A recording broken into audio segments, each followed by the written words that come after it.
Welcome, West Orange, to our Tuesday, December 15th, 2020 Township Council meeting. Madam Clerk. This is to inform the general public that this meeting is being held in compliance with Section 5 of the Open Public Meetings Act, Chapter 231, Public Law 1975.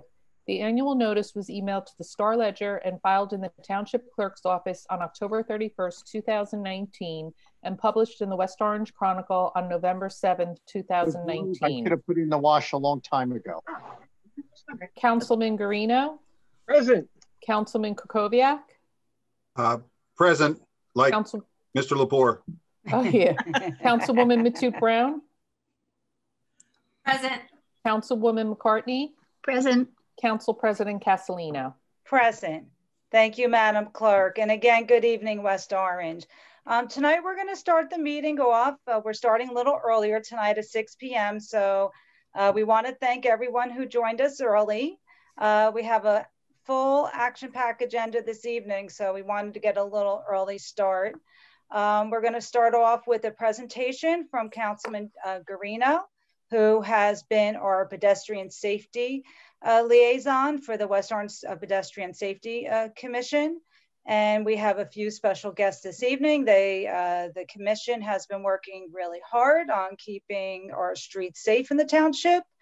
So I'd like to introduce Councilman Guarino to welcome our guest. Thank you, Council President. It's a pleasure to be here tonight and to thank all the members that I see from my West Orange Pedestrian Safety Board. Also, I'd like to thank Dr. Cascone for being here. He's been a great supporter of our programs. You know, Scott Smarsh and the West Orange Traffic Enforcement Bureau. Thank you, Scott. We couldn't do a lot of the things without you.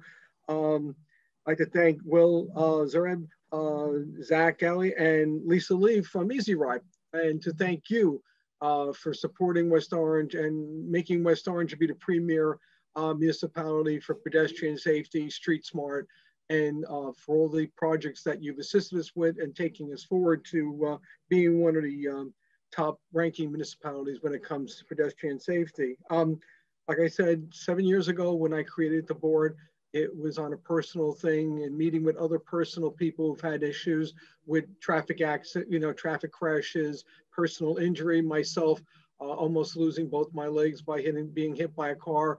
Roz, I know you won't mind me saying, but then God, your father's soul, when your dad was killed on Pleasant Valley Way, it's when you take people's personal tragedies and you merge them into a program of trying to make the community a safer community for our motorists and of course for our pedestrians. You know, it just means a lot, and I'm very, very proud of my board. I'm not going away. I'm still going to be very involved with with our pedestrian safety board. And I would just like to move on and not hold everybody up and just introduce you to our Street Smart campaign, our campaign kickoff for 2020 and 2021. So thank you, Madam President. All right, well, I take it from there. Yep. Okay, if we could go down one slide. Thank you very much. So my name is Will Yarzab. First of all, I want to thank the mayor, the Township Council, West Orange Police Department, and Easy Ride for organizing this campaign. It takes a lot of people to do this, and there certainly has been a great interest from West Orange, and with Jerry's leadership, my hat is off to him. So I work for the North Jersey Transportation Planning Authority, and my job is to coordinate Street Smart New Jersey pedestrian safety campaigns. We started the program back in 2013, and since then we've partnered with more than 165 communities across New Jersey. Although the North Jersey Transportation is the metropolitan planning organization for the 13 northern counties, the Street Smart New Jersey program covers the entire state. The more communities we get to work with, the more we can help change the behaviors that contribute to these pedestrian crashes. Unfortunately, already this year, 550 people have been killed in car crashes, and that includes 160 pedestrians and 20 cyclists. So we are continuing to work with the different partners to reduce these numbers. We have seen great success in communities that do a Street Smart campaign, including more drivers are stopping for people crossing, and more people are using crosswalks and crossing properly. So I look forward to a successful campaign here in West Orange. Now, for safety, safety is a top priority at the North Jersey Transportation Planning Authority. In addition to coordinating the Street Smart, we also fund projects through the local safety program. Last month, our board of trustees approved $26.4 million in federal grants to help make safety improvements in 39 intersections in Essex County. That includes 2 intersections in West Orange, Washington Street at Watchung Ave and Pleasant Valley Way at Woodland Ave. Improvements will include updated signals and crosswalks, ADA compliant curb ramps, pavement markings, and adjustments to the traffic signal phasing to make it safer for pedestrians to cross. Now, infrastructure improvements are fantastic and they will help make our roads safer, but so do public education campaigns like the one you're undertaking. So again, the Street Smart New Jersey program, which uses education, outreach, and enforcement to change those unsafe behaviors from both drivers and pedestrians. And we want to use this program to eliminate those crashes. During the campaign, you'll see signs, literature, a video, educational programs, police officers out and about encouraging the program and explaining the program. We also use repetitive messaging to ensure drivers and pedestrians know and understand the law. It's important that we all are safe and share the roadways. So we do a lot of social media. You'll see it across the social media platform. And we really want people to totally understand the law. Although the law has changed to drivers must stop for pedestrians, they have to have sufficient time to stop. So on both sides of the coin here, we need people to cooperate. So by combining the public education and enforcement, we can change these behaviors that contribute to the total crashes, and together we can make a difference. So remember, drive smart, walk smart, and be street smart. Thank you very much. Thank you, Will.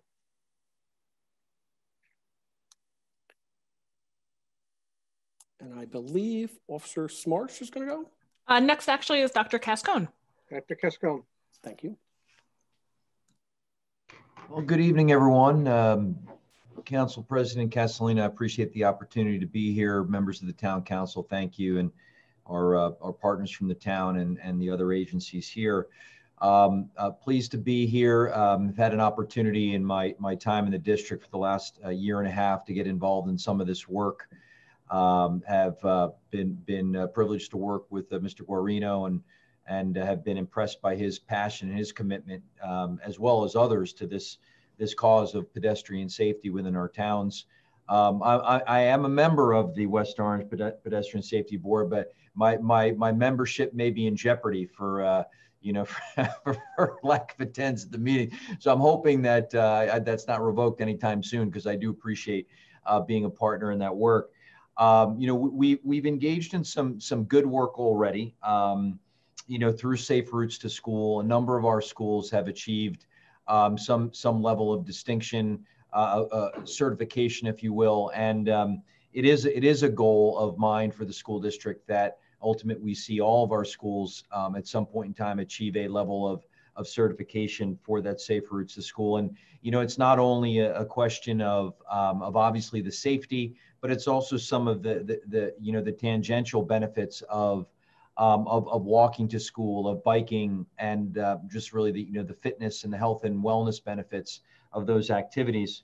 I've been happy to have had some conversations more recently with Lisa Lee from Easy Ride. Had the privilege of seeing one of their bike skills programs over at Washington School, which is really a tremendous program, not only for what it does from a curricular standpoint of the skills that it equips our students with, but it's really a great collaborative venture. It's a great opportunity for our youngsters to engage with our partners in law enforcement and have an opportunity to establish relationships with them as positive members of the community. And so more recently, Lisa and I have kind of advanced a couple of things forward. Lisa is now in conversation with Kevin Alvine, our K through 12 physical education health supervisor, And we're excited about the possibilities of including some of that Easy Ride bike skills curriculum into our elementary PE and health curriculum. And Mr. Alvine was very excited by that prospect. We already have a bike skills component, but this can only make it stronger. And obviously having a partner like Easy Ride is sure to make that happen. And also on the board level, working towards the review and the adoption of a board policy supporting these initiatives. And we've been, we're in the process of updating the entire policy manual. So there's a lot going on there, but I know that Lisa knows that I'm committed to moving this forward to the board and getting it approved as a board policy, as really just a testament to the board's commitment and the district's commitment to these initiatives. And just as kind of a final thought, kind of a coincidental connection today, I had also the privilege. I have a lot of privileges as the superintendent. I get to a lot of great things that I can be a part of here, which is a great part of the job. But I had the opportunity to be at the high school today, and I met with Sangeeta Badlani and the Badlani Foundation, and they presented West Orange High School with a $2,000 grant check for West Orange High School's designation as the top fundraiser for the Stop for Nikhil Walk.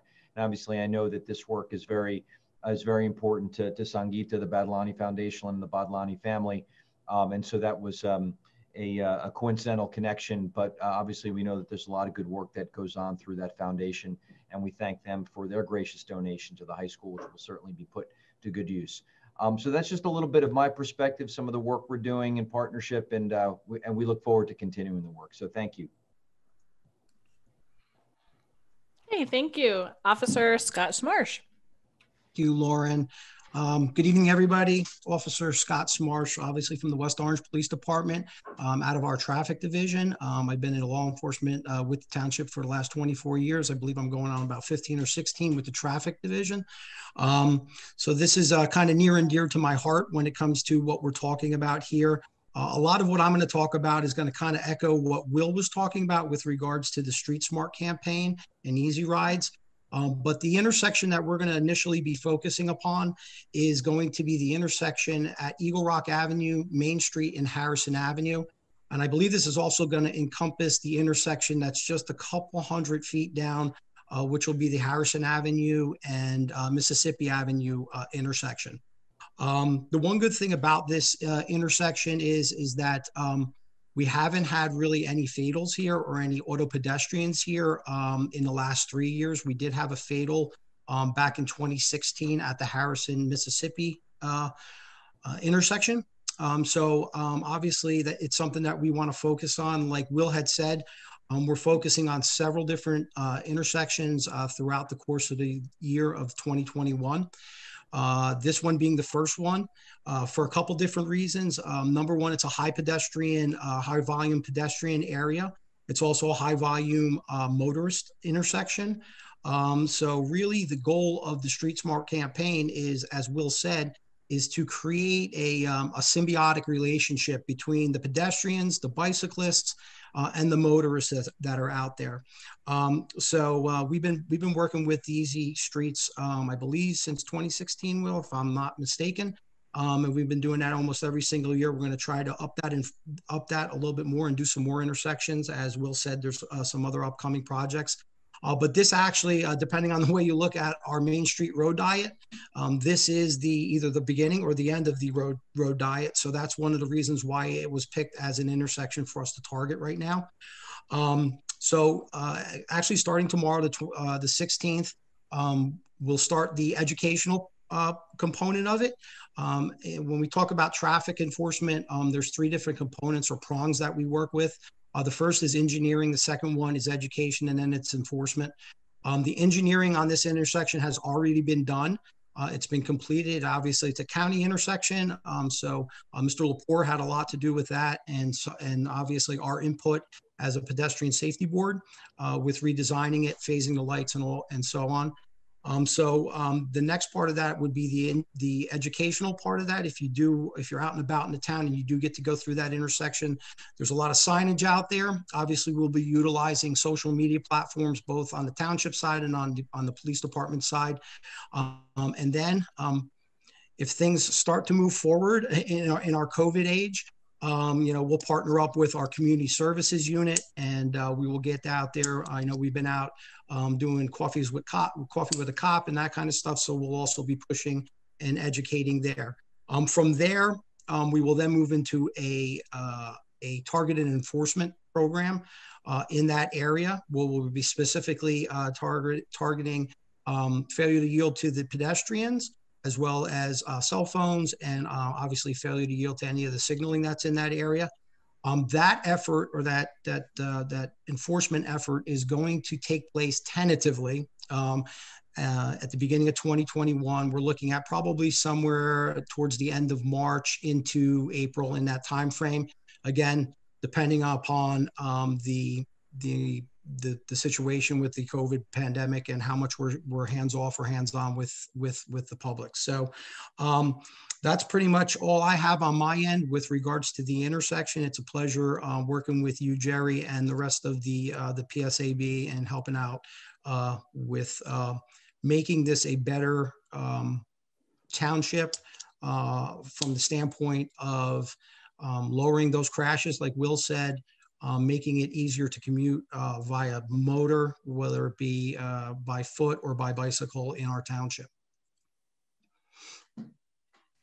Thank you, Scott. Thank you very much. Zach Kaye. Hi, good evening, everybody. So my name, as Lauren said, is Zach Kaye, and I'm an assistant coordinator on Easy Ride's Bike and Pedestrian program team. I'd like to say thank you first to Councilman Jerry Guarino, Len Lepore, Joe Fagan, Will Yarzab, the West Orange Traffic Police Bureau, and the Township of West Orange for partnering with us to hold a Street Smart campaign. Easy Ride is the transportation management association that covers 5 New Jersey counties, including Essex County, where West Orange is located. The Bike and Ped program works to promote walking and biking and helps reduce traffic and pollution. We also work on assessing and improving the infrastructure for safe walking and biking by doing audits and providing recommendations and reports for municipalities to apply for Department of Transportation grants. Our goal is to work with other stakeholders to reduce pedestrian injuries and fatalities, and to make the intersection of Eagle Rock Ave, Main Street, and Harrison Ave safer. Easy Ride has conducted 97 pre-campaign surveys, as well as observations at the focus intersection to study pedestrian, cyclist, and driver, both safe and unsafe behavior. We'll work to distribute safety and educational messages in the next few months, and also do post-campaign observations and surveys next April, after the enforcement campaign is done by the police. We will prepare a final report for the township and NJTPA and the campaign's results next summer. We've worked in the past, like Dr. Cascone said, with students and staff at Washington Elementary School, Redwood Elementary School, and Liberty Middle School to teach students about pedestrian and bicycle safety and the need to live happy, healthy, and active lives. We're planning to work more with the district and the PE and health teachers virtually in the next year to increase the number of schools involved in the Safe Routes to School program. Please contact us if we can work with your group to hold pedestrian, bike safety, or driver safety talks with your residents. Our contact information should be available on the slide there. And once again, I'd like to thank all the individuals we are working with to make the Street Smart campaign possible. Thank you. Thank you. Thank you, Zach.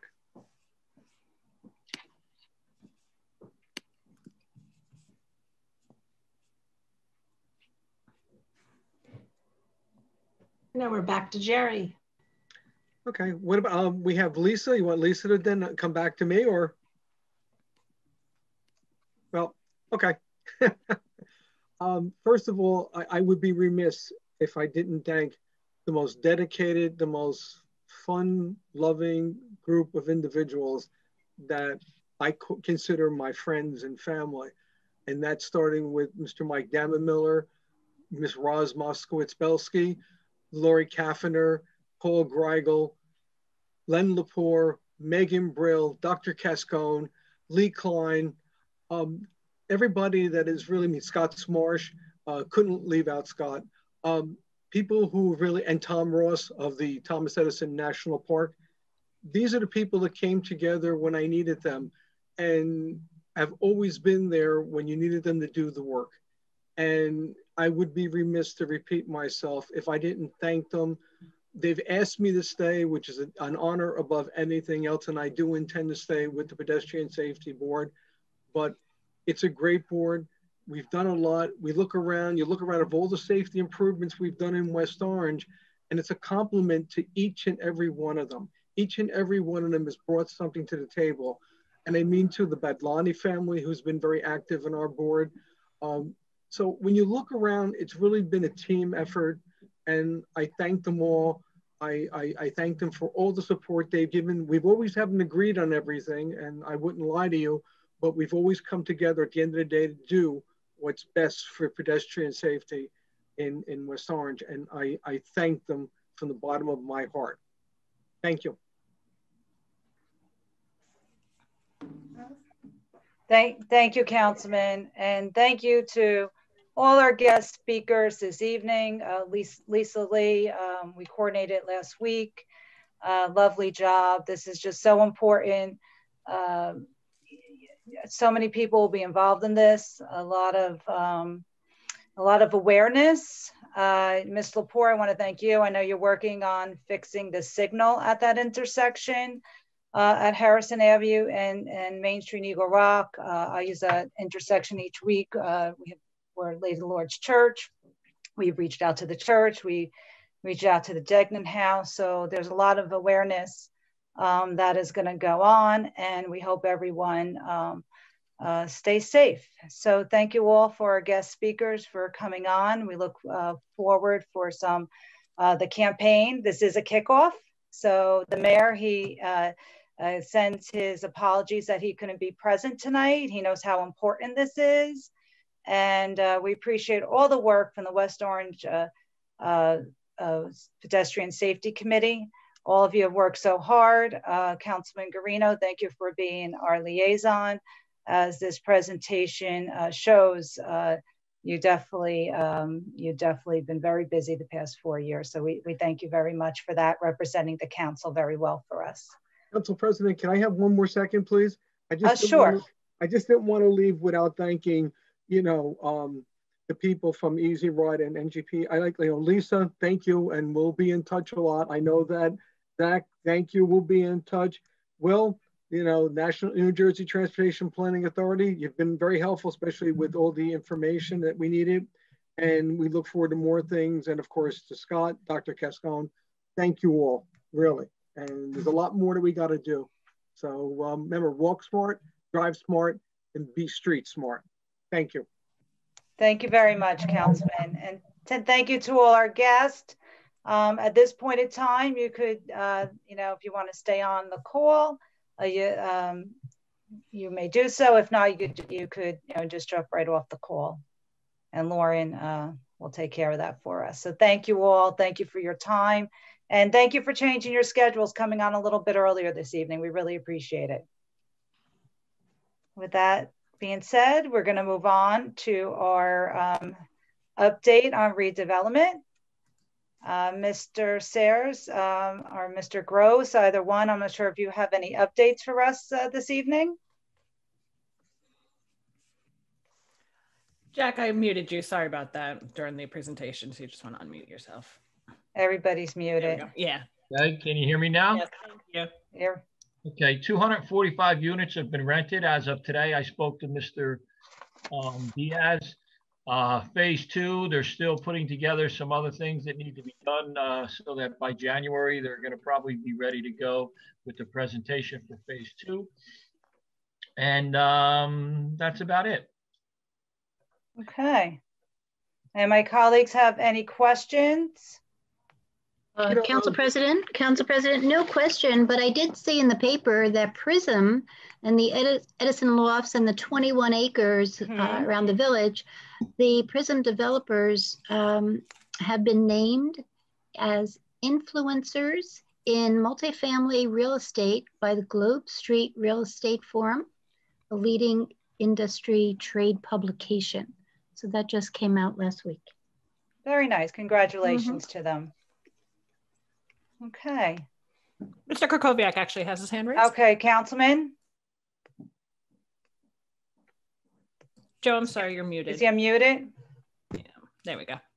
Sorry, just a couple quick questions.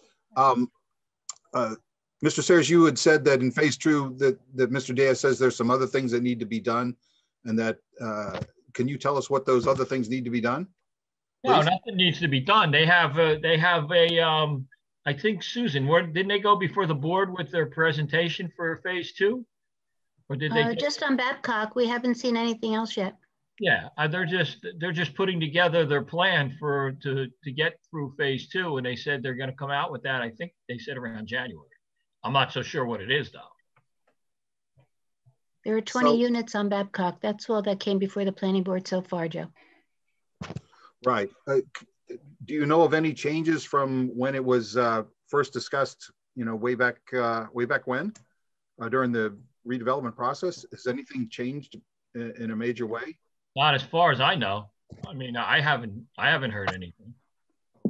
And if I don't, Councilman, if you don't mind me jumping in for a second, sure, sure. So I could add to this for you. So when I had a conversation with Mr. Diaz a month ago that I reported back to the council, you know, hoping to get an updated report from him. He didn't indicate at that time that he was going to, you know, change from the townhomes that were slated to be back there because the way the market was looking at that time. Also, I think maybe when Mr. Sayers, and correct me if I'm wrong, I think also one of the things that needs to get to do is on us, I believe, is that we got to work on moving public works out of there. Correct. So that's a big piece that I know I had followed up with the mayor, and I know he's looking, and maybe Mr. Sayers, you could add to that. I know that's something that is on the to-do list for the administration. Yeah, we definitely have to move DPW. We just can't, we haven't found where we're going to do that yet. Yeah. So I think that could be a little bit of the delay too. So the mayor was focusing on that. He had shared with me not too long ago when I had followed up with a question for him. Okay, anything else, Councilman?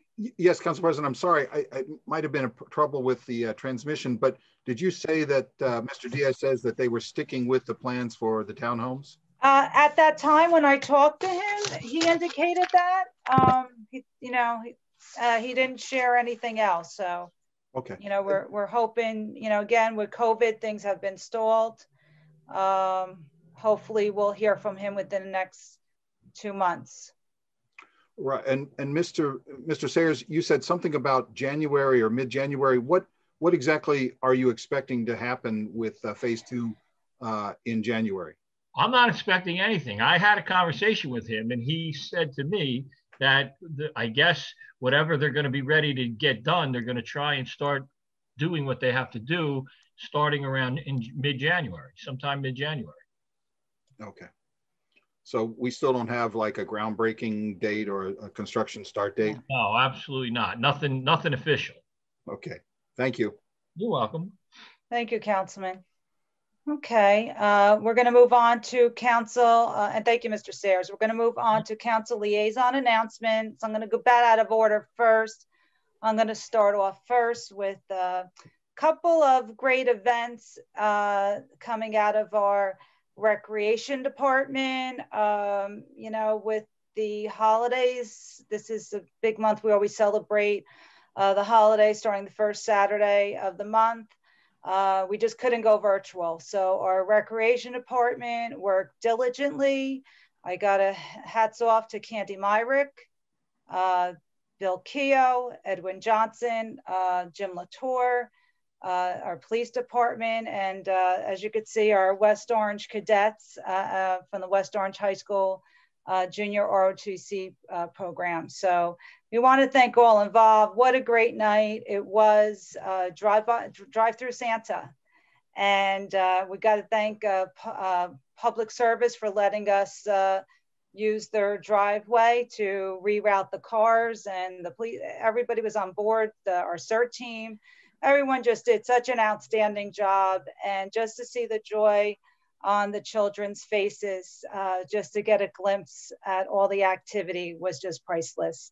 So we want to thank everyone who was involved in that project. And of course, you know, we have to thank Santa. So great job, West Orange. Next, we, this past Saturday, our Deputy Mayor, Rodolfo Rodriguez, and his West Orange Hispanic Foundation board, they were determined to get toys safely out to the community with their yearly toy drive that they do. And again, calling on our cadets to safely pass the toys out without, you know, trying to stay contactless was something that the coronavirus task force team helped with. So we appreciate their input, working, you know, with our community and our fire department, our police officers on board, always pitching in with our community. And Dr. Cascone, the principals were there to help with the law, you know, to make sure everybody was socially distanced, and another beautiful event. So again, West Orange just trying to do things safely and but to still celebrate the holidays. And then of course, yesterday we had our yearly menorah lighting. The mayor there, is that you, Councilman Guarino, over Yes. there on the right Yes. there? Rabbi Kazowitz, his wife, and the mayor, and all that was involved there. Sherry Quirk, always stepping up and organizing it. Joe Fagan. Without these events, we couldn't get it out there virtually. And again, Jim Latour and the rec department helping out. So again, kudos. We continue with our holidays. We make sure that we are safe. And as the holidays come forward, as we face with COVID, just please be safe with your family. And remember, you know, just to follow all protocols. So can't express enough. So with that, we also want to make sure that we visit and support our local businesses and restaurants, gift cards, shop local, shop small. Our restaurant owners, our small business owners, they're suffering right now. And so many West Orange residents has been very generous with getting them through this crisis. So everyone keep continuing. I talked to a few restaurant owners this past week, and they're getting a lot of great to-go orders. People are buying gift cards from them, and it's really helping them along. So just remember, if you can't find that right gift, always a gift card to feed someone, and they could pick up a to-go, because they all have either delivery or curbside pickup. So great gift. So with that, we're gonna go backwards. I'm gonna go to Councilwoman McCartney next. She has some slides. Oh, thank you. So this happened the end of November. This is to recognize Troop 2, West Orange Troop 2, another Eagle Scout. I think they're up to about 74 scouts that have achieved Eagle rank. And even this whole past year through COVID, they still have been meeting either by Zoom. And as you can see, this last Eagle Court of Honor was hosted by Albert Bernardi's family in their backyard. So everyone was safe, and just a congratulations to all the Scout leaders, Scout masters, and everyone involved in Troop 2. Thank you. All right, so this is the trailer at, this is from the Environmental Commission. This is the trailer at the West Orange Recycling Center, the Environmental Center at 590 Mount Pleasant Avenue. Residents have been donating toys. We're trying to keep plastic out of landfills. And here's DPW Inspector Bobby DeMeo has been so helpful throughout this whole process. And this is the crew from the Girls Club and Boys Club youth program on South Street in Newark came, and you can see they pretty much cleared out that trailer, which was full, and transported all the toys to children in their youth program. They were very gracious and appreciative for that. So thanks to the community, Bobby Forrell has helped, and my husband Joe, and that's my grandson, packing stuff up from the trailer. Thank you. This was a beautiful presentation. This is from the West Orange Arts Council. I ask everyone to visit woarts.org. Chairperson Patricia Matrano put together a year in review of the Arts Council. Again, through COVID, we still had exhibits. Here you can see on this slide, we have the art director from Edison Middle School. So we're already planning ahead. We always have the students at the high school participate, but now we're bringing in the middle school too for an exhibit. We have so much talent. And the theme was art heals what life deals. And like I said, all through COVID, they still continue to present projects and activities for members in our community. And unfortunately, Susan, I don't have the picture for the next one for the chamber board. What is the next one? I don't have the one for the chamber board. We're just going to have to announce that. Oh, all right. So that was 8 o'clock this morning. We had a chamber meeting this morning. We continue to welcome new members, and we are already lining up guest speakers for 2020, again, staying active through COVID. So the guest speakers, it's a Biz 2.0 speaker series that Arnie Amir, West Orange Chamber member, chairs that committee. And I really wanted everyone to hear that on January 12th at noon, 2021, we do have a Biz 2.0 guest speaker, our first for the year. And it is an inspirational message from David Sanderson. If you remember the miracle on the Hudson, when Captain Sully landed the plane on the Hudson River, the last person to exit the plane is the guest speaker. He's become a motivational, inspirational speaker. So I really do look forward to that. That's going to be at January 12th at noon. So there'll be more information coming to that effect. Great, thank you. Thank you. Councilwoman Matute Brown. Let me just finish up with the planning board. So you know the planning board meets January 4th, 2021.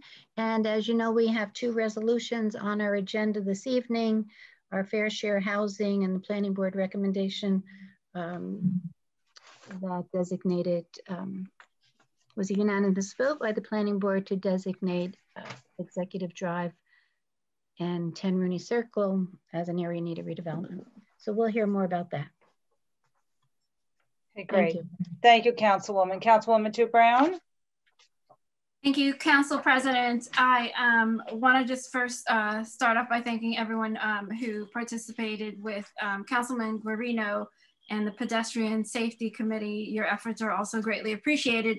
And I also wanted to just highlight and call out Roz Moskowitz-Bielski, because I remember this time last year in 2019, she was awarded the Giblin Civic Award for her community work in pedestrian safety. So just wanted to acknowledge her. I know it's a year later, but I came across that newspaper clipping when I was putting away or decluttering some stuff that I had collected. So congratulations to her and thank you.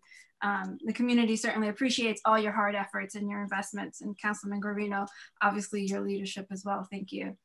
I wanted to say that the OSPAC board had its first meeting December 2nd, and I was happy to see that it finally happened. The items that were on the agenda were, election of officers, reviewing their contact information. They discussed creating bylaws. They discussed the presentation that the council will receive the presentation as we did last year from Pleasant Valley Productions. They also discussed some other housekeeping items. So I look forward, and they had some things on their to-do list as well with respect to the bylaws. So I look forward to their next meeting, but I was very happy to finally be able to sit in as a liaison to that board on December 2nd. I also had a meeting today. I sat with the Municipal Alliance, and I have to say that it was really heartwarming to, particularly in this time, to be a part of this organization who really is constituted by community organizations with respect to mental health and addiction counseling. A lot of supports that I feel that we have, and I'm not so sure that we know too much about, but the Municipal Alliance is funded by grants and then matched by the township as well. They were cut by 60%, but they're being very, very specific, targeting what they're spending that funding on, and with isolation, depression, and so many other issues that set in around COVID, Main Street counseling, which is right in our backyard, has really been fielding a lot of calls. And I will put a plug out there for anyone who is a social worker, who is a licensed counselor. They are looking to hire because they are getting a lot of phone calls and want to be able to continue to properly provide that service to also, if you need, you know, a referral or assistance, please be sure to contact Main Street Counseling. And I want to say to Laura Van Dyke, who is the coordinator of the program, thank you so much for all your hard work on this, because it was once something that we had to look up to see what the ordinance called for, and she has certainly taken on that leadership role and looking into other areas of revenue sources, particularly since we're on hold with the state for further funding for next year. So we'll see how that goes. That's it for me though, Council President, thank you. Great, thank you, Councilwoman. It's a great report. Councilman Kukoviac. Oh, I can't hear you. Again. I got you. I got you. You're on. You're good. Apologies for that. Continue to do that, especially.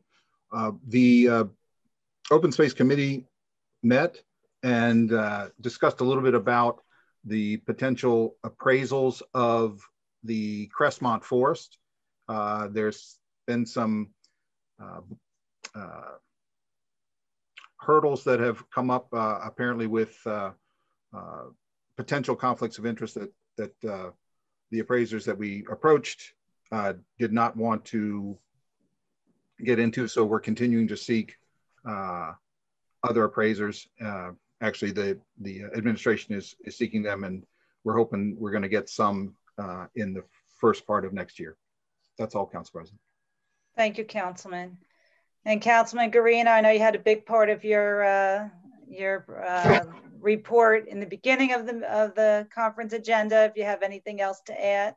Sure, thank you, Council President. You know, just like I said, you know, the Street to Mark campaign is a really great thing, and continuation of our road diet and other pedestrian safety things, and you know, just to keep everybody in mind of that, and just to reach out to us, but participate, do the survey that's online, because with the more information we get, the more we can do.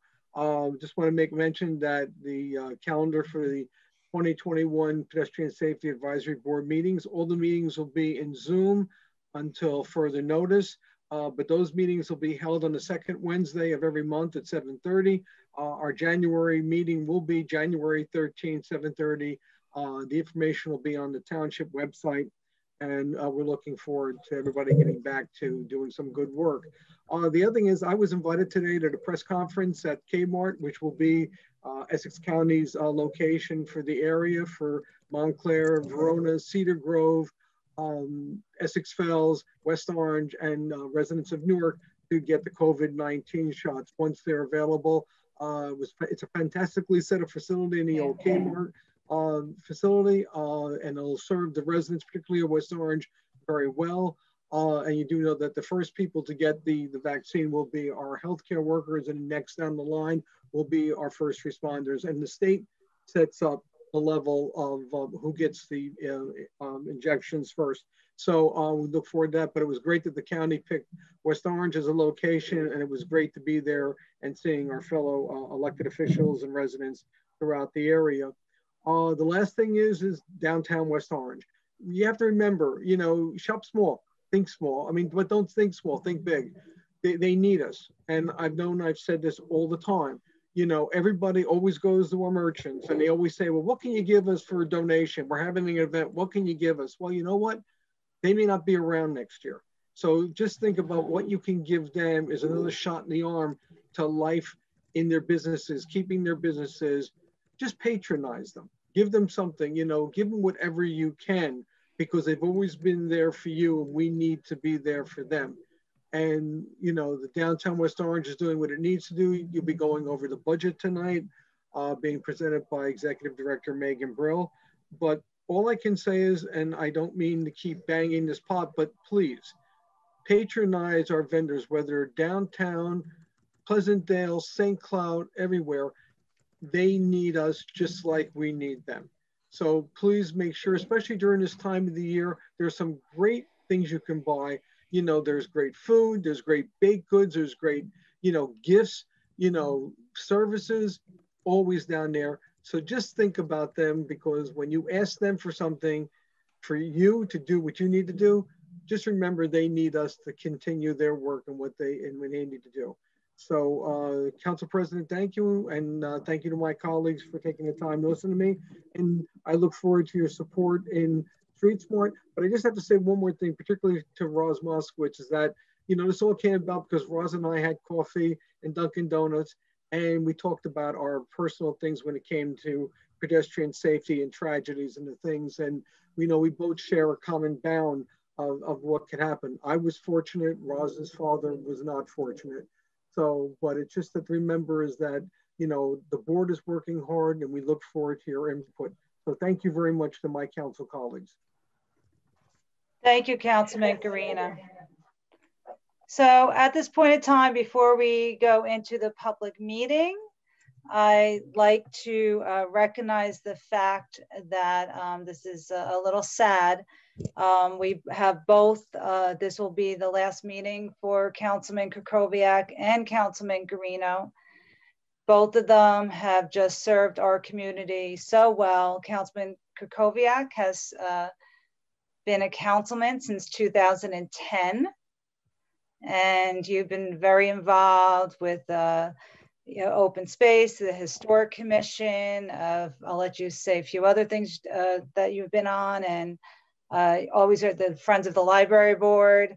Always very passionate, always asking questions. And you know what, Councilman, I've learned a lot from you, from a lot of the questions that you have asked, and always pushing us to always do the best we can. And I've always appreciated that from you. I'm gonna let each of my colleagues say a little something. I wish you well. I've enjoyed our time on the Friends Board together. A lot of great events have come from that. There are a lot of good people we work with there. And we look forward. I'm sure you still definitely will stay involved. I know St. Mark's Church, you're very passionate about, and work was started there from everything that you move forward with that. So the community appreciates all of your continued efforts. Councilwoman Matute Brown. Thank you, Council President. It is bitter sweet to sit here with Councilman Kukoviac on December of his last day sitting as a council member. I have to say, Councilman, we haven't always agreed, but I certainly, like Council President said, have learned a lot from all of your questions. I certainly appreciate, especially on those days where it's incredibly challenging to get to my own laptop and check my emails before the council meetings, your detailed questioning of the administration and on the agenda. So I certainly appreciated reviewing those. I too am going to miss the banter that we've had. Sometimes it got a little contentious, but all because I think we're both, like our council colleagues, very passionate about the direction of our township. And so I want to say thank you for your service and your commitment. And I'm sure that we will continue to seek out your advice and input, despite the fact that you will not be on the dais anymore. But thank you for your service, Councilman. Councilwoman McCartney? Joe, I have to say, it feels like a divorce. It feels that like this kind of relationship where a couple of words that were just used, banter and the questioning. I've always considered myself the perennial student and a good listener. And the fact that you wrote out all your questions and sought all the answers that we were always seeking, I truly did appreciate that.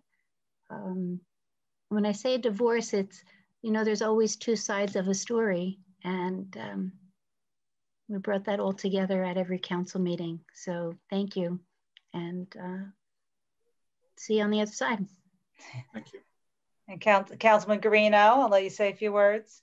Sure, thank you, Council President. Joe, it's been a pleasure working with you, knowing you. I remember the first time I got to know you is we were both running for council way back when, and we didn't make it that time, but you were fortunate to make it the next time. Great respect for you, Joe, because you never took no for an answer. And you kept a lot of people on their toes. It's been a pleasure to know you. You know, we live close to one another. I hope I still get to see you. And I hope, as I intend to, I hope you'll still stay involved, because, you know, old soldiers don't die. They just, we don't fade away, but we're back once in a while. And I hope the same to you. And I wish you and your family the greatest of the holiday season and a wonderful new year and continued success in your life, both personal and professional. And thank you, Joe. And Councilman Kukoviac, would you like to say a few words this evening? I'm so glad you, oops. I'm already not muted. You're good this time. I appreciate giving me a couple of minutes to just respond, because it's been 10 years, and I appreciate everybody's kind words from my colleagues. I really appreciate it. I tried to represent the will of and the benefit to the people of West Orange in this 10 years. And I tried to put the best interest of the common good first and foremost in my decision-making. I'm leaving the council, but not because I'm gonna stop trying to make West Orange an even better place to live. I'm not retiring or moving out of town, as some of my constituents have recently asked me, or perhaps even wished for. I'm not certain which. I'm stepping down because I strongly believe in term limits, and I don't think our founding fathers ever expected governing to be a career, but rather a public service. So I believe that it's always possible that once you make politics and government your career, it changes the way you make decisions for your constituents. And I think it's important enough to do this. I thank everyone who voted for me and gave me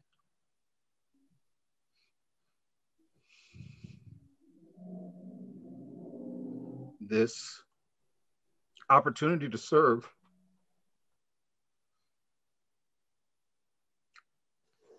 And I did my best. I thank everyone who helped me along the way, too many of you to name, and thank you to my council colleagues for the kind words and all the help and support that I got from each of you. But I very much need to acknowledge and thank my wife, Claire, for all that she has done to help me, guide and advise me, give me gentle but frequent criticism, the many times when I deserved it, whispering kind words when I wavered, and especially praying for me when I needed it. Whatever I achieved as councilman, I could not have done without her. And I can't imagine doing this without her by my side these 10 years. And I wish all our married couples out there this kind of relationship. I focus most on, as you know, more transparency, accountability, fiscal responsibility, and term limits. I wish both the current and future council members great success in striving for more of these goals, and wish the council great success in serving our community. Thank you. Thank you, Councilman. That was beautiful. Very nice. Oh boy. Next, we like to honor Councilman Guarino. You came to office in 2012. We want to thank you tonight for your service as well. You've been very passionate about pedestrian safety, which we saw at the beginning of the program. Of course, your Downtown Alliance Board, you're always happy to serve on, and been very passionate about that as well. You took the job at the with the Sewerage Commission that many of us didn't want to go near, but thank you for taking that task on. And again, always serving with such great passion, and knowing that you love your job, and always there for the community. A lot of community service, the OSPAC, you know, always there helping out, pitching in. So we thank you so much for all that you've done for our community, Jerry, and more importantly, you know, always being a good friend. So thank you, and you will be missed, and we wish you the best, but I know you want to stay involved, so I'm not going to say goodbye, because I know you'll still be very busy within the township. And with that, I'm going to pass along to Councilwoman Matu Brown. Oh, no, I'm sorry, Councilman Kukoviac first. Thank you. Jerry, how come you look so much better after 10 years than I do? What's your secret? I wish you'd share that with me a long time ago. Sure, come on down and have a cup of coffee. Jerry, I appreciate, as you know, we've had an up and down relationship, but one of the things that will always stick with me, that more than anyone else who's either been on the council or even tried to get on the council, you lived for the job, and it always showed. And it was an inspiration to me. I mean, you lived for the job, and I appreciate that. I appreciate everything that you did to improve the traffic situation here in town, and I'll always remember how often and how passionately you encouraged residents to continue participating in the community, continuing to come to the council meetings and speak out and participate in our government. So I thank you for all of those, and wish you well. Thank you, Councilman. Thank you, Councilman. Councilwoman Matu Brown.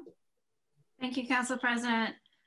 Councilman Guarino, I am certainly going to miss our banter on the council, both before the meetings, during the meetings, and after the meetings, particularly those times where you and I did not see eye to eye, and inevitably at the end of the meetings, although the cameras were off and people don't see, you know, despite the disagreements, how quickly you are to walk over and say, we're okay, we just disagreed, but we're okay. Always looking to ensure that our relationships were okay. And I certainly appreciate that. And I will miss that.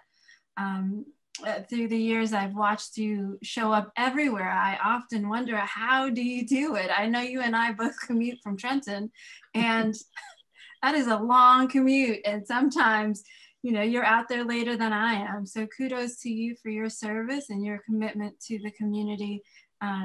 Like Council President said, I'm not saying goodbye, because I know that you will be right there standing alongside the rest of us at all of the community events. So I look forward to our continued collaboration. And I'm not quite sure why Council President said nobody wanted the sewer job. I do. I do. Is there a secret? Okay. Is there a secret you can let the fairly nuanced council member in on before we do a round of appointments? If there's absolutely. I'll explain. Thank you so much, Councilman. Thank you, Councilwoman. Oh, that's funny. Councilwoman McCartney. Thank you. So Jerry, this first gives me a chance to say thank you for hearing you say that you were going to stay on with the Pedestrian Safety Commission, because your passion seems to lie there. And because I know how long it has taken to get the Street Smart program off the ground. So thank you for your leadership in putting that together, and in your leadership for putting together such a great team, including Street Smart and the Easy Ride people, but the residents in our community. So thank you for that.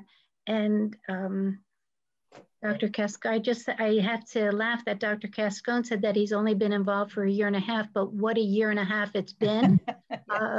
You know, not only for him, for all of us, but really he tackled everything that came into his path, just as you did. And you're always at the ready. And I appreciate that. If it's not OSPAC, the work that you did on Downtown Alliance, helping businesses along the corridor, and some. So thank you for all that you do. We have been friends since our kids were at Gregory, so not much will change in our friendship there for over 35 years. So good health to Joe and Jerry, good health and best wishes. Thank you, Councilwoman. And Councilman Garino, would you like to say a few words? Absolutely. You never can stop me from talking. So, first of all, I have to take it, but first of all, I want to call out the fact is that my wife, Robin, she's made me the person that I really am. And I promised myself I wasn't going to get emotional, but when it comes to my wife, Robin, I do. Because I must say, and this is not a cliche, but behind every great man, there's an even greater woman. And I couldn't have not married a better woman. But be as it may, got to compose myself, is I thank my wife, Robin. And I thank my children, Brett and Mallory, who were always there for me and telling me when, Dad, you need to shut up, or Dad, when you don't need to shut up. But I thank my family. I thank my council colleagues, each and every one of you, that I consider yourself not only friends and colleagues, but family. And yes, we don't agree on everything, but that's what makes the world go round. I'm proud of that I can call you each a friend and that we can always count upon. And I am not going away. I don't intend to go away. I'm very proud of my accomplishments. You know, for 8 years, I'm leaving, but I'm leaving with accomplishments that I hope will make the township and have made the township and the residents a lot better, a lot happier, a lot safer. That the future of West Orange is there, the basis is there, and I'm very proud of that. And I'm walking away, not on my own accord, but I'm leaving, but at least I know I'm leaving such positive things for the township of the town that I consider, even though I wasn't born here, but I always said, I wish I was raised in West Orange. I'm leaving a lot to my hometown and to you all. And it's been a great experience. I mean, people don't realize public service is not an easy thing and you're not entitled to it. You got to earn it. And when the people give you that trust to make decisions for them, that is the greatest trust that anybody can ever do. And to me, that makes me the happiest person in the world. And to a number of you council people who know my children, have been with my children, you've always been there for them. And I will sincerely appreciate that. To all the people I've come into contact with, I'll always be there for you. I'll always be there for my town. You know, whether I'm an elected council person any longer or not, I'm still a fellow resident. And it's important. And just look back at all the things that we did that no other township has done TV and our trap, neuter, and release for feral cats. We were one of the first communities in the nations to really put together a true program. Pedestrian Safety Advisory Board and our Complete Streets, which is a model program throughout the country, and to the Planning Board, who assisted in making it one of the first complete streets part of the master plan. And I thank all for that, and Susan in particular for that. The things that we've done, the downtown, I'm leaving the downtown a lot better than when I found it. And with all the things that we've done, and the rec department improvements, all the things we've done, from my years at Mountaintop, from all the children that we've been able to give them a great start in Mountaintop. And when I see them today with their children, and they introduce me as Coach Jerry, that is one of the nicest titles to be called when you're called coach, from the children and who are now adults. And I just want to say that, I thank you.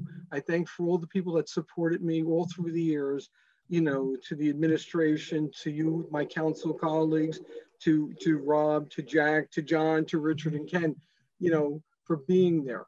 And like I said, I'm not going away, and I'll always be there at the call for whatever my township needs me to do. And I want to wish you all the continued success and happiness in your lives, both personal and professionally. And to the residents and people of West Orange, I wish you the greatest of the holiday seasons. May it bring you the joy and the kinship with your family and your friends. And may the new year bring us a great 2021, with COVID going away, hopefully someday, so we can really get together and communicate. But I think this has made us, this whole tragedy of COVID-19, it's actually made us appreciate ourselves, our children, our family, and our neighbors more so than anything else in the world. And I just want to say thank you all, and thank you for the opportunity. God bless you all. Thank you, Councilman. And both of you touched upon the meaning of family and support from our families, because no elected official could ever do the job that any of us go out to do without that support from our family and the time away from our families that we miss. So we thank both of your families for giving both of you to us for so many years. And we hope you look back. We see some pictures. You both have been so busy in the community, and we just really appreciate all that you have done. Myself and my Councilwoman McCartney and Councilwoman Tu Brown, if you like to, there should be a package that was delivered by Ms. Carnival, our clerk today. So there should be a recognition. I feel so bad because with the COVID, we're still here on the Zoom. It would have been so nice to have been in council chambers to have this little recognition. But we have a plaque for each of you and a little momentum from us councilwomen to you gentlemen. So we wish you the best, and we hope you many the best in future endeavors. So thank you both. Yes, you want to hold up the plaques? Very nice, very nice. Thank you, Madam Clerk, for arranging those. You're welcome. Getting them to you. Yeah, the DPW actually delivered it. Oh, great. Thank you. Thank you, DPW. Always there to support us. Okay, so now, beautiful. Thank you. This is wonderful. Great.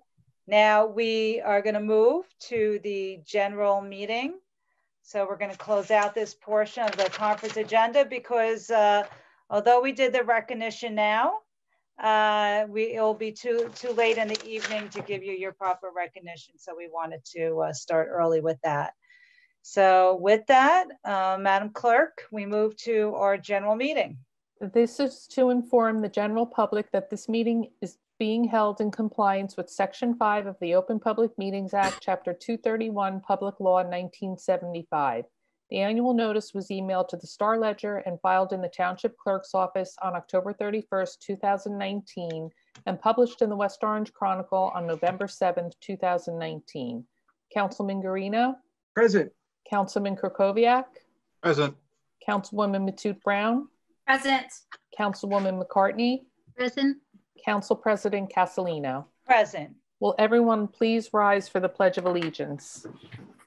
I pledge allegiance to the flag of the United States of America and to the republic republic for which it stands, one nation, under God, indivisible, with liberty and justice for all. The council is now in their public meeting. Great. Thank you so much, Madam Clerk. So we have a few things on the agenda this evening. Before we start with general public comment, I just wanted to make a statement. We have tonight with Susan Grill that will be making a presentation in regards to the redevelopment study resolutions. And so right now I'm going to ask any member of the public who would like to speak could speak on anything else other than the resolutions. We're going to have a separate public comment for that after Mrs. Gruhl presents. So she'll have a full presentation, and then I'm going to have a separate public comment for 5 minutes. So if you have any questions. Madam President, you muted yourself. Sorry about that, folks.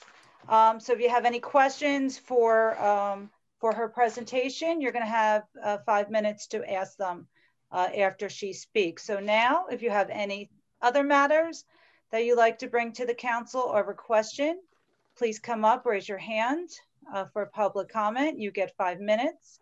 After everyone speaks, then the council will address you. Madam Moderator. Thank you. Okay, we have, it's the raise your hand feature located at the bottom of your screen. And for our patrons who are dialed in, it is *9. You don't have to wait for the last person to speak. Once you raise your hand, it will put you in a queue, and that actually helps us keep track of who needs to speak. So Mr. Fagan, if you can please follow the prompt on your screen. Thank you, Madam Moderator. Good evening, Madam Council President, and greetings to all the members of the Town Council. I know we have a packed agenda this evening, so I'll be very brief. I wanted to report that Staples here in West Orange made a major donation to the Township of West Orange. Here you can see they put together about 300 bags that included both assorted PPE items and school supplies. The generosity of Staples demonstrates a willingness of community-minded partners who have a vested interest in helping West Orange residents, and we are certainly grateful for their donation. Tomorrow was scheduled to be the last day to place leaves in the street for collection, but with the pending storm, focus has been shifted to preparing for the storm and snow removal. I also want to remind residents that they can track all the latest storm information here in West Orange by using the Swift 911 emergency notification system. All anyone has to do is go to our website, westorange.org/Swift911 to sign up. Also, as previously was mentioned, on December 5th, we had our drive-by Santa, and yesterday we had our menorah lighting. We streamed these live from Facebook, and they are both up on our website and our West Orange Facebook page, if anyone wants to take a look at them. Also, since this is the last Town Council meeting of the year, I would like to briefly take this opportunity to thank Councilman Guarino and Councilman Kukoviak for their dedicated service and commitment to the residents of West Orange. They both have worked long and hard on their watch to serve our community in pursuing what they saw as a vision for a better West Orange. At times, it can be a thankless job, and their term on the council should not pass without a heartfelt thank you from the community. And I wish you gentlemen all the best in your future endeavors. Finally, Madam President, as you know, 2020 has been a difficult year for us all. We had to face the many challenges it presented head on. Tonight also represents your last meeting as council president. From a historic standpoint, you will go down in West Orange history as the first council president to preside over council meetings in a virtual format. This role did not come with an instruction manual, and I want to congratulate you for that unique distinction and the leadership you demonstrated in the discharge of your duties. That's all I have. Happy holidays to everyone, and all the best to everyone for a healthy 2021. Thank you so much, Mr. Fagan. Thank you. That's nice. Thank you. Next, we have Crystal Dickinson. If you can follow the prompt on your screen. Good evening. Hi, Crystal. Hi, how you doing? I would first like to thank all of you for your service. Crystal, I'm sorry, can we just have your name and your address for the record? Yes, Crystal Dickinson at 24 Ralph Road. Thank you. Okay. Yep, you're all set. Thank you. Go ahead. Great. I wanted to thank you all for your service, and in particular, Councilperson Guarino and Kukovic, who are leaving. Thank you so much for your service. Councilperson Guarino said something earlier in the day that merging town interest with personal interest, and that struck a chord with me in regards to what I'm going to talk about today, which is O'Connor Park, which is right next to where I live. This year, O'Connor Park and the neighborhood surrounding it, most notably on Lorelei, Menger, and Ralph Roads, we've seen an enormous increase in violence and crime and quality of life issues. The following problems have happened at the park in the past year. We've had cars speeding in and out of the park. We've had cars skidding in and out of the park. We had a car accident coming out of the park on a late night where young kids were speeding out of the park and ran over the neighbor's fence, knocked it down, and also knocked down the cement pillar that's entering into Lorelei. We've had loud noise, loud music playing at all times of the night. I've called the police myself many times. We had a basketball tournament here that Councilwoman Castellino was so gracious in coming to help us deal with the issue at the time, where we had over 700 people at that park that then crowded our streets. We were unable to use the park because of the basketball game. It caused actual problems with cars were parked on both sides of the street, so that made it unable for people to even pass through. This happened more than once. It happened for 3 weeks. There's been excessive littering, smoking, vaping, gambling, drinking, urination, litter, all because the park doesn't have a closing time. So I humbly suggest one that we have at the entrance of Lorelei and Ralph. There is already a pillar. Well, half of the pillar has been knocked down because of the recent accident. But if that could be restored and an actual just barrier after dusk, I think would take care of a lot of the problem. And it would also lessen the issue of calling the police. The police wouldn't have to come out.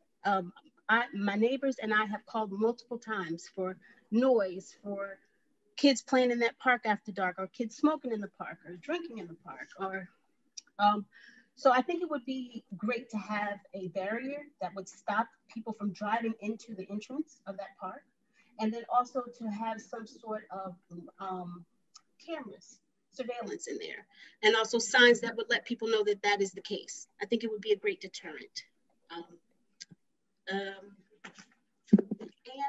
That's it. I hope that you will consider this.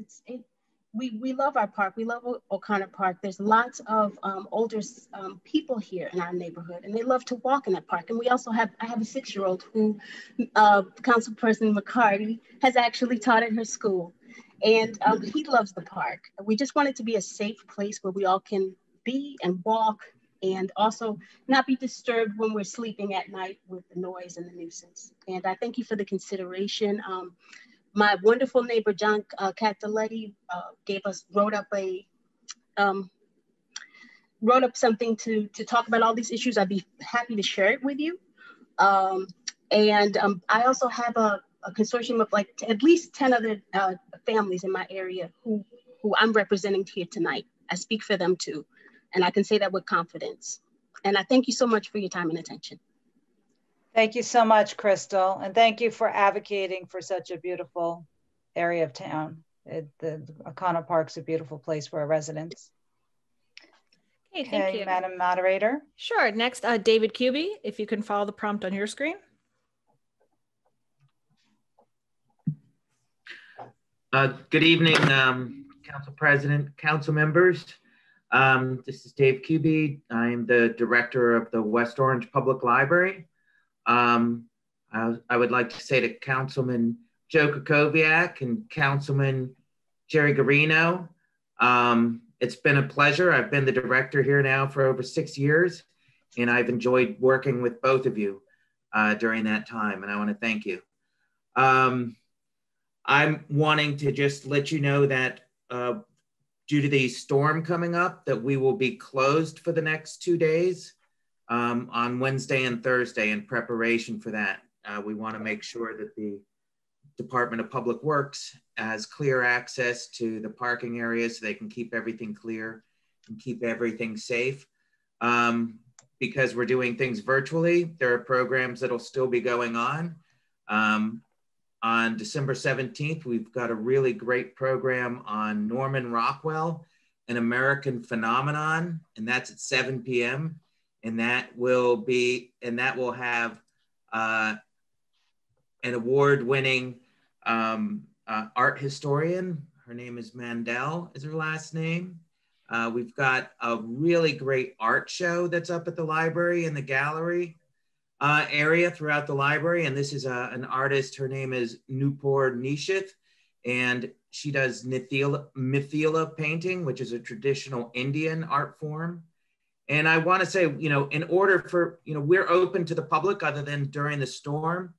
And that is because the township has provided us with PPE throughout this, and they provided us with the glass that surrounds all the public service desks, and also recently provided us with Carrier OptiClean HEPA filters, which are hospital grade air cleaners that allows us to stay open when many of the other libraries now, because of the uptick in cases, are feeling the need to close because of the town's investment.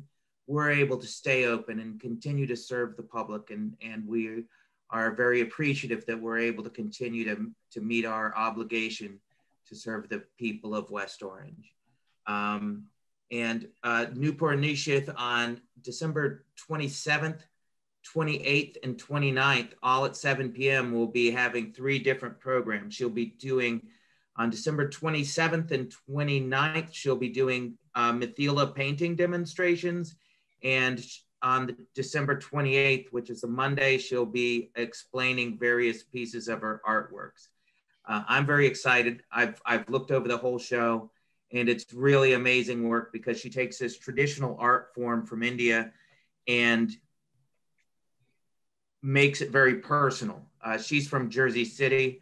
Her husband is a physician there, and I've been looking in it, and it's artwork that, because I'm educated in art, I recognize the art, but she's taken it, personalized it, and it's amazing when you look at it, how many different elements that are in there from her personal life that you'll recognize. It's really a great show, and it's our first show that we've had that we've been able to put on new since the pandemic began, and I'm just very excited for that. But other than that, I know you guys have something important coming up tonight, but I'm not commenting on that. But thank you very much to everyone for all of your support. And that's all from me. Thank you, Mr. Kuby, for all that you and the library board does to keep your building safe for the community. Okay, thank you. Next, Michael Pages, if you can please follow the prompt on your screen. Can you hear me? Yes, thank you. Thank you, everybody. Councilwoman President and Councilman Kukoviak and Councilman Garino, I want to thank you. I do think it's wonderful to get on my soapbox for a second that how you're all role modeling that you can have spirited debate in I'm sorry, Mr. different Pages, can we just have your name and address for the record, please? Sure, it's Michael Pages from 29 Ferris Drive. Thank you. that all of you can have spirited debate in different directions and ultimately come together and part ways in a respectful manner. So I wish we did it more across the country, but it's good to see. Just calling to check in on and to continue to voice my concerns around Crestmon Country Club and the development there. It sounds like there are positive developments going on. Councilman Krakowiak, I'd love to hear. You had mentioned some issues around conflicts of interest that seem to have been dealt with. Would love to hear your thoughts on how, on a go-forward basis, we can continue to surface any conflicts that continue to come up, just so that we're involved. And Councilwoman President or whomever would be the best person, you know, we'd love some more education on our side around kind of what the next steps are. Like, clearly we know the appraisals are an important part of the dialogue.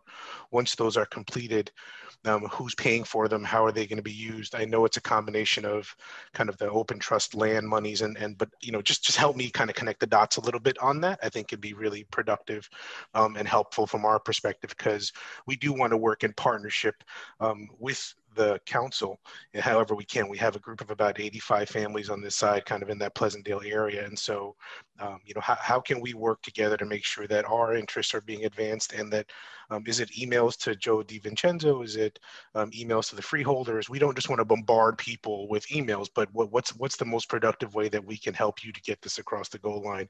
Because we are adamantly opposed to that in our backyards. So I hope everyone's well, stay safe in the snow, and Merry Christmas, Kwanzaa, Hanukkah, the whole nine. Thank you. Thank you very much, Mr. Pages. Thank you. And next we have Sally Malanga. If you can follow the prompt on your screen, please.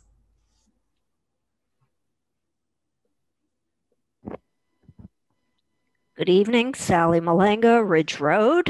Hi, Sally. Hi.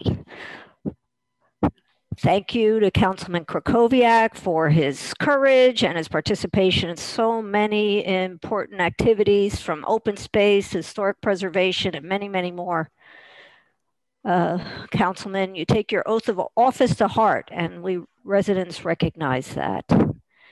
And Councilman Guarino, I want to thank you for helping to get the TNVR program up and running, and that is truly a fantastic achievement that is still going strong today. So the cats, thank you. Thank you, Sally.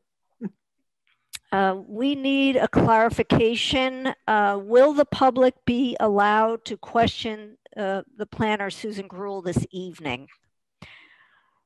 And I also want to say to the council members, thank you for bringing in the town engineer and the forester at the previous meeting. As it turned out, the neighbors on Rollison did not want their trees cut down. And so a better arrangement was worked out, and trees that were to be cut down were saved. So I look forward to having those special meetings that you brought up in January, so that we don't have to run around like crazy every time this happens. I also see that you're voting on an overlay zone for Mayfair Farms and Whole Foods. Mayfair Farms came before the planning board in 2015 to seek an area in need of redevelopment. And I'm concerned that it's the same old project, new wrapper, now with affordable housing added in.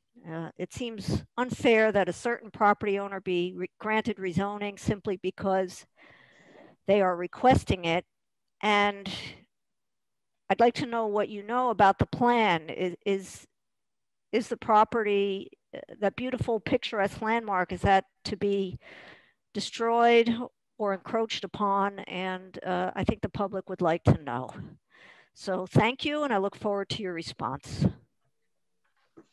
Thank you, Mrs. Malanga. Thank you. Anyone else? Yes, next we have Etta Levinson. If you can follow the prompt on your screen, please. Hi, Etta. Hi. Thank you for giving me this time. My name is Ita Levinson. I live at 21 Ferris Drive. So I am calling about the Crestmon Country Club presentation. I do also want to thank Councilman Jerry Guarino and Councilman Joe Krakowiak for their years of service. We will miss you and really support you in all you do in the future, and we wish you lots and lots of success. I am also calling about Crestmon Country Club. We are concerned that we did not hear about it at the last town meeting. We don't want to be put on a back burner. We understand that we're waiting for appraisals. We're a little bit concerned, or more than a little bit concerned, that in the meantime, Crestmon Country Club and the developer may be proceeding elsewhere. And we need some assurances from the council that this is being addressed. And I know that there are new people coming on, and we will have to be educating them on the issues. But we would like to hear a little bit more in your presentations about what's going on, even if it's only, and I appreciate it, we're still talking, but nothing is happening in the meantime. And I guess that is the point, is we want to make sure that while you are waiting for appraisals, nothing else is being developed. I hear a lot of trees being cut behind me. Part of it, I think, Council President, is actually your old backyard is being trimmed down a lot. There's a lot of construction being done down on Eagle Rock, right around that area, and it does make us nervous. The other day I saw something that looked like a road. I've called the Planning Council, and they assure me that it's not, it's just a home being taken down and being cleared up. But as you can see, we get very nervous when we see construction going on in our backyard, and nobody really telling us what's going on. So I appreciate it. I wish you all a very happy holiday, and I look forward to hearing from you. Thank you. Thank you, Ms. Levinson. Hey, thank you. Next, we have Mark Rosenberg. If you can please follow the prompt on your screen. Hi, good evening. Mark Rosenberg and Fernwood Circle. Just wanted to get an update on the Rock Spring status of the Rock Spring Golf Course. I know that the Kemper contract had expired, so just curious if that's been renewed, for how long, and some of the details. And more importantly, the timeline for Green Acres designation. Based on the presentation that the mayor gave back in 2019, we would be entering that period of time right now in 2021, as we get into 2021. So just understanding what is the next steps and who's taking the lead from the town council to ensure that we get the designation. And lastly, there was I guess Tammy Williams had come through the neighborhood, the Rock Spring neighborhood, discussing or talking about that the mayor would be giving a public update on the status of the golf course, and just wondering what the timing is on that, and if a schedule's been, or a presentation's been established, and a schedule's been confirmed. That's all I have. Thank you. Thank you so much. Okay, thank you. Next, it's just listed as West Orange Town Council meeting, and I do have to promote you over to a panelist. So it's just going to be a moment. I think that's Rosary Morelli.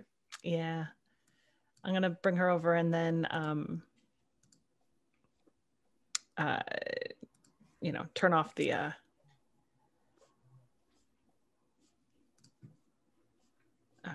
While I'm doing,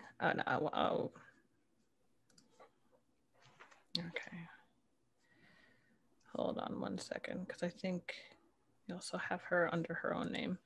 Okay, Rosary, if you can follow the prompt on your screen, please.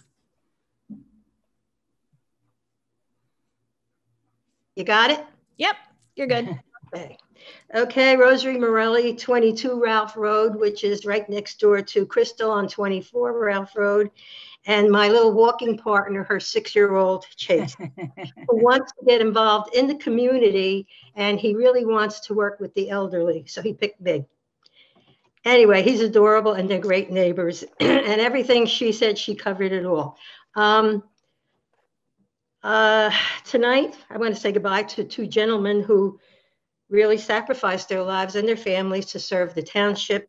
I, for one, am very grateful and thank both of them. I hope they go on to bigger and I don't know, better, but bigger things, and keep us in mind, because they were great assets, both of them, to our community. I thank them for serving, Jerry and Joe. Let's see. Talking about, okay. I think that's about it in terms of what I'd like to say. As I said, for these two gentlemen who served us. It takes a lot of time out of your life. You give up a lot of your family time, and that's important. So I hope for both of you, you enjoy the rest of the, if you possibly can, with what's going on, your future in good health, and good luck to both of you. Thank you. Thank you, Ms. Morelli. Okay, thank you. Next, we have a phone patron, last digit's 8294. If you can follow the prompt on your phone screen.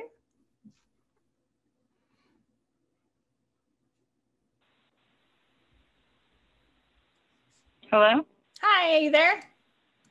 Yes, you can hear me? Yes, thank you. Okay, so this is Michaela Bennett, Old Indian Road. Hi, Ms. Bennett. Hi, good evening, Council President. Just before my time begins, could I seek clarification regarding the opportunity to inquire with Ms. Gruhl? Did you mean that the public, well, first, did you receive my email that I sent at around 5 today? I didn't get it. I probably didn't get a chance to see it, but real quick, don't start her time yet, Madam Moderator. Just let me restate. Ms. Gruhl's gonna speak after we get done with public comment, and then the public will have an additional public comment. So you'll please make your questions. You'll ask your questions at the next public comment, and then once, just like we do, it's our standard practice. So then once everyone asks their questions, we're gonna take notes and we're gonna make sure all questions get answered. So you will have, so the answer is yes, you're gonna have a separate opportunity. So right now, I'm just going to only ask you to speak about any other question or statement that you wanna give us in regards to any other topic. Just by way of follow-up, thank you for the answer. So is this, I just want to make sure that I understand. You're saying questions of the planner, Ms. Gruhl, regarding executive drive should be held until she does her presentation and the public is entitled to ask questions. Yes, right. Yes, she's going to speak first, and then the public will have a chance at public comment. Okay, so if you have anything else to address this with right now, please go ahead. If not, if you could, save it to the. I'm sorry. I do have comments for public comment, but okay, great. Then we'll have you start the clock. Can I just seek clarification first, though, before you do start the clock? I know that Mr. Trank had said. Okay, Miss. Excuse me. We're not going to go back and forth because that's not our protocol. So what we're going to do, Miss Bennett, I don't want to, jump out of order here. If you want to start the clock and then I address and re-clarify. So if you want, I'll start the clock and you could say whatever you like within 5 minutes. So go ahead. I'm going to start the clock. Okay, thank you. Go ahead. I'm sorry, we're running a tight meeting tonight. So go ahead. It's no problem. I understand. And I'll address the concerns that I have about no notice to the public regarding bringing questions to Ms. Gruhl after you had stated at a meeting that the public would not be permitted to inquire, just the council was going to be permitted to inquire, but I'll address that at that time. Okay, so my regular public comment is this. I'd like to, first of all, thank you for the opportunity to speak tonight.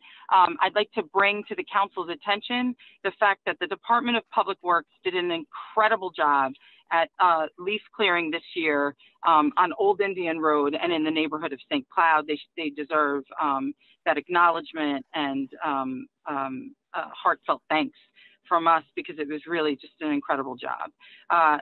Also, the township's pivot to holiday programming during a pandemic is really quite extraordinary and exceptional, and I think credit should be given where credit is due in that regard. A more official, a second bite at the apple for me to say thank you again to Councilman Garino and Councilman Krakowiak, whose public service is both appreciated and valued. May your free time be filled with fun things, and there is nothing more noble than public service. And so I appreciate the fact that you have made many sacrifices to provide us with your service. Many thanks to you both for that. Just in broad strokes about executive drive, I would like to point out to the council that a couple points about process. Immediately following the appellate court's ruling that overturns the executive drive's designation as an area in need of redevelopment, the mayor took to Facebook promising that the township would get it done. The mayor, a former tenant of Executive Drive, a man who takes campaign contributions from the identified developer and the developer's partners and colleagues, although they identify different addresses and do not disclose their relationships as ELEC requires.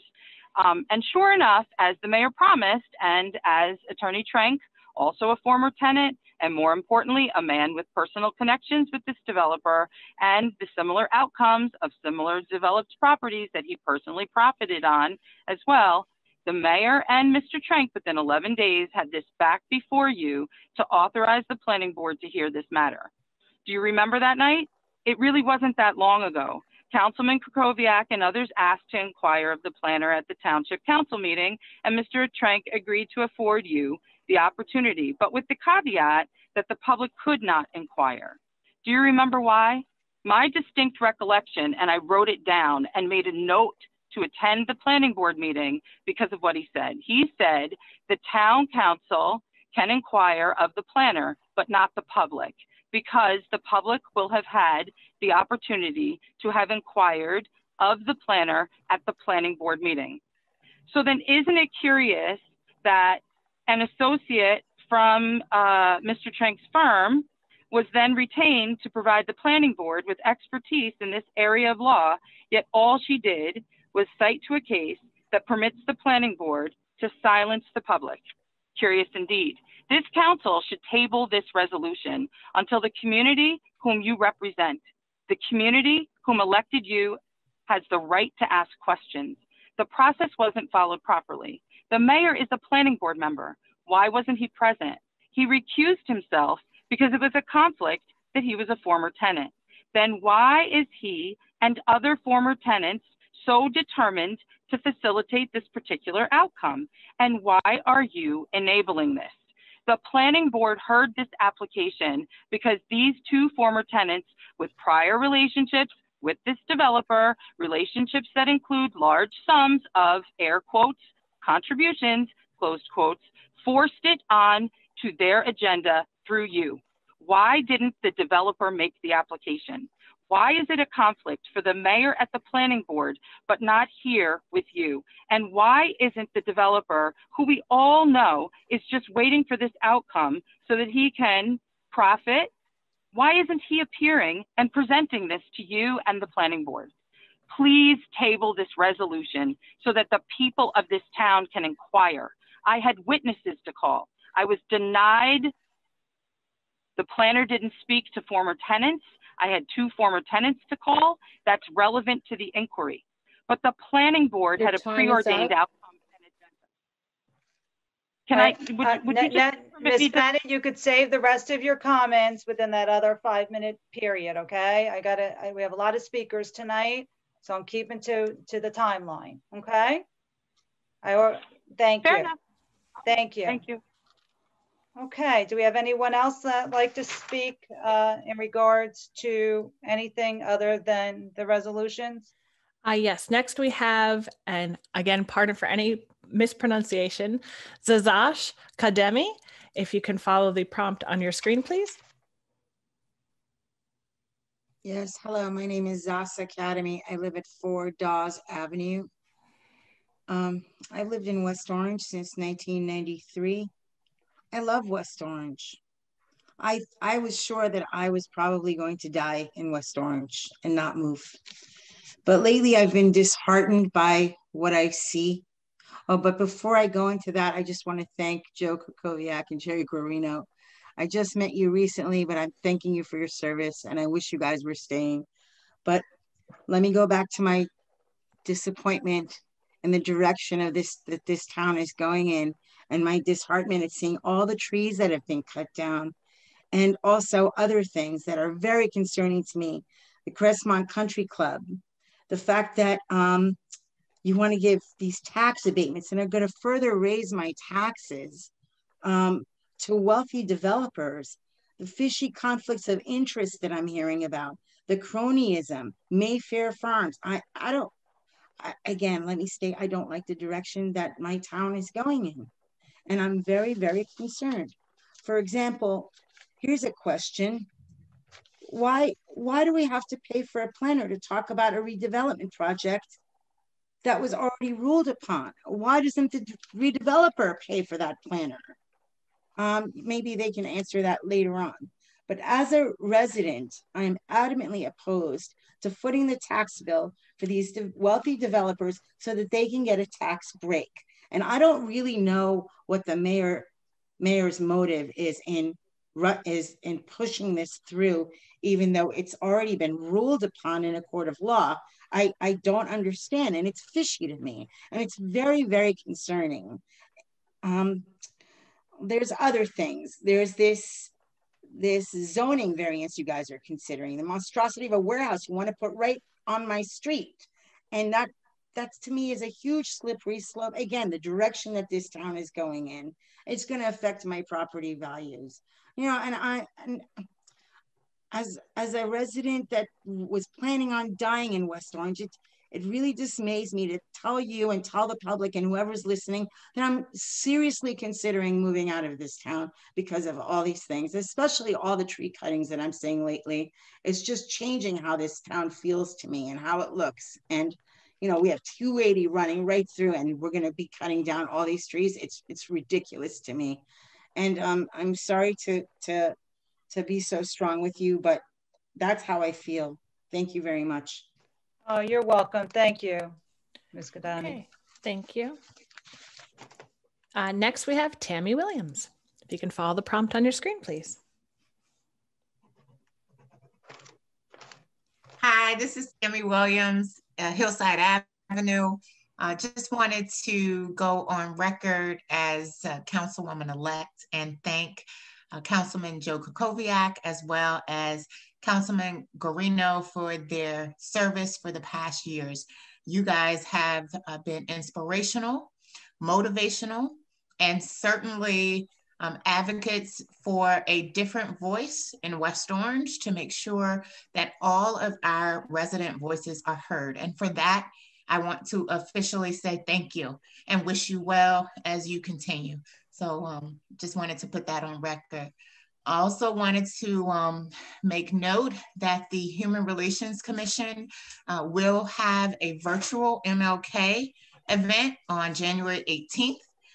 Facebook link information will be available before January 1 or by January 1. So we hope that our residents will tune in for this event. It will contain a medley of previous events with a salute to our residents and businesses who have stepped up above and beyond the call of duty during this COVID pandemic. So we did not solicit input from residents as we have done in the past this year to identify those who have done above and beyond the call to service. As is the legacy of Dr. MLK. But we have, as a commission, the Human Relations Commission, identified residents who, again, have gone above and beyond the call of duty. So that is what our presentation will entail. So please stay tuned for those details. And that's all I have. Thank you so very much. Hey, thank you. Great. Thank you, Ms. Williams. And next we have... Congratulations. We look forward to having you next month sit with us. Next we have Isabella Diaz-Friedman. If you can follow the prompt on your screen, please. Hi, I'm Isabella Diaz-Friedman from Northfield Avenue, close to the JCC area. First, I would like to thank Councilman Guarino and Krakowiak for their commitment and time to public service. Your work was very appreciated from us. Now I would like to express my concern on two things that I saw for this meeting today.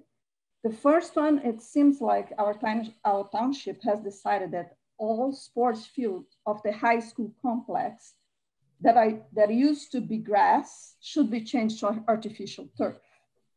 It's 3 have been done already and 1 to go, right? It's in this meeting today. I would like to know if there is any environmental studies with pros and cons before this project have been decided, and what is the result of it?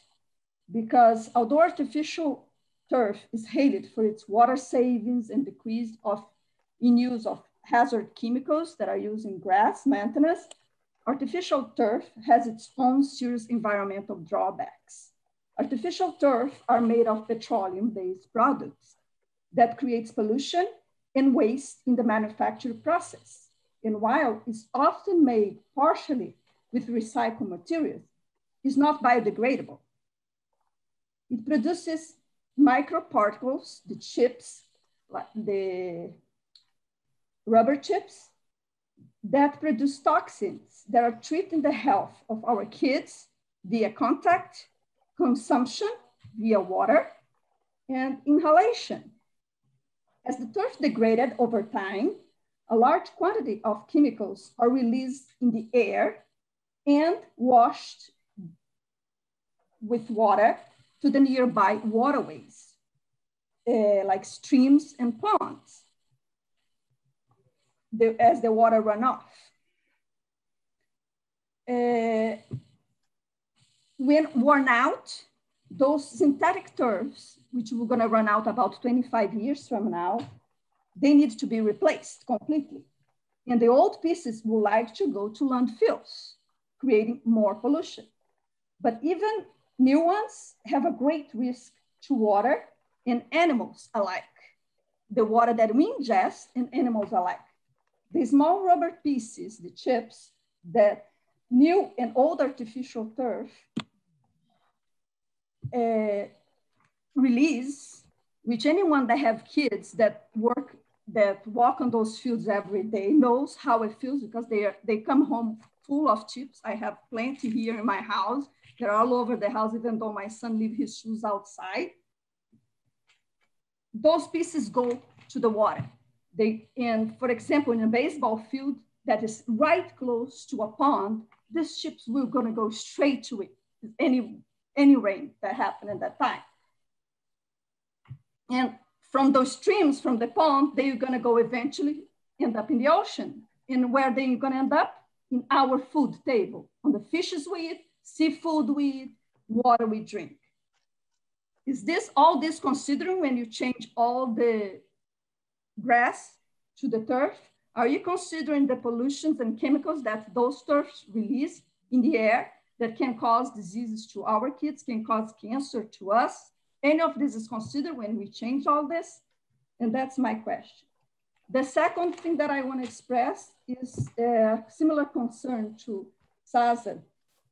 It's about the township keep giving tax breaks to wealthy developers. This is putting a really big strain in the West Orange financial and our school system, and we are paying for it. Higher and higher and higher taxes. We should, the public should be consulted the next time other tax breaks are suggested in the township. This cannot be done the way that it will be done over and over and over again, because the tax breaks are like for 30 years and the strain is too hard, and we want to stop to pay for that. They are wealthy, they can pay their own tax breaks, and they're going to take advantage of us when they are being wealthier with their developments. This doesn't make sense anymore. We would like to be consulted before you guys decide on this.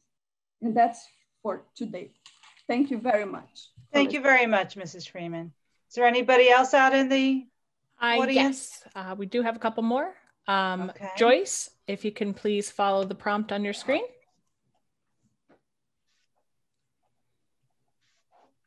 Good evening, council members. This is Joyce Rudin, Woodland Avenue. I just want to start off by thanking Councilman Guarino and Councilman Krakowiak.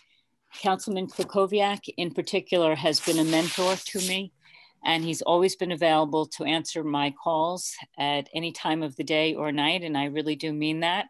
He's been a model of transparency, He's helped to educate so many residents on complicated issues that face the town. And I really just want to issue a very heartfelt thank you to both Jerry and Joe for spending all of the time that they have given to serve our township and to try and make it better. I'm speaking out tonight because I want to object to the ordinance on the agenda, which is attempting to reverse the court's ruling regarding executive drive.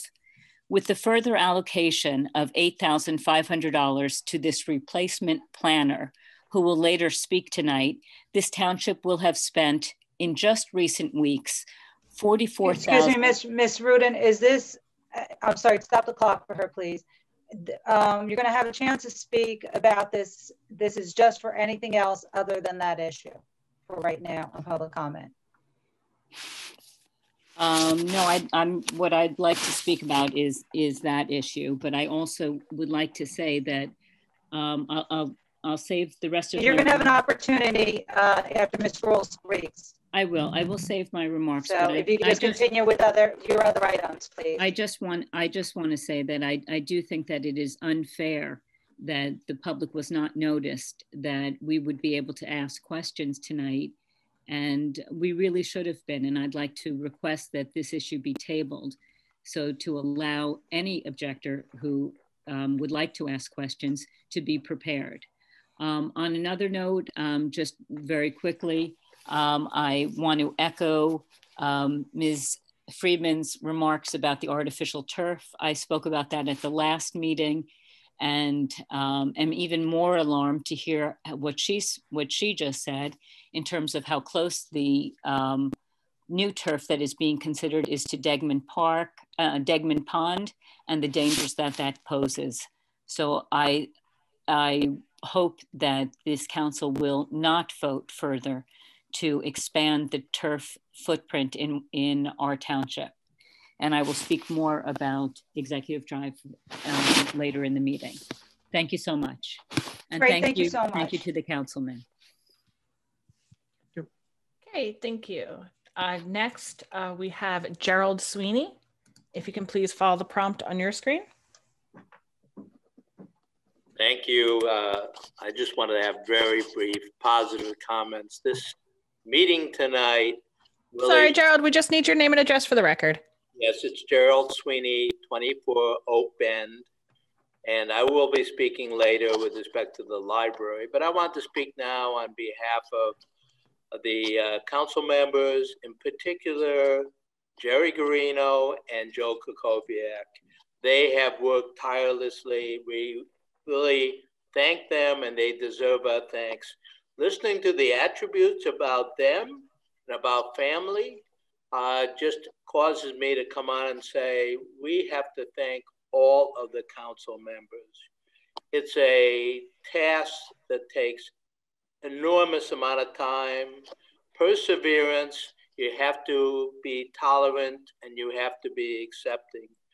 At this time of year, I want to thank you and your efforts are really much appreciated. I also want to thank Dave Kuby for getting on and telling you all the things that are going on in the library. It shows that the library and all of our government organizations sustain and continue and work as hard as ever, maybe even harder now to get through it. But my main message is to all of you on the council and to the council-elect members, thank you for taking on this task. For those two that are leaving, Joe and Jerry, we really appreciate it. And I hope I'm speaking and intend to speak on behalf of the community. We don't always agree with the outcomes, but we do appreciate your enormous efforts. Thank you and happy holidays. Thank you, Mr. Sweeney. Thank you for all you do for our public library with the Friends group. Okay, and Claire Silvestri, if you can follow the prompt on your screen, please. Sure, thank you. Good evening. Claire Silvestri, 20 Grandview Avenue. You may recall at the last council meeting, I asked whether Ms. Gruhl would be presenting at this meeting since she was not available for questions at the planning board. And at that time, I did not receive a response from anyone. So the question was still left open. Furthermore, I noticed on the agenda center, on the posting of the agenda for tonight's meeting, that the resolution involving Executive Drive had no explanation about it. Executive Drive was never mentioned. So that unless you were really paying attention to what's been going on and knew that the area in need of redevelopment for designation for Executive Drive would be on the agenda tonight, you would not have noticed based on the way the agenda was written. So I just wanted to second Ms. Rudin's request to table the resolution tonight to give residents an opportunity to be prepared for questioning of Ms. Gruhl. I appreciate that she is going to be made available for questions, but I certainly am not prepared with the questions that I had wanted to ask at the planning board. And I'm sure that there are other people who are not. This is an important issue in town, and in the interest of transparency and allowing the public to be heard, I would also recommend that the council table the resolution. Thank you. Thank you, Claire. Anyone else? Okay, thank you. Yes, next we have Kevin Malanga. If you can follow the prompt on your screen, please.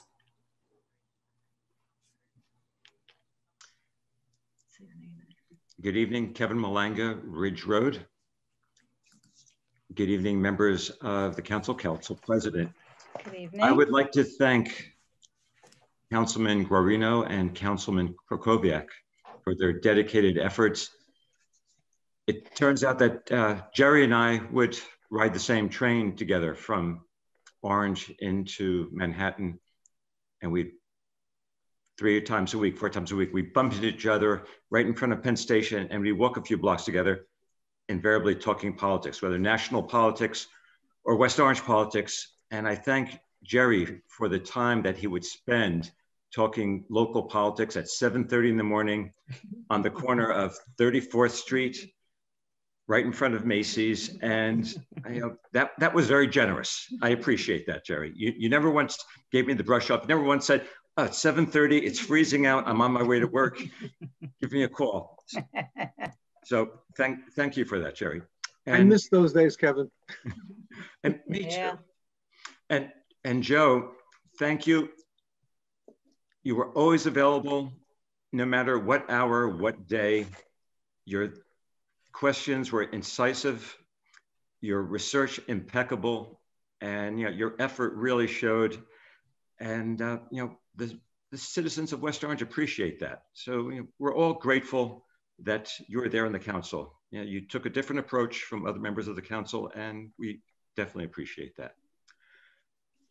I do have a question of Council President Castellino. It is unclear to me as to the nature of the questioning of Ms. Gruhl this evening. Are we going to ask the questions of you as Council President, and then those questions will be relayed to her? Or are we going to have a genuine cross-examination where I can ask a question, ask a follow-up question, ask as many questions as I possibly can in that truncated 3-minute time period? I'll answer at the end of the public comment, Mr. Malanga. All right, I have no other questions. Thank you for your time. Thank you. Okay, at this time, if we have anyone else who would like to speak on public comment, please use the raise your hand feature at the bottom of your screen. And last minute people, Douglas Adams, if you can follow the prompt on your screen, please. Yeah, Doug Adams, Pastor Adams, 9 Westover Terrace. Really just wanted to tell the councilman, Joe and Jerry, thank you. It was really good to get a chance to talk with you, work with you, and see your heart for the town and your service. I think that there's tremendous things that you both accomplished in different ways. And obviously serving your community is an honorable thing to do. And so just wanted to let you know that haven't had a chance to talk with you, but just wanted to say thank you for what you guys have worked to do and for your representation of yourselves and your representation of the town. And so thank you for that. And then also to obviously say congratulations to those who will come in to fulfill those giant shoes that you've left. Thank you. Thank you very much, Pastor Adams. Okay, thank you. Bill Rutherford, if you can follow the prompt on your screen, please. Good evening. Can you hear me? Yes, thank you. Good evening, everyone. Happy holidays to all. I just wanted to thank both Councilman Jerry Garino and Joe Krakowiak for their many years of service. I'm going to pile on the well wishes. I wish you guys well in every facet of your life from here on out. I'm sure neither of you are going to disappear and will continue to be involved in West Orange. And as a councilman-elect, I am grateful for what you've already done. I'm learning quickly how much time and effort was required for you to perform that service. And so I just wanted to extend my thank you to each of you for your many years of service. I also wanted to congratulate Councilwoman-elect Tammy Williams and Council President Michelle Castellino on their successful campaigns. And I look forward to working with you in the future. Thank you. Thank you, Mr. Rutherford. Thank you. Next, we have Anand Bhagwat. If you can please follow the prompt on your screen, please. Yes, hi, this is Anand Bhagwat from 51 Haggerty Drive. I just wanted to thank the council members for everything that you do for the township. I really appreciate it.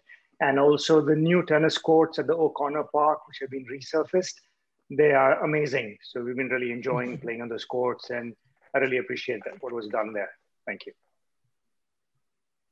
Thank you. Thank you. And finally, we have Mr. Puglisi. If you can follow the prompt on your screen, please.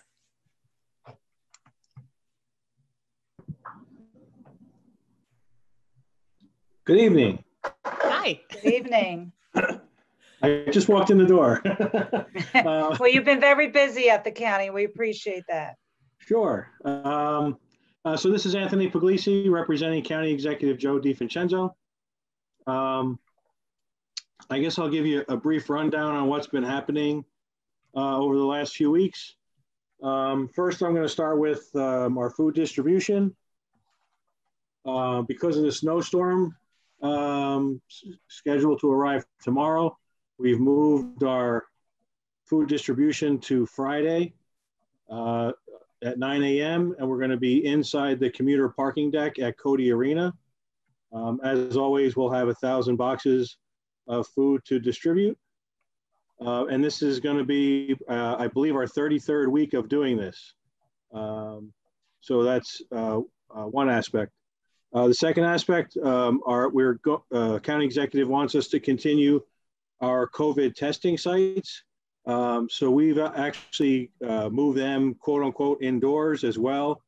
So 2 days a week we'll be at the Cedar Grove DPW inside 2 hangars there.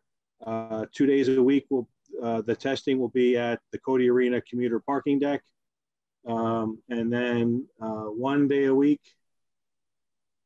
I'm drawing a blank. 1 day a week we'll be at the Hall of Records parking deck in Newark. And the county executive is committed to continuing that into the future. Even while we move into the next phase, as everyone's heard, some vaccines have become available.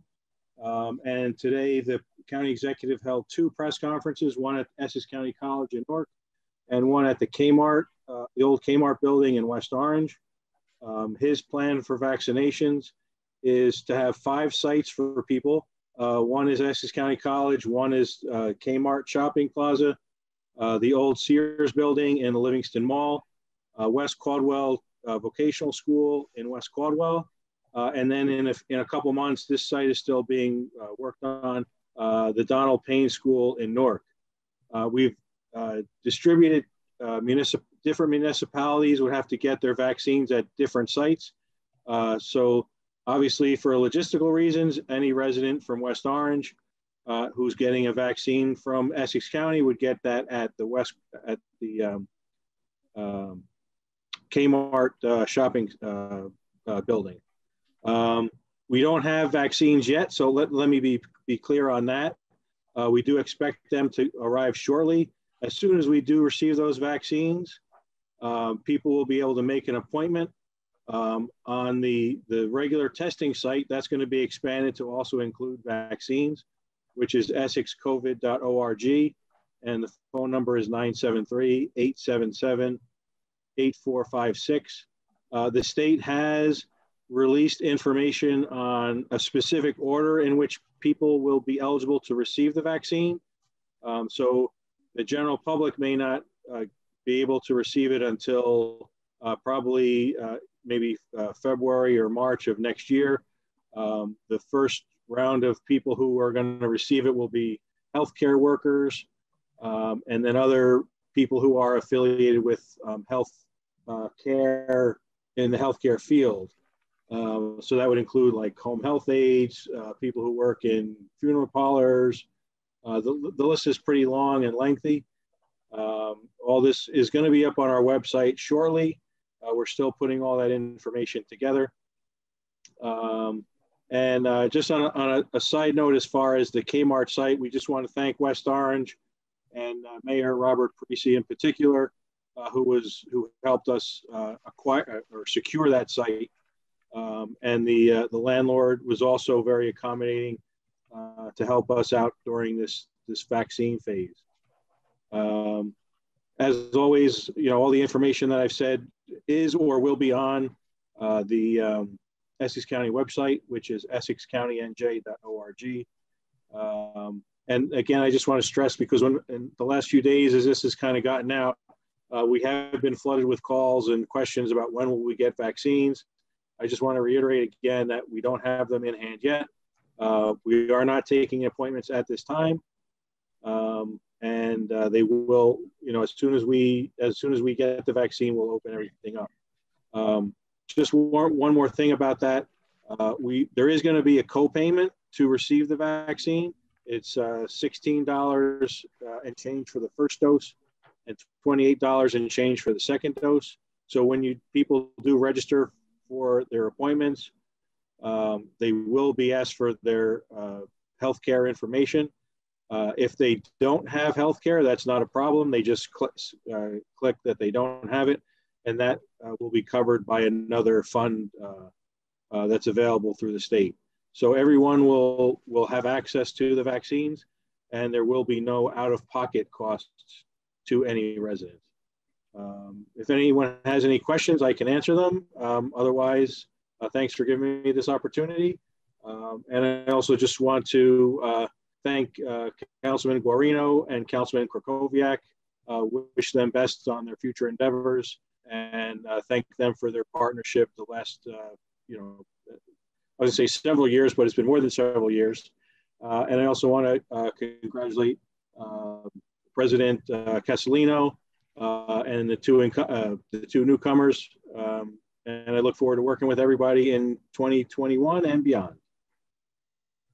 Great, thank you so much, Anthony. And we can't thank the county executive and the chosen board of freeholders and yourself for all the work. This has been a tough year with the COVID-19. All of you have stepped up to the plate, helping our residents tremendously. So we thank you for that continued progress. Council President, can I ask Anthony a question, please? Absolutely, Councilwoman. Thank you. So, and thank you. I wanted to thank the county executive for this morning's hour-long Zoom meeting as well on the 5 different vaccination centers throughout the county. It was 5 screens full, if that's even a word now, during the pandemic, 5 screens full of people throughout the county welcoming this news. You just mentioned that the home health care employees would be the first to receive that, and so fortunate because so many are face to face with this virus. It's not, sorry, I don't mean to interrupt. It's not, home health care is among the first group. The first group is actually. Well, that was my question. Are police, fire, I don't know, OEM, CERT team, are those individuals? The way I understand it, like there's, the first group is basically nurses and doctors, people who work in hospitals, and then through a separate agreement that the state has with, or like maybe, I guess maybe it's the federal government, with CVS and Walgreens, they're going to inoculate people who are in long-term care facilities. Mm-hmm. Then the second group to receive it would be, they say they classify it as essential workers and first responders, which would be police, fire, EMS. And then there's, like I said, there's that whole array of what's defined as secondary healthcare providers. Great. Okay, thank you very much for clarifying that. Thank you. Thank you, Councilman. And stay safe. Thank you, Anthony. Okay, so that should close out this portion of this public comment. Before I turn it over to my colleagues, I have a few items that I'll ask administration, but I think some of these I know the answers because I've been working with administration on. In regards to Crystal and Rosary, thank you for coming in on O'Connor Park. That has been an ongoing issue for a while now. And I know Mr. Keogh, and again, Mr. Sayers, jump in if I'm incorrect, or Mr. Gross, but I know Mr. Keogh from our recreation director has formulated a plan with patrolling that park. And I know he has been working on it with Mr. Gross of how he could fund that. So and with the police department. So I know there is a plan in place. Mr. Gross, do you want to speak to that at all? How far along that is at this point?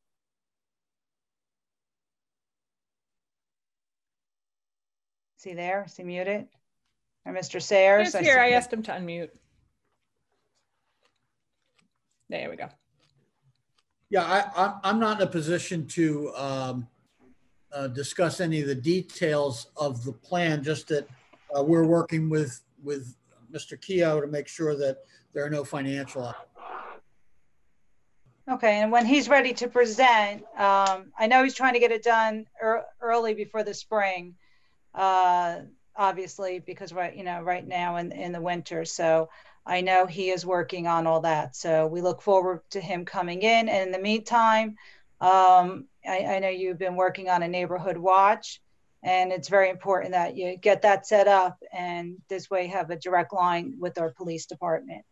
They're always wonderful in working together with you, and they could do that through the Zoom. In regards to Crestmon Country Club, appraisals, I know we're done.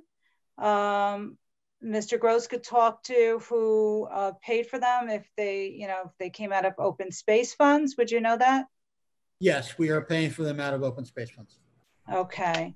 And I know I had a conversation with the mayor recently that he is going, when the appraisals come back is when a meeting will be scheduled. I also know the property in question that's being, I wouldn't say it's developed, but it is bought by a private owner, and that owner will be living in the house that they're building. So so it's not a separate developer looking to develop that property on Eagle Rock Avenue next to where I grew up. So that is good news. The owner is just building a new home. There was a lot of I guess there was, the forester was up there. There was a lot of dead trees up there, and they worked through a plan together because I had questioned it. I drove by, and it was a lot of brush in there. So I guess just from clearing it out, it looks like more went on than what actually did go on. So, but it is a private owner that's building a home, and that will be living there with their family. So that's Crestmon. I'm going to ask when Councilwoman McCartney speaks that she addresses Mayfair Farms for us. Turf fields real quickly, and Mr. Lepore, if the council wants to get into questioning, I asked for you to do that later in the evening when we get to that resolution on turf fields. But I know from the fields itself, they're very safe.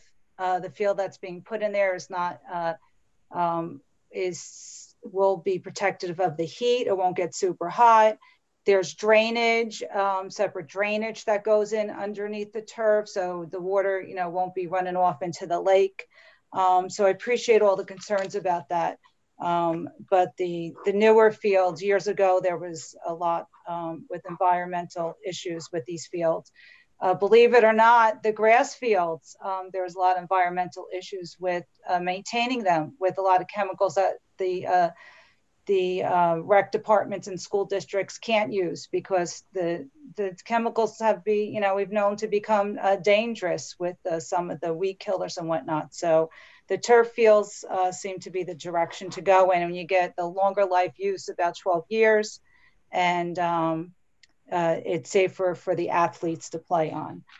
And I will now, let's see, those mayor, the mayor will be presenting a plan with Rock Spring. I've been keeping tabs with him on that. It keeps getting pushed with COVID and everything else, so it's probably going to be in January. So he's working on a presentation, and we will give the public plenty of time to attend. So with that, I'm going to look at my other notes I'll clean up, and I'm going to turn this over to Councilman Guarino if you have anything to add. Yes, thank you, Council President. Thank you very much. First, I want to wish the best and success to Council members-elect Tammy Williams and Bill Rutherford. I wish you as much success and enjoyment in your new positions and your commitment to community service as I have over the past 8 years, and I wish you all the best. I want to say thank you to all the residents who spoke tonight, and thanking both Councilman Krakowiak and myself for our service. I've come to know you a lot, and you know, Kevin and I, yes, for years spoke on the train and in front of my work at Macy's, and we spoke, and it's enjoyable, and I miss those conversations. On the turf fields, Council President, I have to answer what the misunderstanding is with a turf field. Over the years, turf has improved, and the turf they use now is a system called DuraTurf, and DuraTurf is very friendly to the ecology. The thing about it is the rubber pellets are made from used tires that at one time were burned or just put into dumps, and now they're recycled, they're treated. And the basic is insurance costs are lower when you use DuraTurf, because the players fall, they don't just fall, they bounce. And that's been, that is what happened.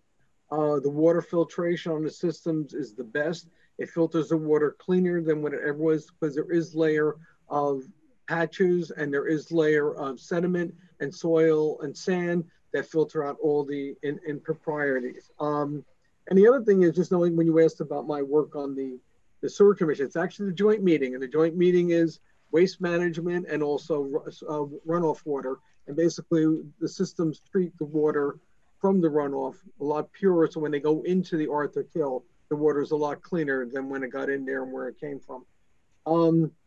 Talking about all the things, thank you to all the people, their concerns, especially with Rock Spring Country Club. I'm sure the mayor's proposal will come out, and the people will see, and the residents will see that there is a formatted plan to really move that along.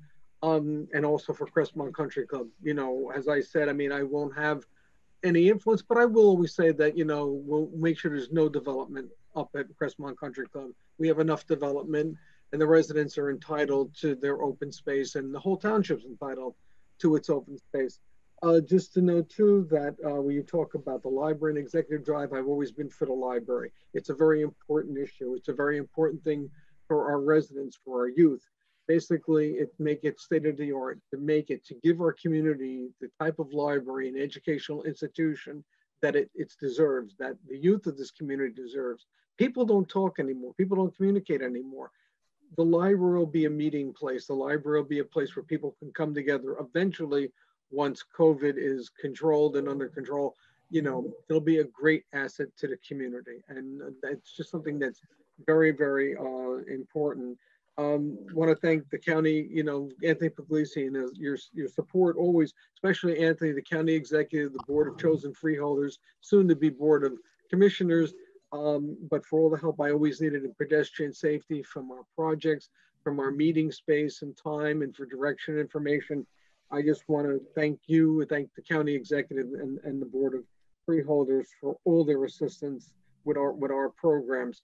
But like I said, when you talk about, developments and all that, yes, people need to get the information they need. But the fact is that we need to do this. We need to have our library. We don't need to lose the grant, because if we lose the grant, I don't know who's going to come up with $4 million to do a library. I mean, plus the other million from, from the developer buying the old library. These are things we have to calmly do. And I just want to say to everybody tonight, this is one of the most enjoyable public comments I've been through since my time on the council. Everybody has such decorum. Everybody has such respect. And I just wish you all carry this through everything. And it's just been an enjoyable public comment tonight. And I want to thank you, Council President. And like I said, just more support for our Street Smart. Remember, Street Smart, Drive Smart, Walk Smart. And that's what we want to do. And that's what we all need to do. Please take the survey. Please support the Downtown Alliance. Please support our downtown businesses. And thank you, Council President. Thank you, Councilman. Councilman Krokoviac. Yes, thank you, Council President. I just want to say thank you informally or formally to everybody who thanked Jerry and I for our service. It's really overwhelming to actually hear people who appreciate, because a lot of times you don't hear that. So I do appreciate everybody's kind words. Thank you. Just a couple of quick questions. There were multiple questions about Crestmon and multiple questions about Rock Spring. And I just wondered, Council President, or perhaps members of the administration, if there's any more information to be shared on either of these issues. It looks clear right now that in terms of Crestmont, that there's actually been, I guess, 2 appraisers identified and engaged and are doing the appraisals now. Is that correct? Yes, Mr. Gross or Mr. Sayers, jump in. That's correct. Okay. Is there anything else going on with Crestmont other than the appraisals? Is there anything? I know there was a little mention of this house, but is there anything directly related to Crestmont, or? Not to my knowledge. Okay. Well, excuse me, Councilman. That house is a separate property. As it's not it just right is adjacent, adjacent to it. It's not owned by Crestmont. It's private owner. Okay. Thank you for clarifying that.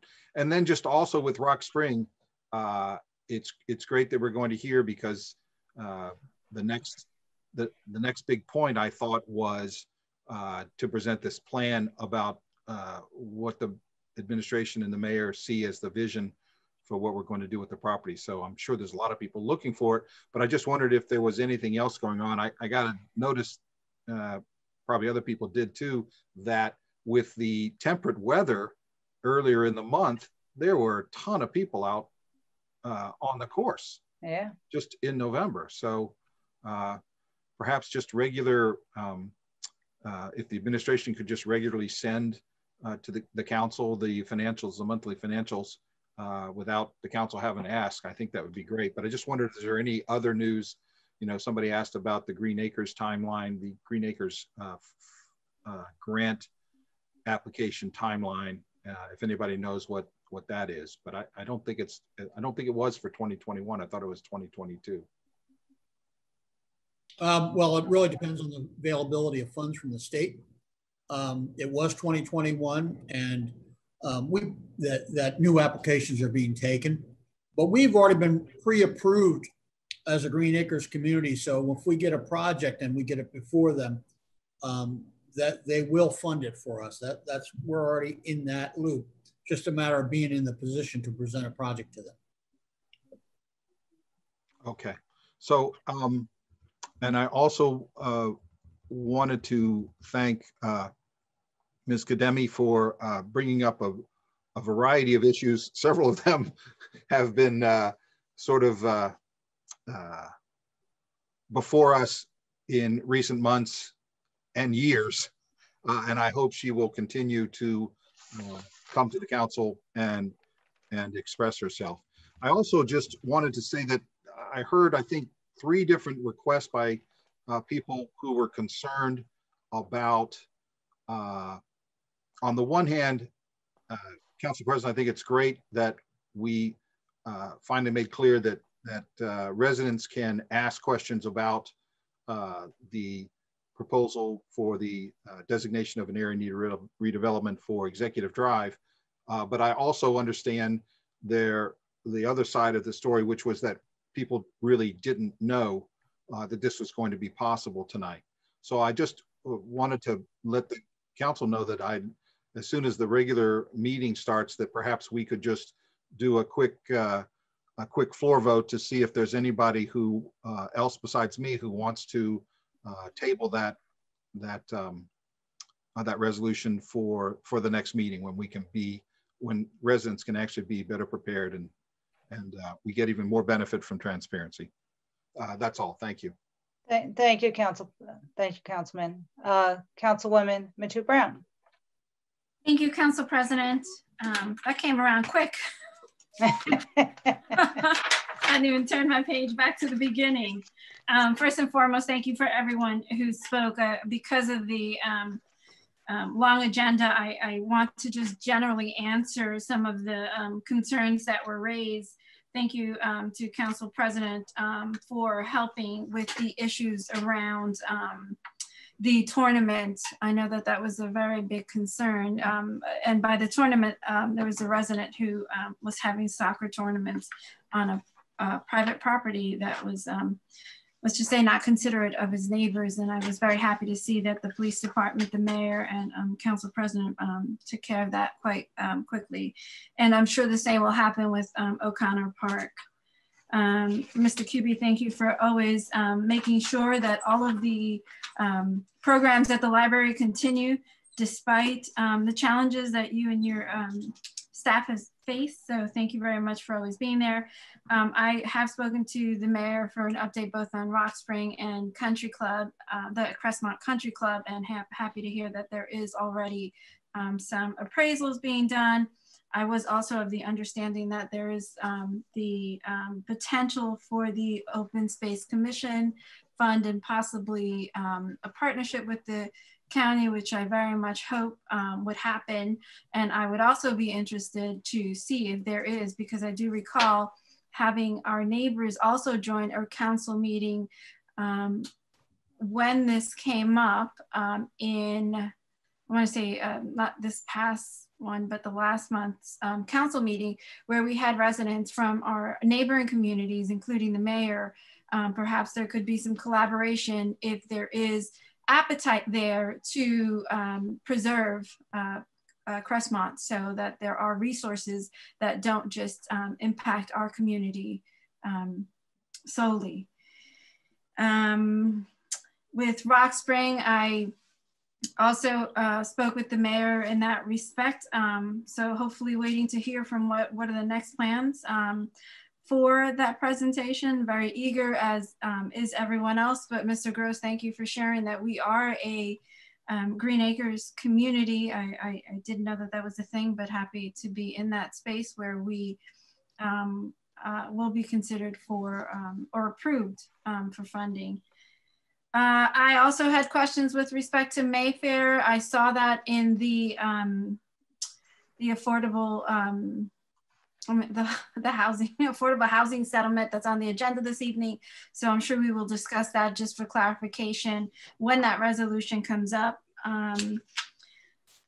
Levinson, you spoke about the country club as well. Rock Spring, Ms. Morelli, as always, thank you for being so supportive of the council and always, and by supportive, I mean always being present and sharing your concerns as well as your platitudes as you did this evening. Ms. Bennett, I was not aware that there was the planner was on the agenda for tonight. Either I am happy that there will be questions that we can pose. And I know Councilwoman, Council President will further address that. With respect to the concern of the artificial turf, I know Mr. Lepore did, and we did speak about this during the last council meeting about how the trends of the manufacturing of the turf is now safer. So perhaps when we reach that resolution, Mr. Lepore can address that.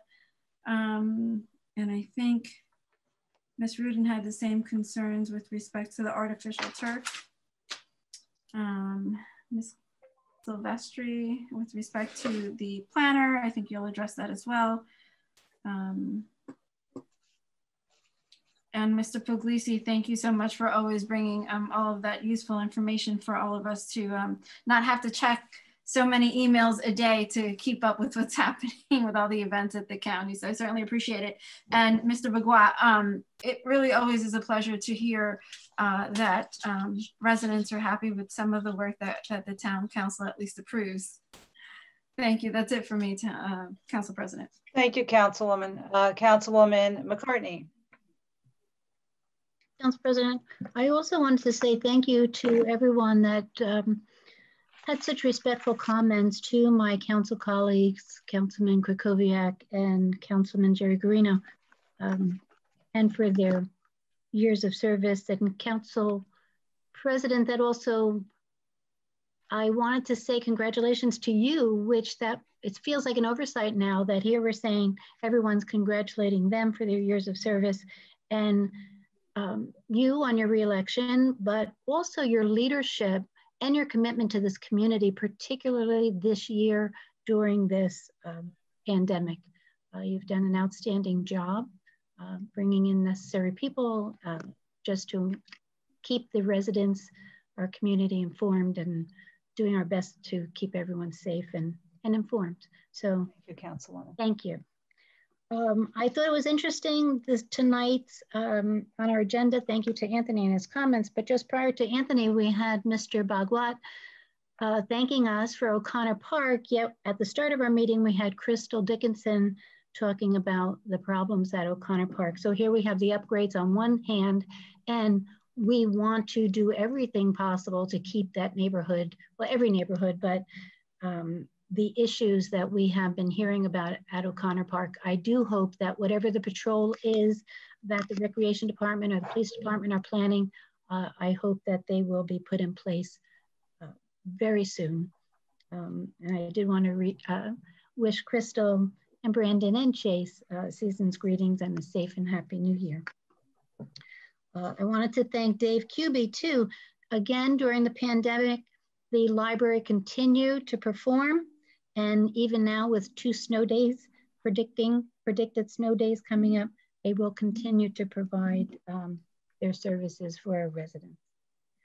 I had the same question, and I wanted to say thank you to Dave for bringing up Art Talks. That is Janet Mandel, member of the Arts Council. If you do go to westorangearts.org, Janet has numerous arts talks where she dissects a painting and explains what was on the artist's mind and the meanings behind the paintings. And the one on Norman Rockwell coming up on December 17th. Thank you for highlighting that, very timely. I wanted to tell Mr. Rosenberg that I had the same question about Rock Spring Golf Club. I also spoke to the mayor too about the timeline, which goes hand in hand that until we do develop a plan, hopefully we hear it in the next couple of months, we can't apply to the Green Acres Fund or the Green Acres Funds until we develop a plan so that we know exactly what it is that we are preserving and what will be developed. So hopefully we will have some news on that soon. Mrs. Kademi and Mr. Page has talked about tree removal, and Council President, you referred to that was an application on Eagle Rock Avenue that was approved by the Planning Board. So there is a lot of work. Though it is close to Crestmon, it is not Crestmon. It is a separate application that was approved by the Planning Board. Thank you to Jerry Garino for answering the questions about the environmental issues on the turf field that came up last meeting. So I appreciate those comments. And actually, I wanted to say thank you to Michaela Bennett too for recognizing DPW, because they're always out there doing everything that we do ask for. And I enjoyed the term a holiday pivot, because that's exactly what it was. We spend weeks and actually months downtown Alliance, and our trolley tours and the pancakes and everything that goes into our holiday traditions each year. And this year, that's exactly what it was, a holiday pivot that turned out to be an amazing evening for our residents, with, I think we estimated over 300 cars passing by Town Hall. And I know I said that it seemed like we were able to create that small town charm for the evening for our residents in such a large town. So thank you for that. The question about, so in our resolution, this is our letter of recommendation from the planning board for our fair share housing. You had asked me to, this is resolution 2080, memorializing the resolution from the planning board on the fair share housing. It lists, so it's pages long, but it lists, again, with the expertise of Shirley Bishop, it lists all of the ways that we can address our round 3 obligation for meeting the affordable housing.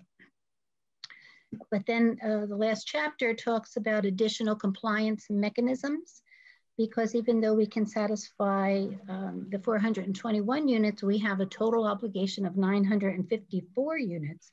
So we still have an unmet need of 533. So for that unmet need, what has been proposed is an overlay zone. Just saying that if or when any of these properties were to come up, we would control the zoning for these properties. Kmart is one. Right now it's zoned for a planned commercial. The overlay zone would allow for a mixed use, permitting commercial, retail, and residential on that property. The second site is Mayfair Farms. That is 11 acres. It's currently zoned as a B2 business.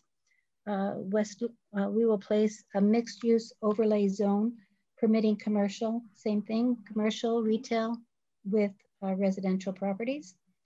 There's another property at Redwood. This is located at 200 Pleasant Valley Way. This is approximately 6 acres. This is currently zoned as an R2 single family residential. And what would be proposed there is an overlay zone permitting up to 140 total units and set aside additional for affordable housing units. And the fourth one is mandatory set aside ordinance. The township has adopted, well, this isn't really an overlay zone, but this is saying that the township has adopted an ordinance requiring a mandatory affordable housing set aside for all new multifamily residential developments of 5 units or more. So that is in the resolution memorialized by the planning board.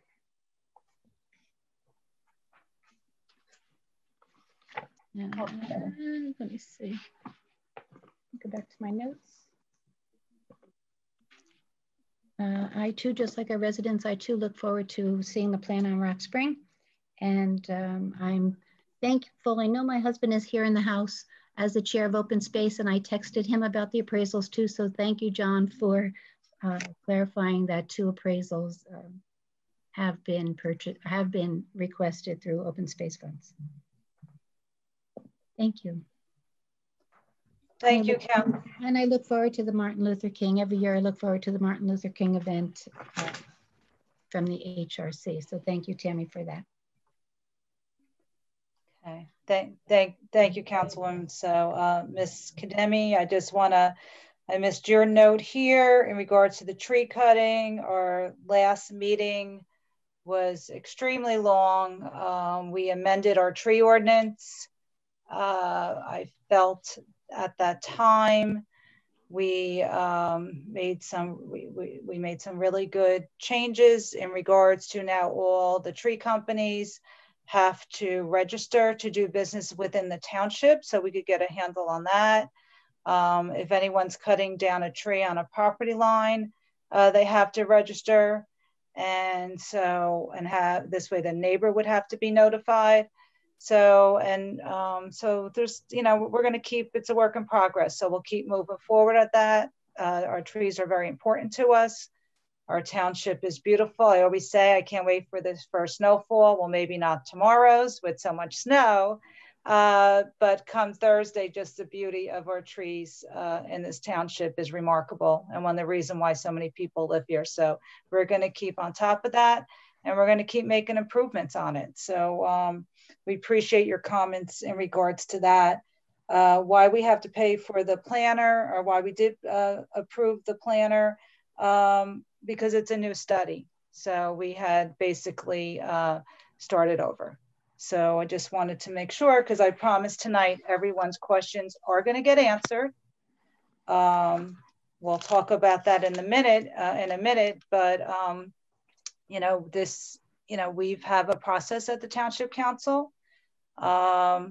We have our 5-minute public comment, and we write down all the questions and we try to answer everybody. And we're going to make sure we do that this evening when it comes to the resolution.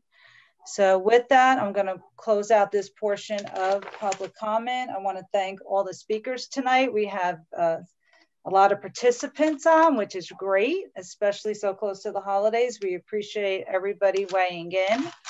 And I'm going to get the next portion of the meeting started. So thank you all for coming on, and especially wishing well to our colleagues. They really deserve those great remarks that were made this evening for them. They worked really hard. Okay, so moving forward to our agenda. Let's see. We're not gonna move on the, let's see here, consent agenda. Go ahead, Madam Clerk. I'm gonna let you review the consent agenda. Are we not doing what you had told Dr. before? We're gonna do the consent agenda now, or? Well, I'm gonna have approval of the minutes of previous meeting. Go ahead, Madam Clerk. Okay. Approval of minutes of previous meeting, public meeting November 10th and November 24th. Consent. Report of township officers, none. Reading of petitions and communications and bids. Okay. A. Should I go through each one? Yes, go ahead, and then we'll consent them. Okay. Correspondence from Mayor Parisi for advice and consent of the Township Council for the appointment of Sunjana Sridhar to the West Orange Public Library Board. Her appointment will become effective January 1st, 2021 and continue through December 31st, 2022. Consent. Correspondence from Mayor Parisi for advice and consent of the Township Council for the appointment of Kendall Blue to the West Orange Public Library Board. Her appointment will become effective January 1st, 2021 and continue through December 31st, 2024. Consent. Consent and welcome. Yes. New appointments to the West Orange Public Library. Planning Board Resolution 20-08, consideration of the housing plan element and fair share plan to become part of the master plan for the Township of West Orange. Consent. Consent. Planning Board Resolution 20-09, recommending designation of Block 155, Lot 40-02, Block 155, Lot 4202, and Block 155, Lot 4102 as a non-condemnation area in need of redevelopment. Consent. Consent. Consent. Correspondence from Mayor Parisi for advice and consent of the Township Council for the appointment of Dana R. Nugent to the West Orange Public Library Board. Her appointment will become effective January 1st, 2021 and continue through December 31st, 2025. Consent. Consent. Correspondence from Mayor Parisi for advice and consent of the Township Council for the appointment of Karen Mengden to the West Orange Public Library Board. Her appointment will become effective January 1st, 2021 and continue through December 31st, 2025. Consent. Consent. Consent, and thank you for staying. Yeah. Correspondence from Mayor Parisi for advice and consent of the Township Council for the appointment of Amy Schwartz to the West Orange Public Library Board. Her appointment will become effective January 1st, 2021 and continue through December 31st, 2025. Consent. Consent, and thank you to Amy and Ms. Nugent. And all the appointees. Thank you for your Yes. volunteer service. Finally, correspondence from Mayor Parisi reappointing the Honorable Dennis Dowd for a 3-year term ending December 31st, 2023. His appointment will become effective January 1st, 2021 and designate continuation as Chief Judge of the Municipal Court ending with the mayor's term. Consent. Consent, and thank you. Yeah. Bills, are there any questions on the bills? Consent. And resolutions, Council President. Thank you, Madam Clerk. Okay, so I'm going to pull a few here, and then we're going to start with the presentation of Ms. Gruhl. Before that, my councilman, we will have a conversation.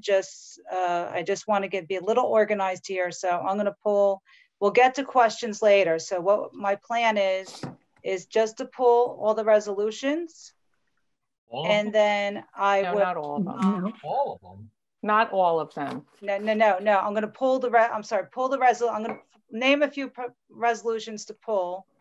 I'll defer to my colleagues to see if they have anything additional. If you have questions on any of them and you don't want them pulled, I'm going to ask you later on this evening about the questions. So you don't have to say I have questions. Just tell me the ones you want pulled if I didn't name them. Okay. So I'm going to start with A, the Downtown Alliance budget. Ms. Brill will be making a presentation later in the evening. I'm going to pull J, 254-20. Let's see here. Those are questions. And let's see. Everything else I have is questions. Okay, Councilman Guarino, do you want anything else pulled? So far, A and J are pulled. Council President, you need to pull 249-20. E, okay. Oh, E, I'm sorry. Thank you, Mr. Trank. I had that, I didn't have that on the revised one. I had that on my original agenda. Okay, go ahead, Councilman Guarino. Anything else? I know you said I just have about. Yeah, don't worry about questions now. Just what you need pulled. No, I have questions, but so I have nothing that want to be pulled. Okay, great. Councilman Guarino, Kukoviac. How quickly they forget. I know, right? We've already got one foot out the door, Jerry. That's it. I know, Joe. Sorry, I know this is going to be a long meeting. As I mentioned before during public comment response, I thought it would be a good idea if at the beginning of this process, we just have a floor vote and see if anybody else wants to postpone consideration of 249-20 so that the public could have a better chance to prepare for the questioning. Okay, and I'll get to that. Okay. But do you have anything else pulled? No, nothing else. The only issue is I don't think it's a particularly good idea to have Ms. Gruhl give her presentation and then if I'm gonna have the vote before she gives her presentation. Oh, okay, great. Okay. Yeah. Just I'm be fine. patient I'm good. with me. Let me run the meeting. Just want to be sure I wasn't clear. Thank you. Thank you. Okay, Councilwoman Matu Brown. Anything else? No. Okay, and Councilwoman McCartney. Just a question on M25. Yeah, no questions right now. When I come back, we're gonna go to the questions, okay? Thank you. Okay, I'm just trying to, we have a lot of speakers, so I'm just trying to make sure we get them all in and have the chance to speak.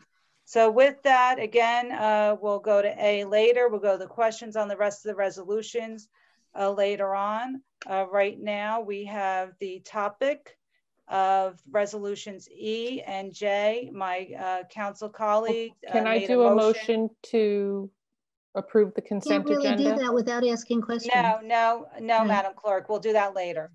Okay. Okay, because I don't want to take the time yeah, to go I'm sorry. questions, okay, never mind. Because we have Ms. Gruhl here. Right.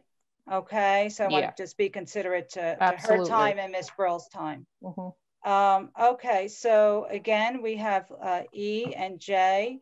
Our colleague made a motion if we wanted to table this to the next meeting. Do I have a second?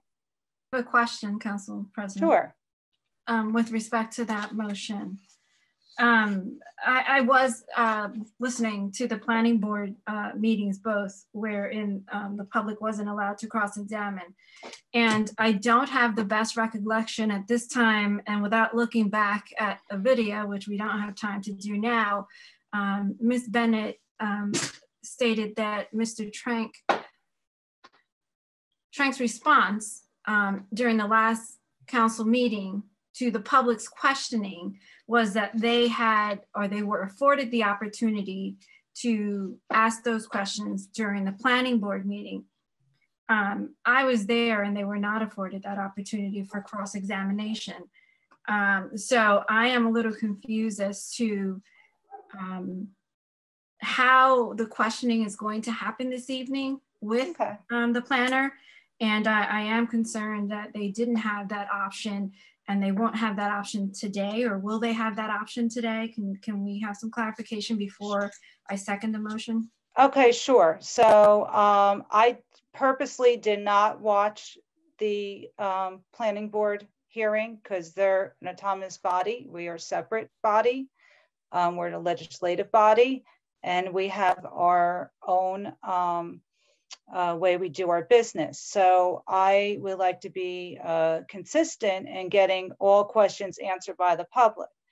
With doing so, my plan is for Ms. Gruhl to come before us, have a presentation. You know, let's take it back a step. On September 22nd, we adopted a resolution referring 100 Executive Drive, 200 Executive Drive, and 10 Rooney Circle to the planning board for consideration whether it was an area in need of redevelopment. And at the same time, we adopted the resolution authorizing Ms. Gruhl and her firm to prepare a study for the area. And if you remember at that time, the council, we directed Mr. Trank to make sure that Ms. Gruhl would be at the meeting. And I believe, you know, we had a vote. I believe it was 3-2. So myself, yourself, Councilwoman, Councilman Krakowiak, had voted to have Ms. Gruhl present because, we usually don't have to do that with every resolution, but we thought it was important. And we said she would be present and she would answer questions that the council would ask her the questions and let her speak. And she's here this evening because we said we would do that. And in the interim, the planning board meetings were last month. And again, I did not watch them. They had the opportunity, or they, whatever was decided then. Let's not forget, this meeting is about the study only. So she's going to present on the study. There aren't going to be conversations about pilots because that's not here now. It may or may not be here, but that's not what tonight's all about. Tonight is about those properties and the study that was conducted on them. Now she's going to speak. She's going to give us a presentation. We all received the presentation. I believe the presentation is up on the township website, so anyone is welcome to review it. And I'm going to give the public their 5 minutes to ask questions. And I recommend the public to write your questions down for Mrs. Gruhl. We'll make sure they all get answered.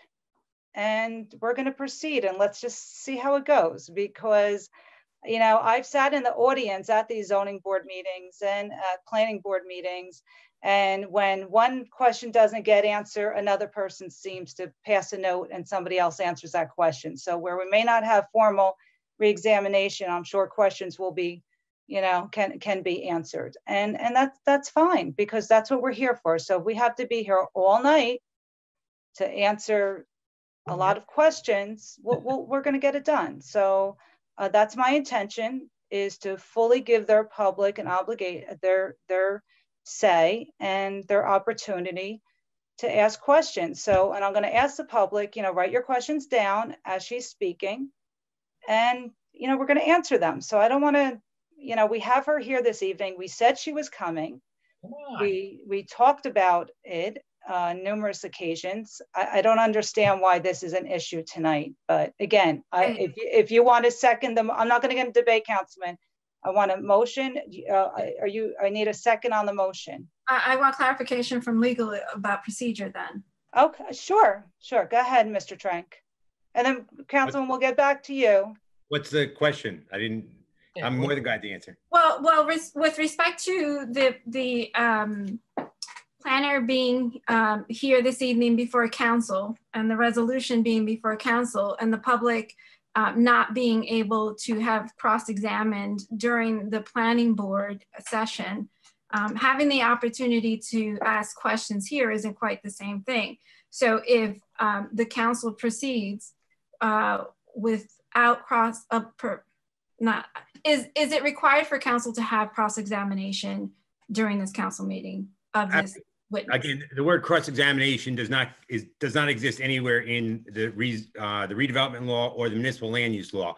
The short answer is, as the council president said, the planning board is an autonomous body.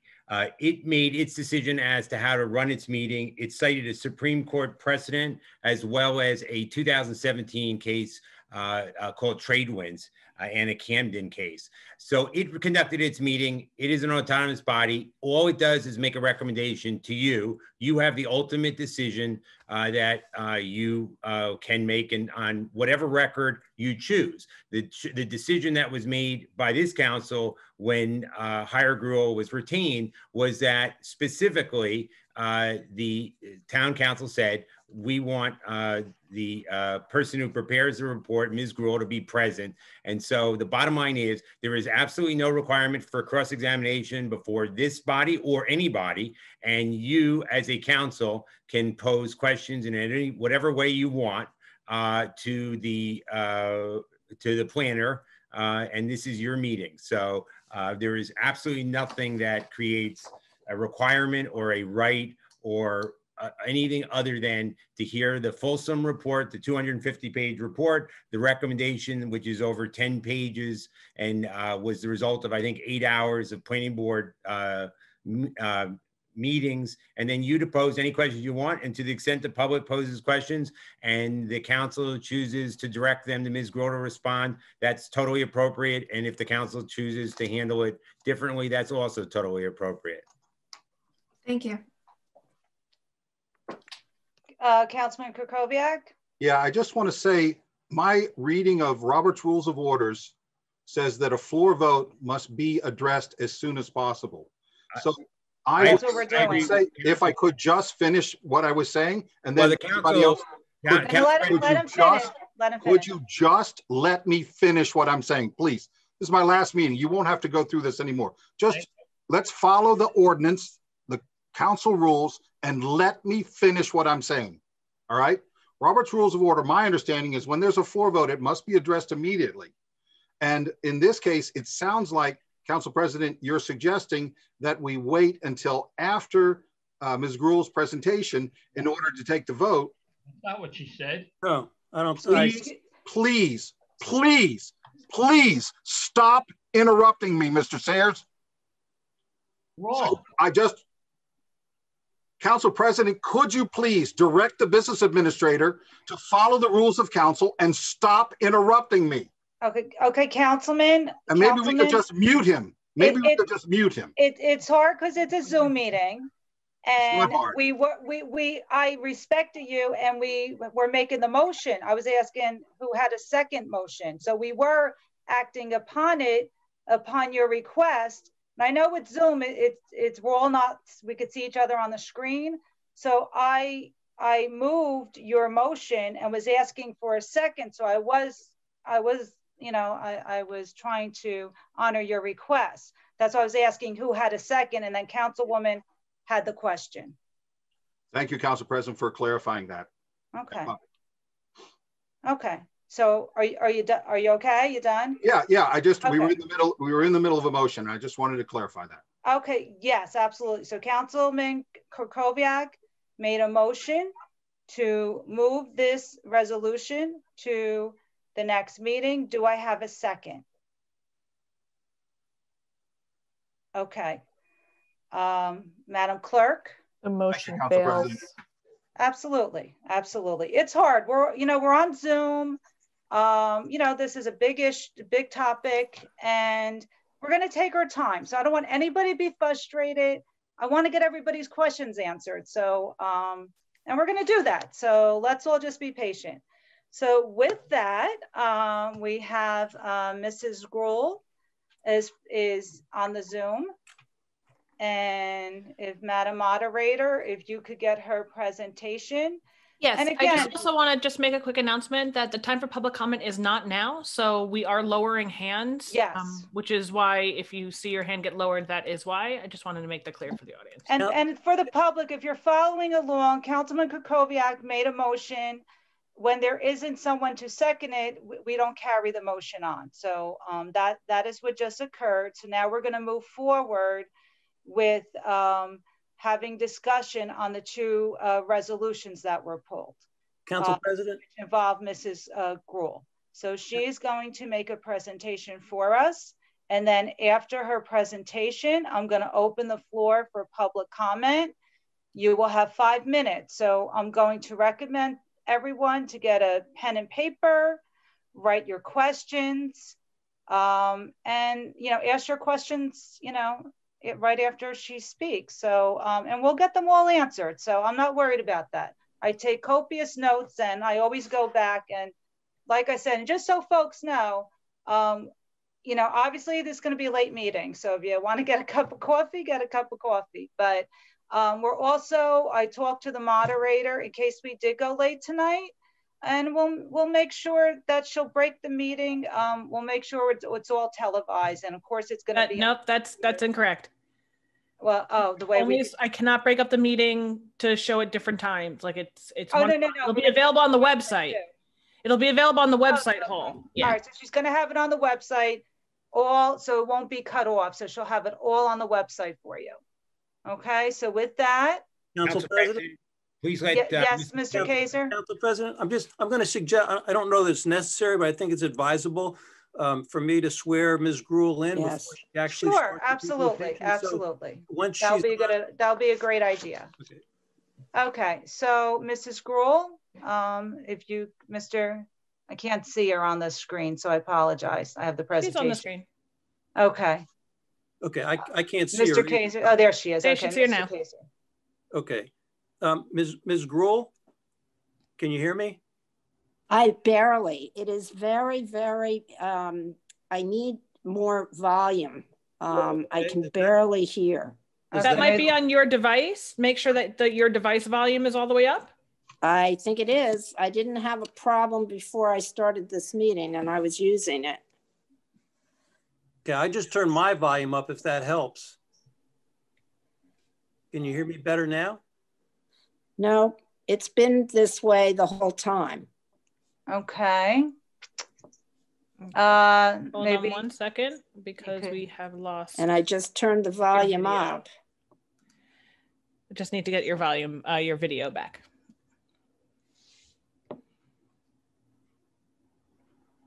I can hear her fine, so. Yeah, we hear you fine, but she's going to need to hear for the questions. Right. Okay, let me just ask, were you using any kind of like earbuds or earphones before on your computer? No. Okay.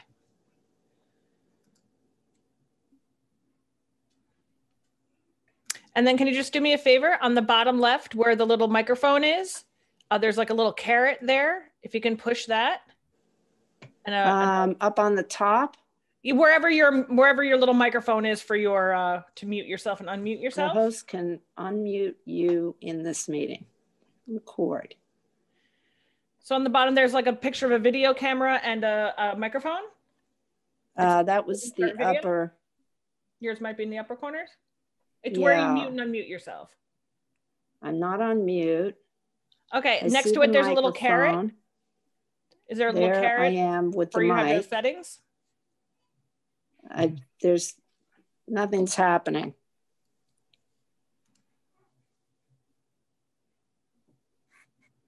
I have not had, I must say, this is the first time I've had a problem with this.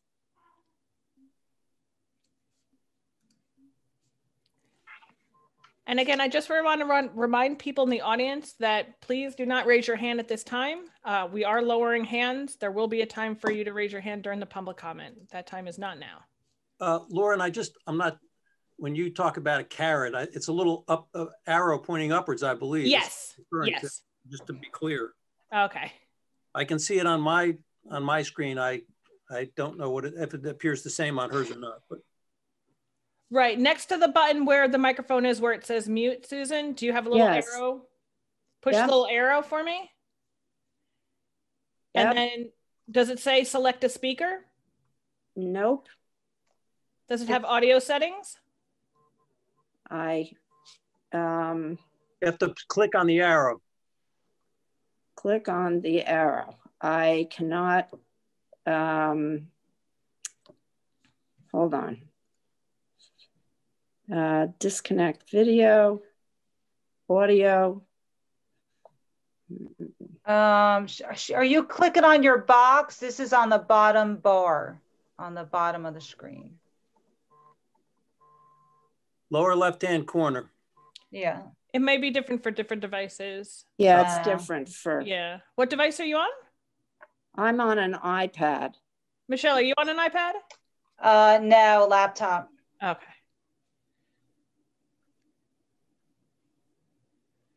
I can see it. Who's on an iPad there? Should I try to go off and come back on? Try that. Yeah, from your desktop or your laptop? Well, no, I wasn't going to go on anything other than the iPad. I don't have another device. Okay. I mean, you seem to be responding to us, so it seems like you can hear us. Yeah, it's very, very mute, very, very soft. Do you have earphones? No. Okay. So the host can unmute you in this meeting. When I hit that little icon, yeah, it's not that. We're looking for like a settings button or an audio settings kind of. Yeah, I know, and I found it. And is your charge? Up. Do you have the charger in? Maybe it's starting to lose its charge. No, I've got about 86%, so I don't have a concern about that. I'm here on the more webinar settings, virtual background, raise hand, disconnect video, disconnect audio is, let me try this. Oh, I can't wait to go back to council chambers. No, I wish you wouldn't have done that. Susan, now you're going to have to reconnect your audio.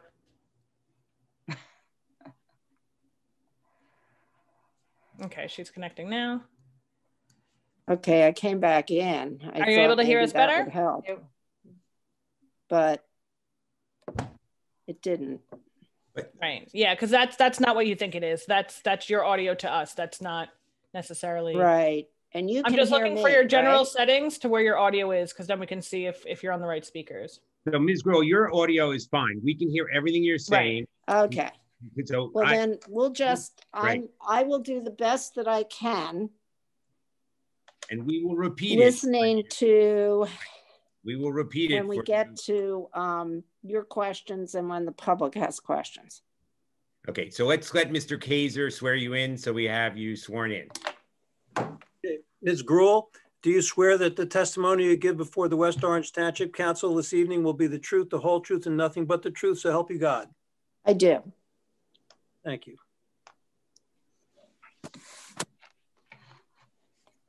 Council President. So, Ms. Gruhl, you can see the screen with the slides that you designated for your presentation, correct? These are the ones you... Not right now. So wait a minute. I am... Oh, my goodness. Now I can, yes. These are the slides you gave to the moderator. Yes. Okay. So go ahead, proceed. Okay, so what I'd like to do is just kind of briefly go over how we got where we are and some of the highlights of the study that we prepared. I'd also like to just note that a little bit of my qualifications as a planner. I am a licensed planner in New Jersey. I am a principal in the planning firm of Higher Gruhl and Associates. And I have qualified as an expert witness in front of numerous boards and bodies and in court. I have a master's degree in planning from Rutgers University, and I currently am an adjunct instructor in the graduate department at Rutgers. I teach comprehensive planning, and I have participated in a number. One of the areas of my expertise is in redevelopment, statutory redevelopment, and I have participated in many panels associated with redevelopment, and I've prepared, I don't know how many redevelopment studies and plans. So just a little bit of background about that. As you noted, as the council president noted, in September of this year, the council authorized the planning board to investigate, do a preliminary investigation and to determine whether the study area meets the criteria to be designated as an area in need of redevelopment as a non-condemnation redevelopment area. The study area is commonly referred to as 100 Executive Drive, 200 Executive Drive, and 10 Rooney Circle. And this, this map that's up, it's an aerial that shows the different parcels or the study area that I'm going to talk about. As a result of that, we prepared a report that is dated October 29th of this year. Based upon that report, the planning board held two very lengthy hearings on November 18th and November 19th, where I testified at length.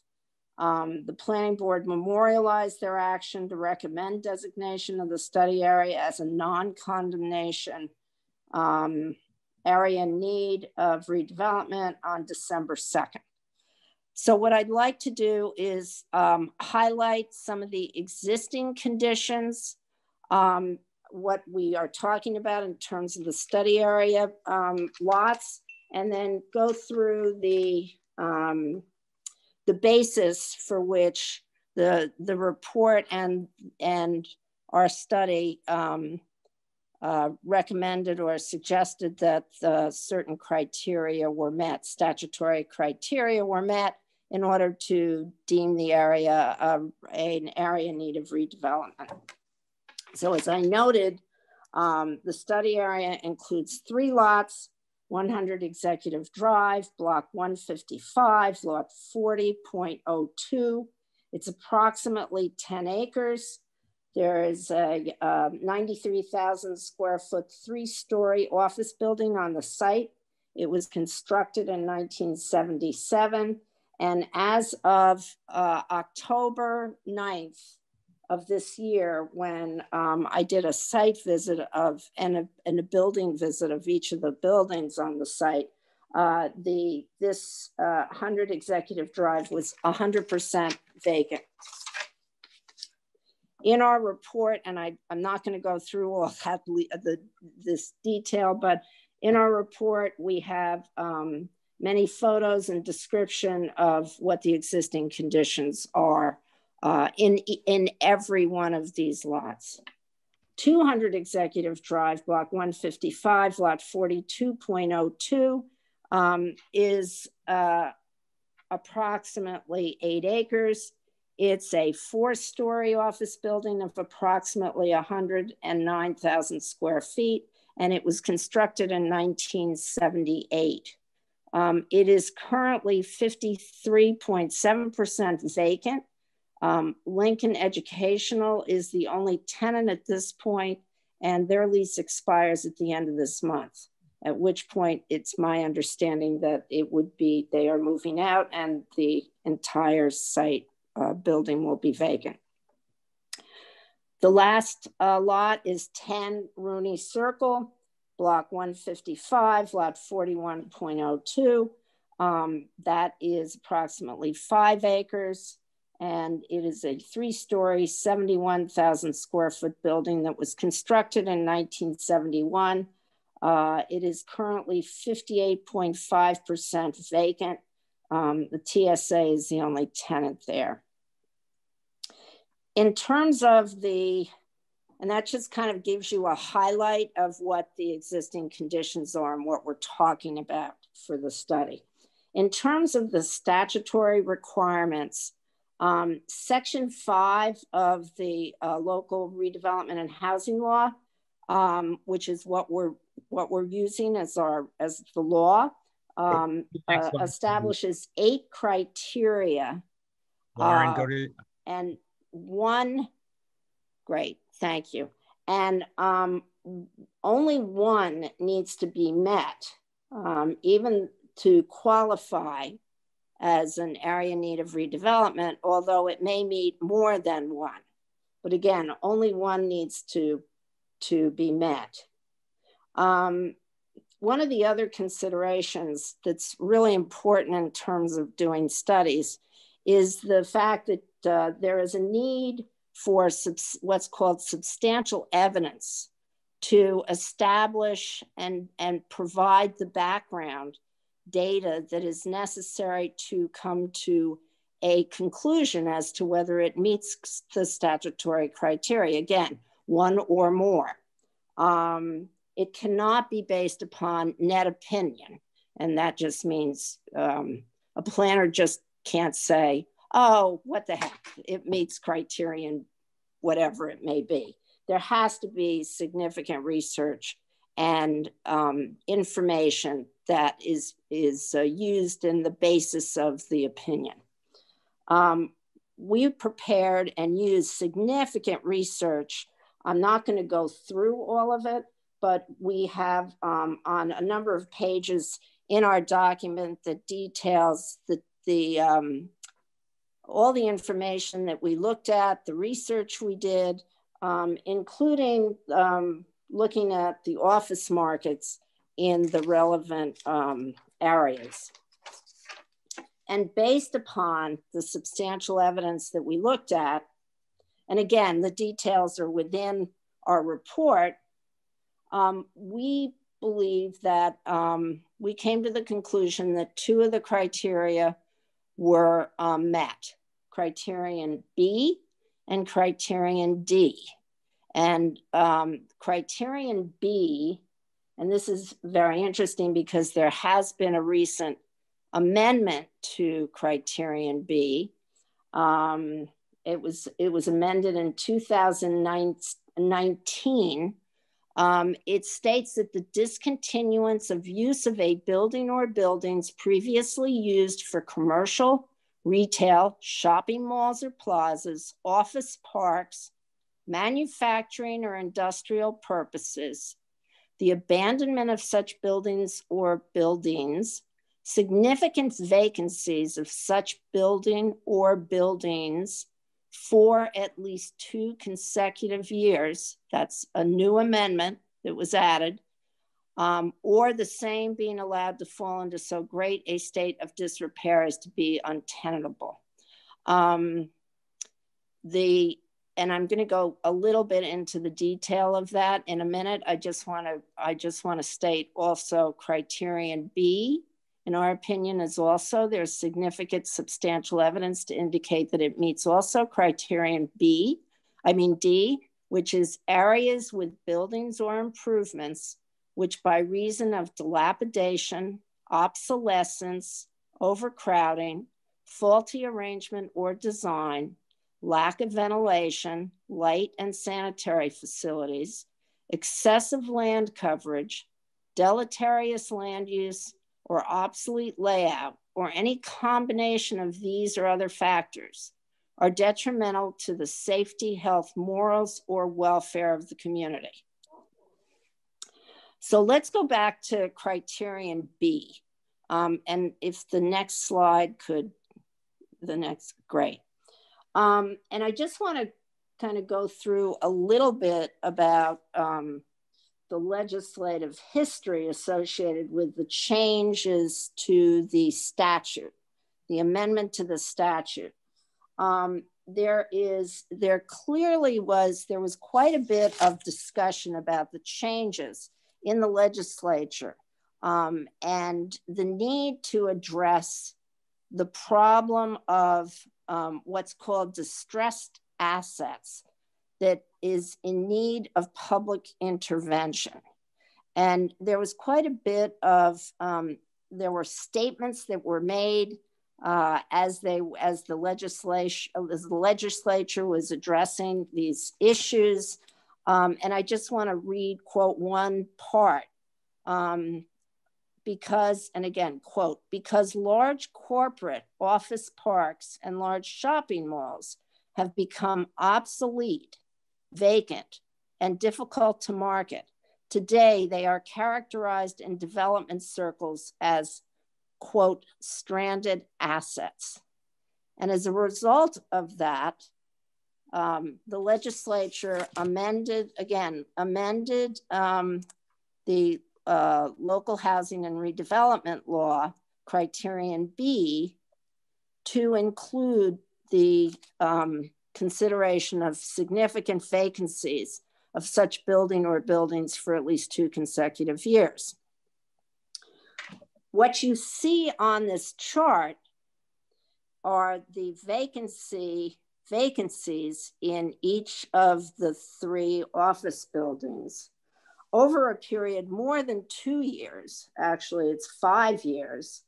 And you will see that the vacancies are very significant. And just to give you specifics on that, 100 Executive Drive, and I'm going to use 2017 and now. In 2017, the vacancy rate was 69.5%. It is now 100%. For 200 Executive Drive, it was in 2017, 51.1% and is now 53.7%. For 10 Rooney Circle, in 2017, it was 58.5%. It is now 58.5%. So for purposes of criterion B, in summary, this is in my opinion, a textbook example of distressed assets as referred to in the legislative purpose for the criterion B amendment. There is no question that there are vacancies in all 3 buildings, and they are significant over the last at least 2-year period and really 5-year period. And so that establishes, in our opinion, and again, it's laid out in great detail in our report, that there is substantial evidence to indicate that there are significant vacancies for at least a 2-year period, and therefore it meets the B criterion. As it relates to criterion D, we have significant information, and we also have significant photos in our report that reflect the fact that these buildings are functionally obsolete, and there is a reduction in their usefulness, and that there is substantial evidence as to why they are functionally, some of the aspects of its functionally obsolete buildings. The buildings lack modern amenities such as full-service cafeterias, fitness centers, locker rooms. The property is isolated in a single-use location without walkable access to amenities or transit access. There's, again, a significant vacancy in the study area that's a symptom of the obsolescence of the facilities, and that we noted that the average vacancy rate in the suburban Essex submarket has been fluctuating between 17 and 18% for the last 2 years, while the buildings in the study area have been 50% or more vacant for a much longer time. The lack of market interest in these properties can be attributed to their isolation and physical obsolescence relative to other properties in the submarket where they're located. So in our opinion, the first prong of criterion B is met, the functional obsolescence. But there's also a second prong in the linkage with how is that detrimental to the public welfare? And that goes to even the state legislature recognized that stranded assets were the detrimental impact of stranded assets. And that what has occurred is as a result of this, there has been a significant decrease in revenue to the tax base. And this goes to the fact that could we go to the next slide? Good, okay. That there has been a significant change in the tax base in terms of assessments. The total assessments have gone down. Where it's really been significant is the assessment of what's called Class 4A commercial property and an increase in the assessment of residential property, which is Class 2 and 4C. How that translates to, and is there another slide there? Oh, okay, we'll leave it at that. How that translates to specifically to these properties is there has been on 100 Executive Drive, the tax assessment has declined by over 81% in less than a decade between 2013 and 2020. At 200 Executive Drive, there's been over a 75% decline in the tax assessment. And in 10 Rooney, it's declined 64%. So that is a very, very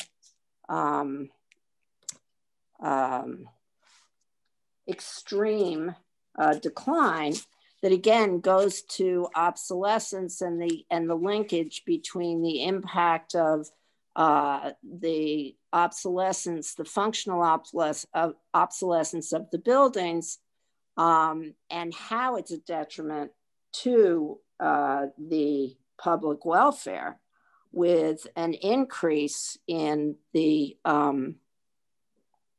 in higher property taxes and more impact on the residential properties, impacting housing affordability.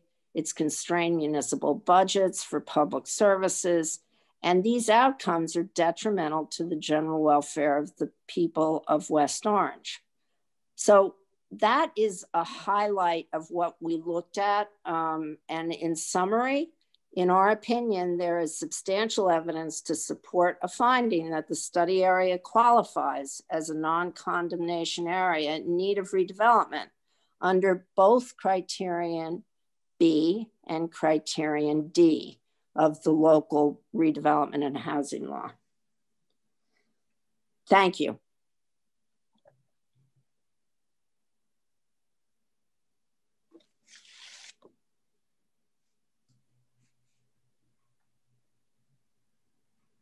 Lauren, okay. So Ms. Scroll, before I open up to the members of the public to ask some questions, maybe what, trying to think the best way to do this. Council President? Yeah, yes. Can I make one final effort at helping Ms. Gruhl correct her volume problem? Susan, I don't know how, I mean, I'm no expert with iPads, but when I use my iPad, if I motion downward from the upper right-hand corner with my finger, I see a bunch of controls, including a speaker control. And that's how I generally adjust the volume on my iPad. Huh.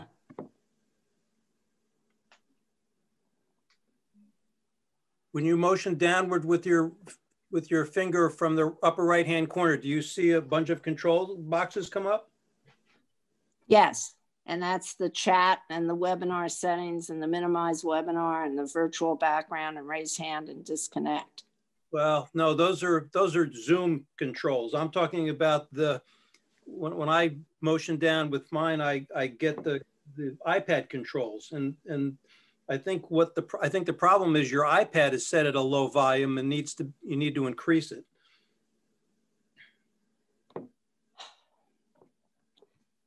I'm sorry. I'll just have to be very, very careful in terms of listening. Well, because it doesn't seem to be working. Can you hear me? I can hear you distantly, but yes, I can hear you. Okay, so we'll repeat the questions as they're asked. Well, that's all. This way we have clarity.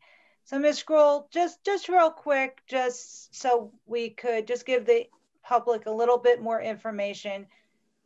When we talk about the conditions of the building, so obviously, you know, I read the report.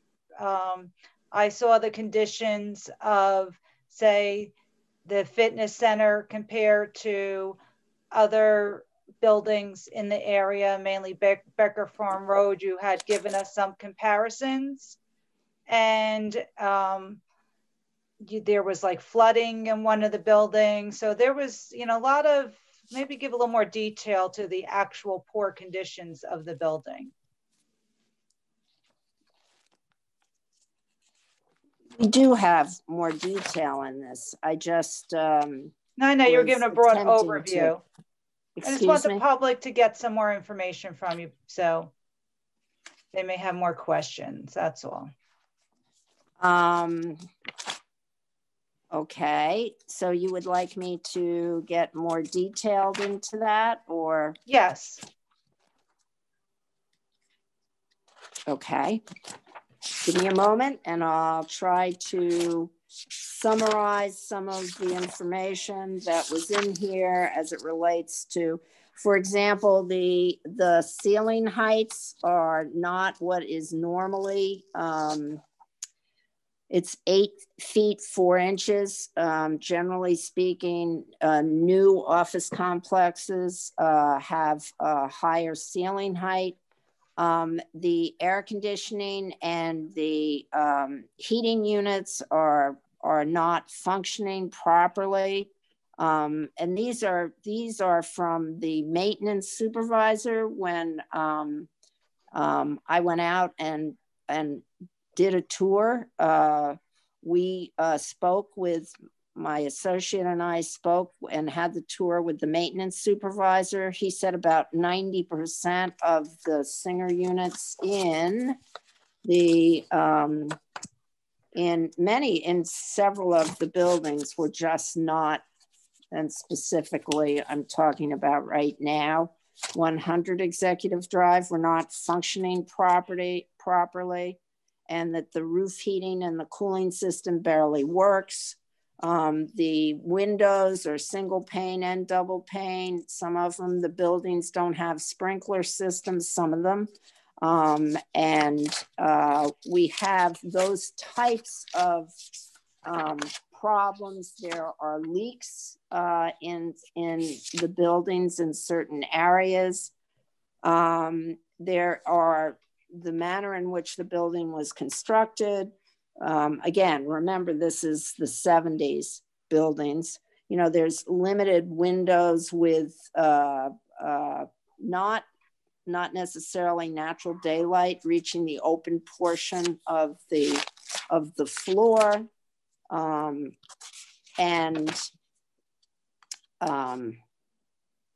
Again, there are minimal amenities that are associated with these buildings. There's evidence of some rodents that had been decided that they liked the inside of the buildings and decided that they would enjoy that inside.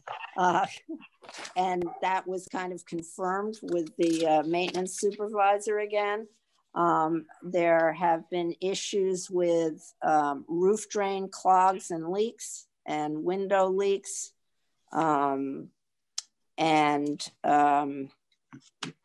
Again, the maintenance supervisor indicated that many of the air conditioning units require frequent repairs in the summer. So the infrastructure associated with these buildings is definitely old and creates issues in terms of maintenance.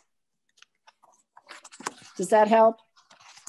Yeah, it gives a clearer picture to the public of the condition of the buildings. Also, because I've been in it, to give also the comparison for the public, 300 Executive Drive, which is not in the study that the developer or the owner of the property had renovated fully.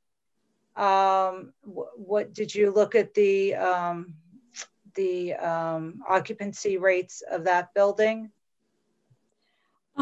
We did. They are slightly higher, but they're still not up to snuff. They're maybe 60%, 60 to 65%, but they are not up to a full occupancy either. Okay, and that's with being fully renovated. And it has not been fully renovated. I was just in there recently. Quite a bit of money in there. There would, yes, they have spent quite a bit of money. I'm not sure that it's fully renovated, but there has been quite a bit of money spent in that building. Okay. With that in mind, I am going to let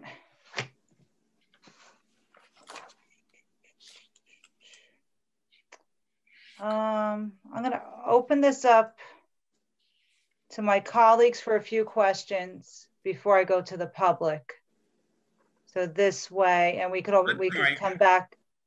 I thought, Council President, that we would I was, but I'm trying to, I think by us asking questions would give the public an opportunity if there's something that they didn't hear. And then you're going to do it twice. We're going to have 3 rounds. Okay, whatever you want, Council President. Yeah, I think that's the best course of action at this point, Mr. Trank, because I did make, you know, we want to make sure everybody's heard, everybody feels. So I want to follow the rules that the council always has, these public hearings. I want to keep to our rules, but yet make sure everybody gets thoroughly done. So Councilman Guarino, and we'll come back. So you don't have enough questions now. Do you have any questions right now to ask Ms. Gruhl, Councilman? Sure, thank you, Council President. I have a question, Ms. Gruhl. Based on the current inventory in, say, Essex County, and preliminarily, you know, say municipalities as like West Orange, Livingston, Roseland, you know, where you also have Becker Farm roads and the situations going on there. What does have the developers in those areas, you know, what options did they have and what options did the municipalities have when it came to deciding the direction of what they were going to do with the property? So I'm trying to say is what leveraged them to say they were going to remove it from commercial office space to residential or a mix of? So what's been the mitigating factor, you know, that's been driving it to either direction, if you can tell me that? I'm sorry. I would love to be able to answer you, Councilman. I don't know the answer to that. That was not part of our study.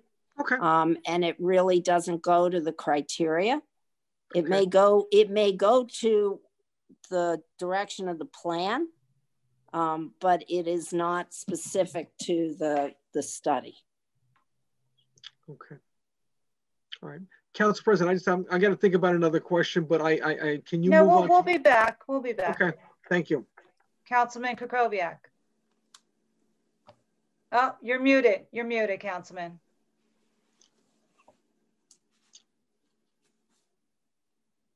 Whoa. Oh, you're still muted, Councilman. There you go.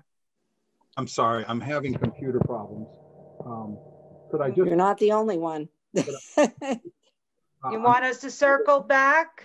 Could you just circle back, because I've got plenty of questions. I just can't get. Yeah, no, I know. I just want to get a few questions from us and then go to the public, and we'll come back. So don't, you know, we'll have plenty of time here. Councilwoman Brown.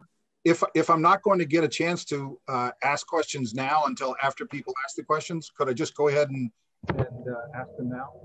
Well, I could hear you, so as long as Ms. Gruhl could hear you. Okay, I'll try to speak up. I want to go to page 59 of the report. Just having trouble getting there. 59, yes. And just for the public, if you're following along, you know, make sure when you have a question, refer to the page of the report that's online, so Ms. Gruhl could answer you. Go ahead, Ms. Gruhl. She doesn't have her question yet because I can't, I'm having computer problems and I can't get to the page. I'm sorry. Okay, on page 59, you talk about the tenancy issues in the various buildings.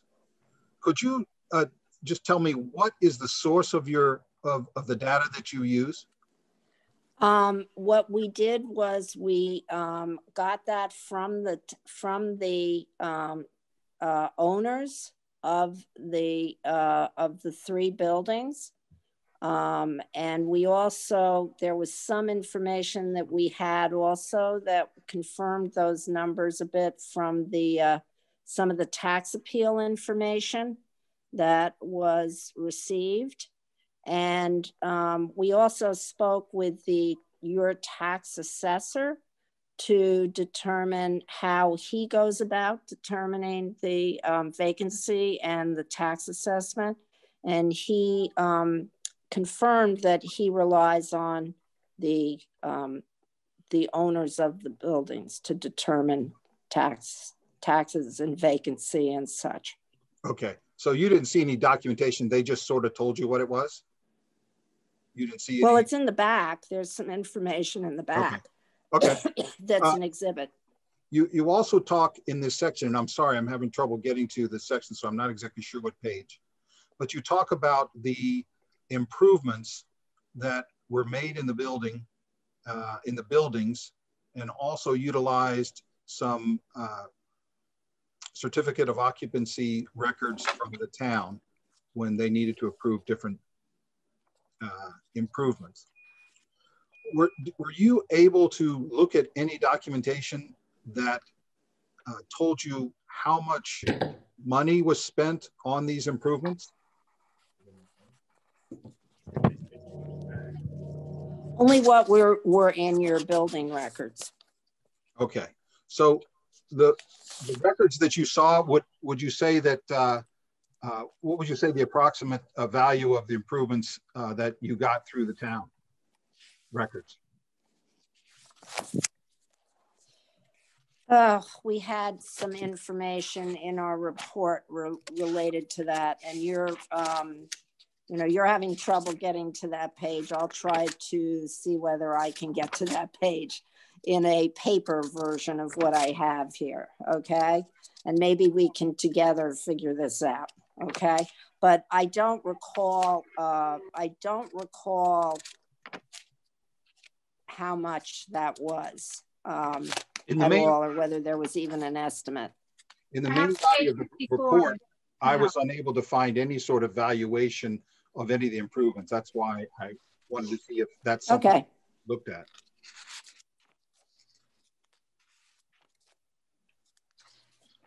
Ms. Gruhl, were you able to hear what I said? Yes, okay. But you don't think that there was any information regarding the value, right? I think the capital improvements can be found on page 64. Page 64. That's what you're looking for, Council. Correct. Page 64 under capital. And there were no numbers attached to those. Right. Okay. Okay. So was there any attempt on your part to estimate what the value of the improvements that were made to the buildings since the buyer bought the buildings or acquired them, I guess, somewhere in the 2016, 2017 time period?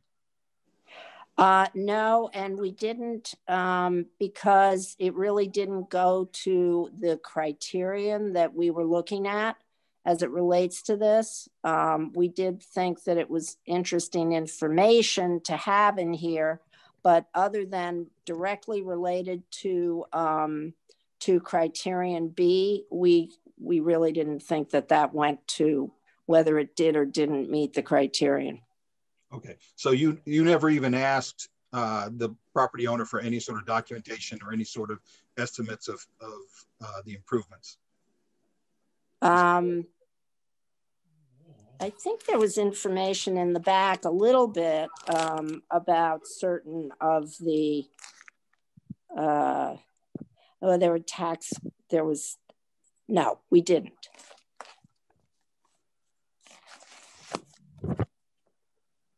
Okay. Were you able to determine, or perhaps it's not even, again, something you asked about, were you able to determine when the last, I guess, major renovation or improvements to the buildings were made? Were they made during the ownership of the current owner or even the previous one? No, other than what we have in here as building permits over the last several years. Okay. You talk about how after the owner, in the report, after the owner took control, that they hired multiple brokers and listing services, and you went through a long list of what the brokers did in order to get the word out. Two questions. Were you able to ascertain how much all of this marketing effort cost the owners? No. Did you talk to any of the brokers that were trying to lease the properties? We did see their documentation, and that's in the report. We did see their flyers and documentation. Yes, we saw them. Right. I didn't see anything in the report about the results of their efforts in terms of, you know, how many people were given tours, how many lease offers were made, anything like that on sort of the results side of the engagement with the brokers. Well, the results side is very simple. When you look at the vacancy rate, whatever happened, it wasn't successful.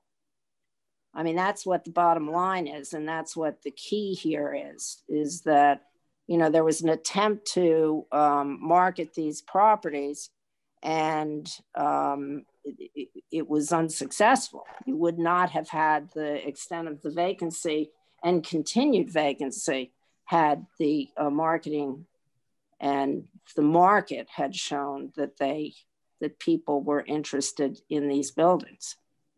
Was there any documentation of what the brokers might have passed on to the owners about why the leasing seemed to be so uniformly unsuccessful, the leasing attempts?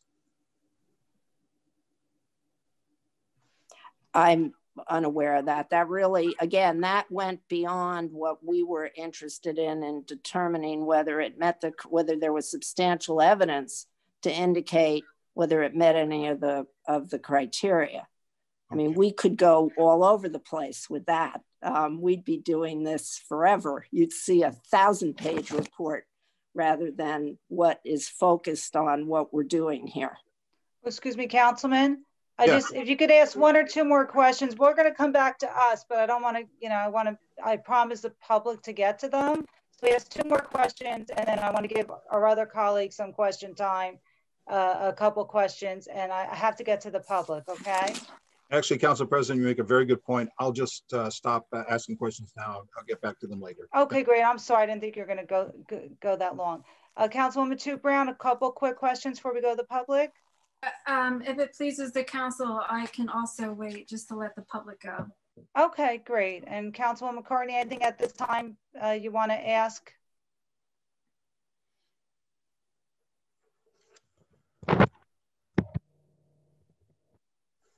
I can't hear you, Councilwoman. Yep, sorry. I had this split screen here. Susan, thank you. And no disrespect to my colleagues because I've heard all this before. I guess it's a question. Susan, you just referred to tax appeals. I don't know if that's spelled out in this report or where, I'm not saying, where is that spelled out in this report?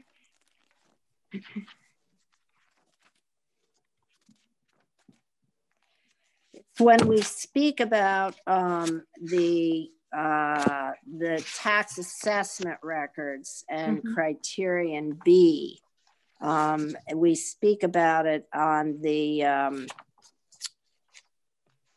top of page 74, that the assessed value of all three properties was reduced substantially as a result of a tax appeal settlement between the township and the property owner. And those are still pending. From John, I guess you can confirm this too. I know that we had a resolution back in December about 10 Rooney Circle had been appraised at $6,300,000, and currently it's at $2,400,000. Executive Drive was at $8 million, and now it's at 1.8. 200 was at 9,700,000. Now it's at 2.7. That's what, $16 million. Well, it's specifically, Councilwoman Matute Brown did follow up on this issue and had a conference call with Mr. Gross and I last week, where we explained and she had done the research on this, that in 2016 there were tax appeals that had been pending for 7 years. And as a result of that, Mr. Gross did a refunding bond that was approved by the council, and I think $900,000 was paid to the former owners. That was Rexon, the Rexon Group, as you all know. And then you're right, Councilwoman, that the assessments were lowered beginning in 2017 to a total for the 4 buildings of $37 million. Again, Mr. Gross, you'll correct me if I'm wrong, or Councilwoman Matute Brown will, because I know she took notes on this. And then, as we know, in May of 2017, all 4 buildings sold for a gross sale price of $15 million.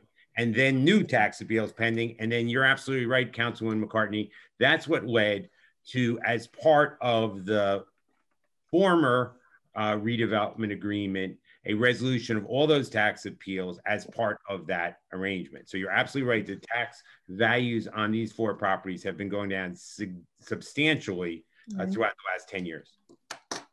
And that, just to reinforce that, when I was talking about the D criterion, and I noted that the 3 properties had lost value significantly over the past, for example, 10 Rooney Circle had seen its tax assessment decline by 64% in less than a decade. And the all of the buildings were similar in terms of that.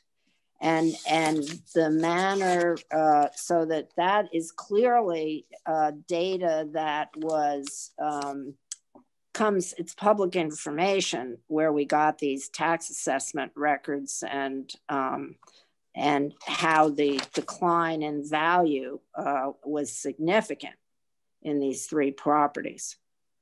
Council President, before we move on, I want to just clarify or elaborate or expand, if you allow me, on Mr. Trank's points. I did do some research on the devaluation, if you will, or the loss of assessment value to the properties. And I came across a resolution that was before the council in 2016. I'm going to be very frank, because when you're listening to this, and this is why I want to clarify for the public who's listening, when you're listening to this and you're saying, well, the new owners acquired it in 2017, of course the value went down. However, when I did that research, and I'm very frank when I speak to Mr. Trank and Mr. Gross, as well as my council colleagues, when I did my research, I did come across a resolution, and that resolution is number 252-16. That was before the council on November 22nd, 2016. There were, I found an article that said that there were 52 commercial properties in town that had gone through an appeal process. So of course that shocked me, to say the least. It wasn't 52 properties, however, it was 52 appeals that had been filed dating back from 2009 through 2016. And those 52 appeals were from 13 commercial properties in town. And so, of course, I was curious. I listened to the video of the council meeting at that time, trying to better understand how, when I'm listening to an 80% loss of value to a property, that's very shocking to my conscience, at least, trying to understand how that happened. And then looking back at the history of the taxes for 10 Rooney, 200, and 100, and I saw that in year 2010, the assessment value, the original assessment value for 10 Rooney Circle was $1,711,300. And the next year, in 2011, that total assessment value was $7,152,300. Of course, then I reached out to Mr. Gross and Mr. Trank to find out why, and I'd forgotten, although I was a resident here at the time, that was the year that we had been through a re-eval, and why the 13 commercial properties, continued to file these appeals at that time. So I'm not saying that for any other reason, just to clarify that it wasn't just Executive Drive that went through this appeal. In 2016, it was a total of 13 properties. And for those who want to look at it themselves, it is on the township website. The meeting was November 22nd, 2016, and the resolution is 252-16. I think I just want to have everyone to have a complete picture when we're talking. Again, not weighing in on one side or the other at this point, but it was the process that I went through and why I called Mr. Trank and Mr. Gross to help kind of put that in context for me. So I'll stop there. Okay, Great, so thank you, Council. Thank you. So I'll finish, because when we were just questioning about the improvements, the properties were bought in 2016, and we know through the permit process that permits were dated 2017, and there were improvements made to that property, and it did increase their value to the point about the taxes, the assessment. They had gone up to 6, or actually down, because Councilwoman Matu Brown just said they were at 7 million. They were still at that time 6,300,000, and currently they're at 2.4. So even with all of those improvements, to Susan Gruhl's point, the property still remained vacant. All right, thank you, Councilwoman. Thank you. All right, so at this point in time, I would like to open it up to the public for public comment. I hope the extra information from my colleagues, might have answered some questions or maybe created some additional ones for you. You will each get 5 minutes. Now, you know, I didn't watch the planning board meeting, but, you know, I know there was talk of a lot of questions about pilots, even at our last meeting and even in some public comments tonight in the general comment area. This is not, that doesn't have anything to do with the pilot this evening. This is the council consideration of the recommendation set before us, and that is it. So if you want a question about the building conditions, about the report directly, please reference the page number when you ask your question, and Ms. Gruhl will be able to give you a detailed answer. So Madam Moderator, if you can call the first person, you get 5 minutes. Please state your name and your address, and maybe start off with the page number, and then ask your question. Or if you don't want to answer any questions and you just want to make a statement, you're welcome to do that all. But being that you only have 5 minutes, I would suggest if you have a question to ask that first and then make a statement. Okay. Thank you. First up, we have someone with the initials DT. If you can follow the prompt on your screen, please.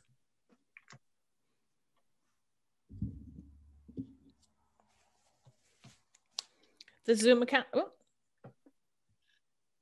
Okay, they lowered their hand. Okay. Okay, thank you. So now we're going to go to Susan Maccabee. If you can please follow the prompt on your screen. Hello, it's Susan Maccabee, 2 Mountain Way. Hi there. So I have more of a statement rather than a question. Okay. Looking through the stuff that Ms. Gruhl has and all the work that went behind it, it looks like it's all completely reasonable, above board. Myself driving around that area to check it out, you know, it seems really obvious that this needs to happen. And I think, you know, it's good for us to just go forward and do things that will make our town better. I do think that the library being a part of it really does help, but I know that that's a later thing than this in need of redevelopment. But I think this is the right way forward. Thank you. Thank you so much, Ms. Maccabee. Okay, thank you. Michaela Bennett, if you can unmute your phone, please.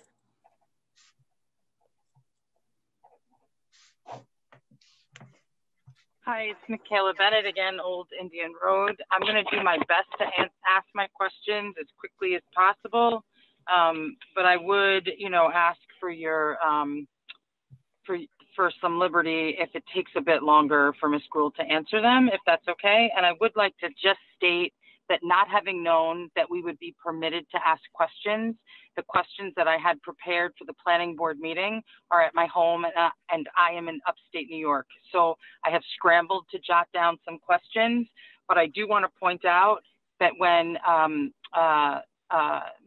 Councilman Krakowiak asked for the benefit of Ms. Gruhl at the Township Council meeting, Mr. Trenk adamantly insisted that it would just be for Township Council members questioning, and that the public would have had their time to inquire at the planning board meeting.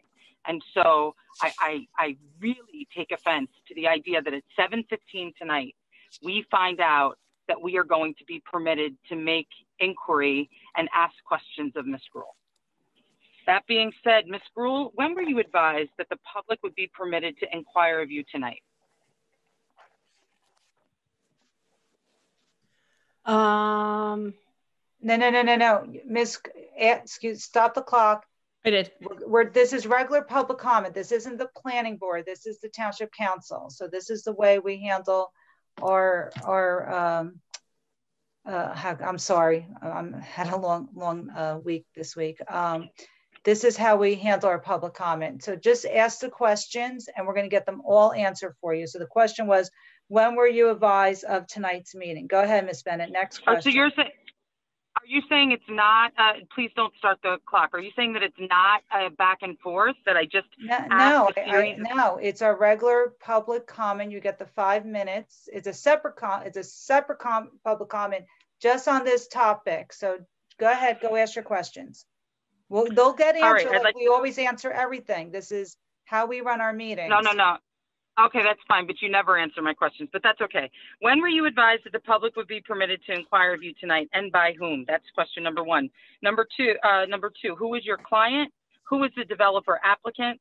Who was Larry Pantier? Okay, you can slow down a little bit. I'll get your questions. Who was your client? Who was the developer applicant? Developer applicant. Okay. Who was Larry Pantier? Who is what? Who is? Larry Pantier. Who is Larry Pantier? Okay. Who is B&E? Who is B&E? Who is Millennium Homes? Who is Millennium Homes? Okay. And what relationship to Mr. Pantier, B&E, and Millennium Homes have to Executive Drive? And what relation to all of the above have to Executive Drive? Okay. Who wrote the report? Who wrote the report that Ms. Gruhl is relying upon? Was Ms. Gruhl aided or assisted by anyone? I noticed that she said our report multiple times and we. I'd like to know who our references, who is we, and if she did not write the report yet signed off on the report, wouldn't that be the definition of a net opinion? Wait one second. In your opinion? Wait. Who wrote the report, or did she sign off on the report? Council President, well, I'm taking notes, so just we can let her finish. Okay. In your opinion, can criterion B be met if the owner, operator, agent of the developer intentionally creates the blighted conditions? If the owner evicted tenants and permitted buildings to fall into unacceptable disrepair, does that meet criterion? If the owner, operator, and agent of the developer, if owner of tenants, I'll give you the extra couple seconds, whatever, but owner of tenants. If the owner evicted tenants and permitted buildings to fall into unacceptable disrepair, does that meet the criterion in her professional opinion? Okay. If the owner, operator, and agent of the developer refuse to show the offices, would that meet in her opinion, would that meet criterion? If the developer moved tenants out by purchasing their new offices in trust for them, say like what occurred for R.D. Parisi and Associates at 500 Prospect Avenue, is that substantial vacancy? Is that evidence of substantial vacancy, or is that evidence of manufactured vacancy?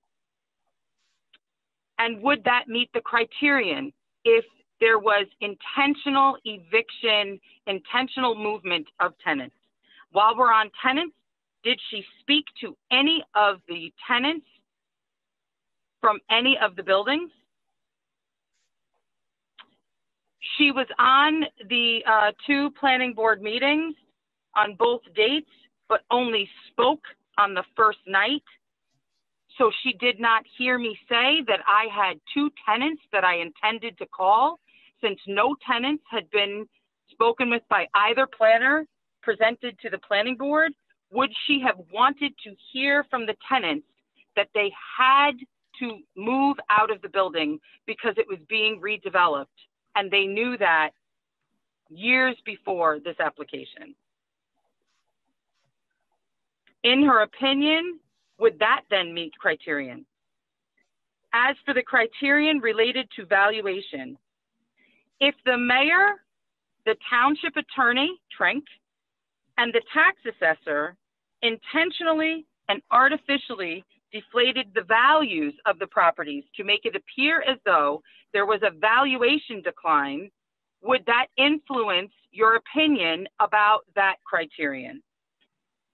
You had exhibits from the tax work that was done by Matthew O'Donnell back, I think it was in 2010, and I'm sorry, again, I am literally on the side of the road with no access to the document that I had printed.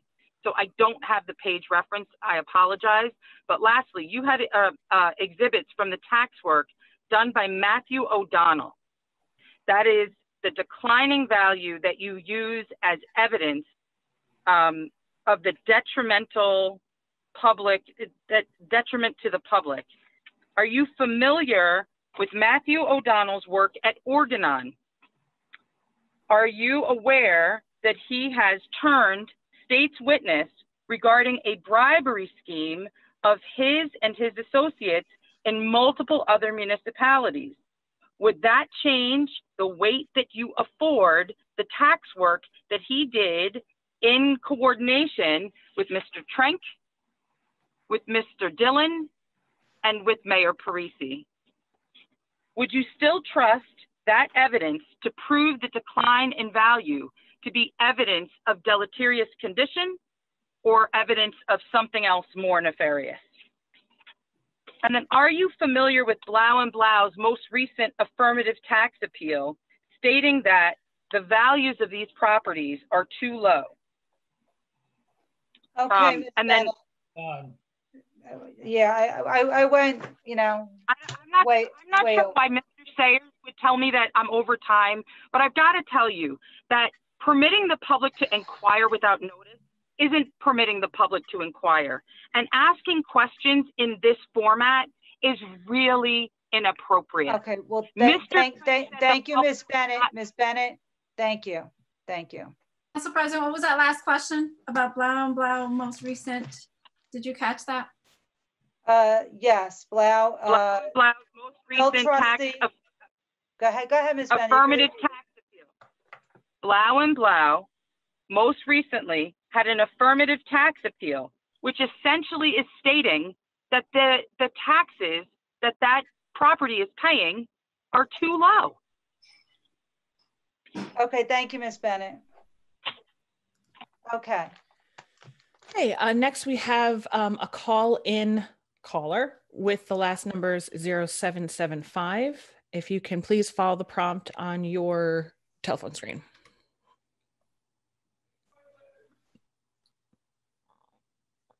Hi, you're unmuted.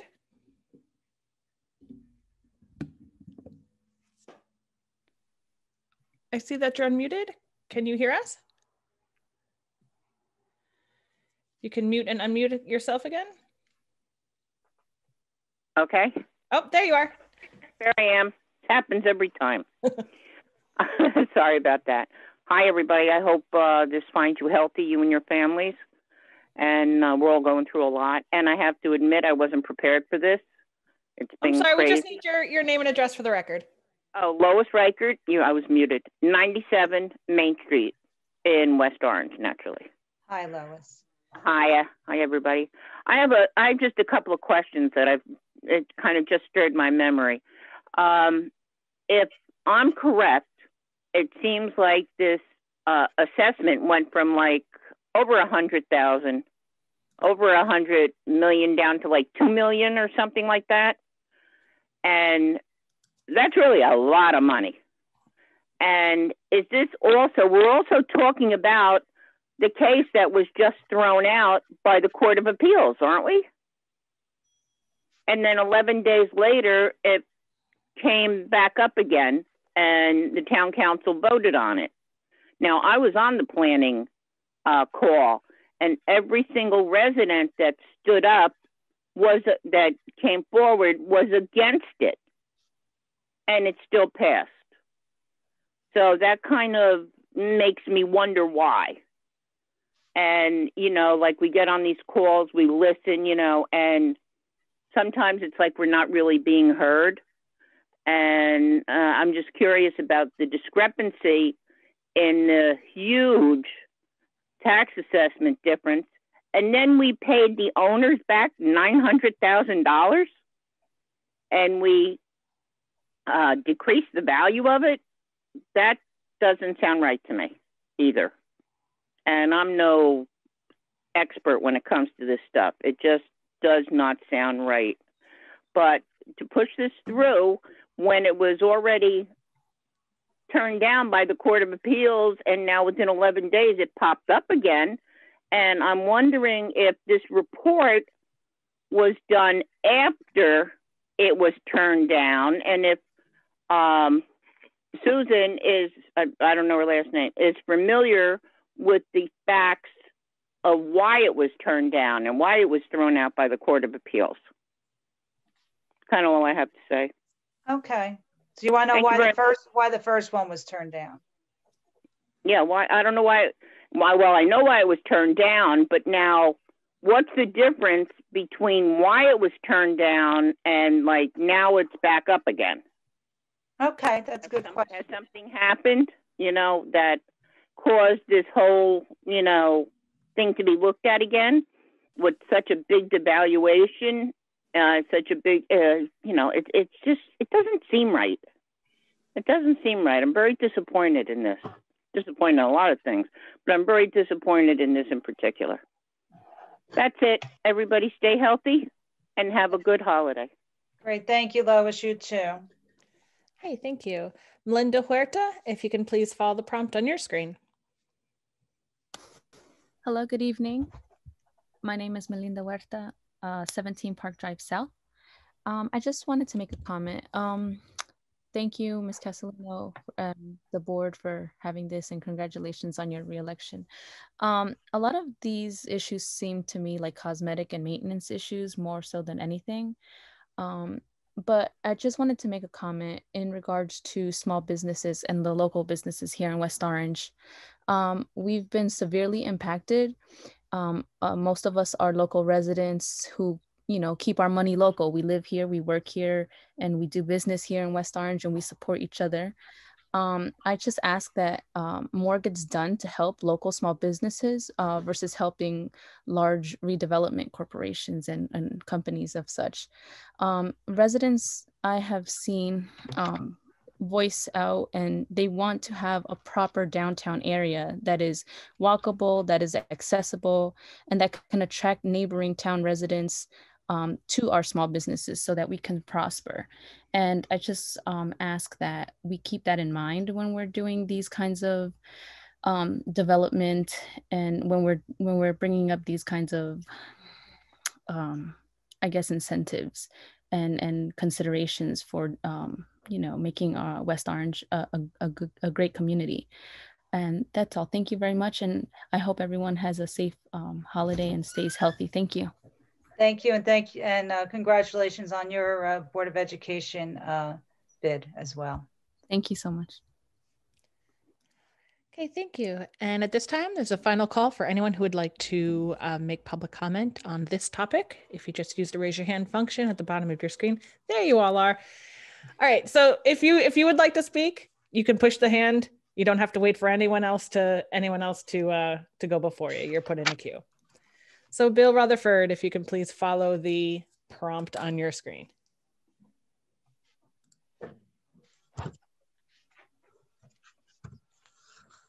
Good evening again, everyone. Thank you for taking my call. Can you hear me okay? Yes, thank you. Okay. So I want to echo what Michaela Bennett said earlier. I think it is completely unfair to have this kind of questioning of Ms. Gruhl. We weren't provided with an opportunity to question her. Kevin Malanga was not provided with an opportunity to question her at the planning board. He is the most knowledgeable person on this matter in town, representing the interest of West Orange residents. And he deserved the opportunity to question her, not just state questions and have them at some point down the road then be answered like we're doing tonight. So here are my questions and comments. Ms. Gruhl, I wonder if you considered that the 4 buildings, 10 Rooney Circle, 100, 200, 300 Executive Drive, I believe they sold for about 15 million. And then 300 was then sold almost immediately for 8 million. That's more than half of the entire purchase price of the 4 buildings initially. Did she consider that, and wouldn't that impact, or shouldn't that impact the awarding of this designation? I mean, isn't that something that should be considered, and doesn't that indicate that they're not functionally obsolete if one building could be sold for more than half of what the 4 buildings were purchased for? Ms. Gruhl also says that these buildings, these 3 buildings, 100, 200 Executive and 10 Rooney Circle, are functionally obsolete. And she says that very confidently. I can't understand how that is the case if 300 was sold profitably by the current owners and is now successfully leased with significant or substantial investment made in updating and making that that property more competitive. So if they can do it at 300 Executive Drive without support from the town, why can't the current owners do it at 10 Rooney Circle, 100 and 200 Executive Drive? Council President pointed out the poor conditions of the buildings. I don't think anyone disputes that. I think the dispute along the poor conditions is whether or not they were manufactured, if anything was done by the current owners to address them. But regardless of that, shouldn't we also ask how they fell into the state of disrepair? Shouldn't we also be concerned that the current owners purchased the property in that condition, knowing it was in that condition, and then decided not to fix anything of substance? In the report, I believe it's on pages 64 and 65. There are improvements listed to those buildings. I don't know if that list is exhaustive, but they list just hot water heaters, some lighting, and GFI outlets. I wonder if Ms. Gruhl would consider that a serious attempt to make the properties competitive or to update the properties. And we know that they've not pulled a single permit since 2017. So not a single permit has been pulled to update, to change, to improve any one of those properties since 2017. I think the motivation of the owners behind how it fell into such a state of disrepair has to be considered when we're deciding whether or not to award this type of a designation.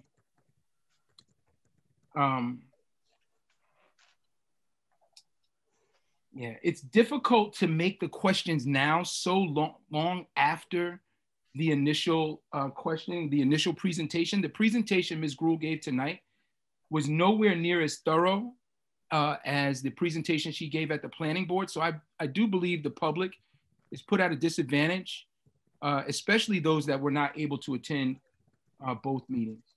And then I'll just end on this. I know we're looking at criterion B and criterion D.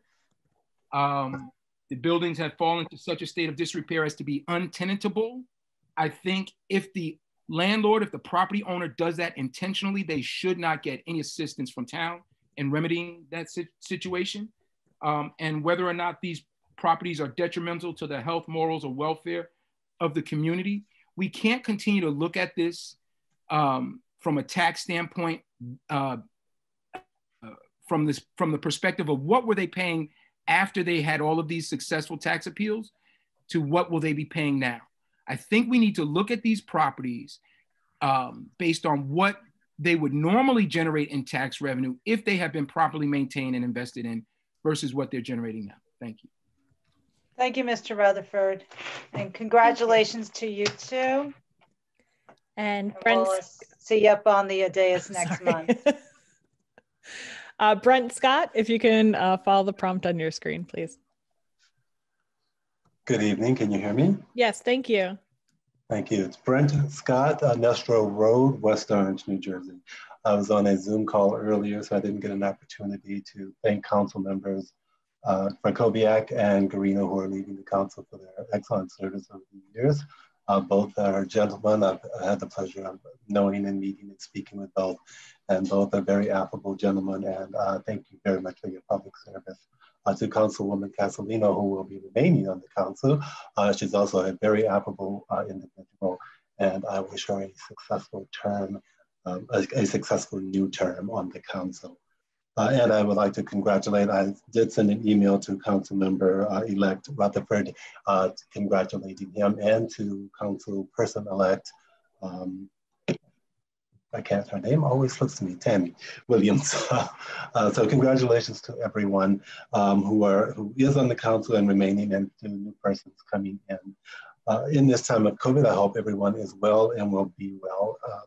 And I would just like to say on the issue that we're discussing, number 10, 100 and 200 Executive Drive, to Ms. Grew, was any attempt made to ascertain if the buildings that you report are falling into disrepair was due to neglect on the part of the owners? That would be one. And if they're in such disrepair as your report demonstrates, how did the township not know about that? How could they be in such disrepair and be a danger to the public and the township, not know about that and require them to make necessary repairs? Because your report makes it sound as if the buildings, pardon me, are in such disrepair that they are literally falling down and they're a danger to the public or anybody going by. That is the way I read it, and I would also reference pages 64 and 65. Finally, to Ms. Grew, if the buildings are not making any amount of profit for the owners, investors, owners, whichever, both, does your report address in any way how this organization, the owners, their agents, are going to make it profitable in the future by making repairs or by doing whatever they're going to do with them once they get this huge tax break? Is that a part of your report? And if not, why? So those are my questions, and thank you very much. Thank you very much, Mr. Scott. Okay, thank you. Kevin Malanga, if you can follow the prompt on your screen, please. Thank you, Lauren. Thank you for the great job that you do in moderating these meetings. Oh, thank you so much. She's a keeper. My first comment is to the members of the public who are watching and listening. Don't be insulted that you cannot have a true cross-examination. Be honored because the administration is afraid of you. The administration is afraid that your questions will bring out the truth and the weakness in this attempt to designate Executive Drive as an area in need of redevelopment. If I had the opportunity to proper cross-examination of Ms. Gruhl, I have about 60 questions to ask. 60 questions that I had typed out for the planning board meeting. That would not include follow-up questions, of course. Follow-up questions are something that the town council would not be capable of asking. But let's try with a few questions. Ms. Gruhl, on page 59 of your report, you state the current property owner agreed to acquire the subject properties in late 2016 and formally recorded the transaction in May 2017. Why did you couch the transaction in that language? Second question, would it not be more accurate to say that the owner acquired the property in May 2017? And that it's not relevant what date they entered into a contract for the property? Isn't it an attempt to deceive the members of the public and the council in terms of the length of time that the property owner has maintained the property or failed to maintain the property? Ms. Gruhl, isn't it a fact that the current owner of the property at 100 and 200 Executive Drive in 10 Rooney Circle owned the property since May of 2017, and then in July of 2017 sought a redevelopment designation from the current administration? Ms. Gruhl, you stated that these buildings are isolated and not walkable to amenities. You stated that in this council meeting tonight. Is that right? Yes, she did. Go ahead, Mr. Yes. Malengo. So is an isolated building that is not walkable to amenities an appropriate location for a public library?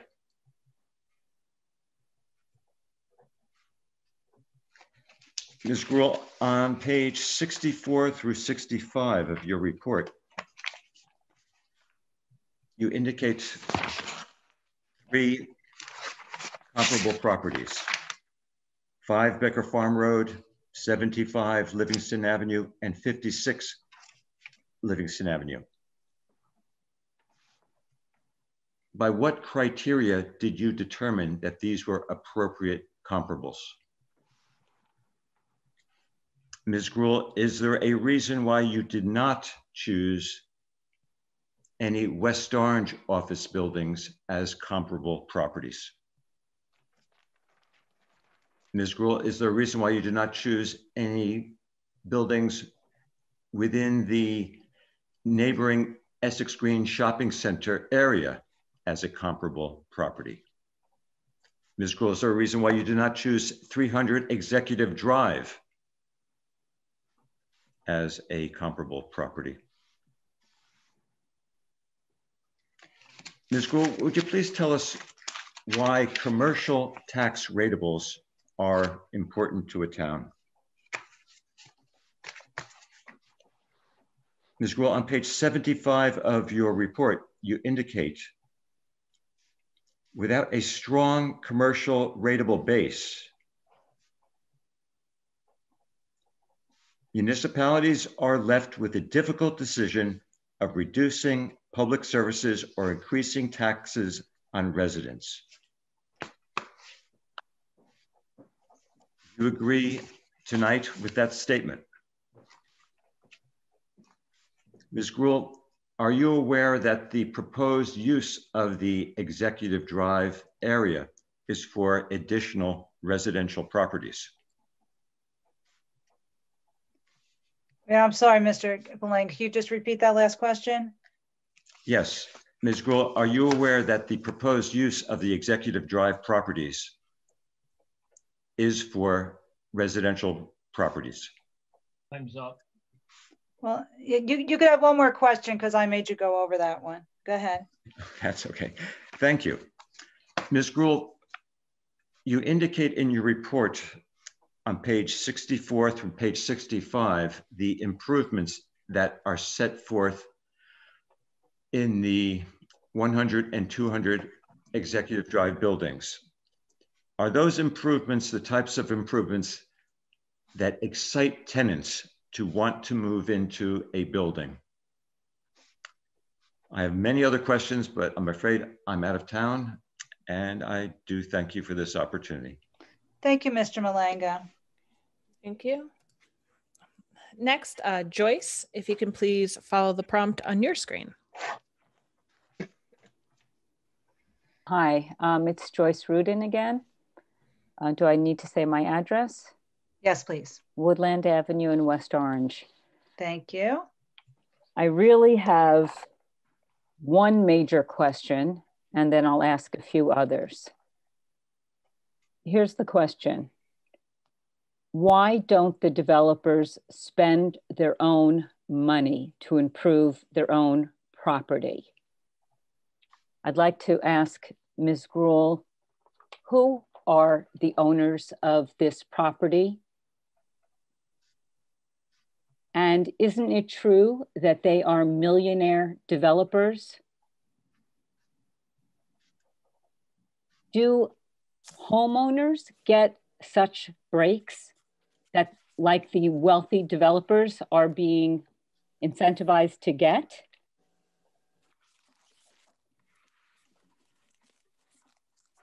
Ms. Gruhl, have you attended planning board meetings where the public was not allowed to question you before?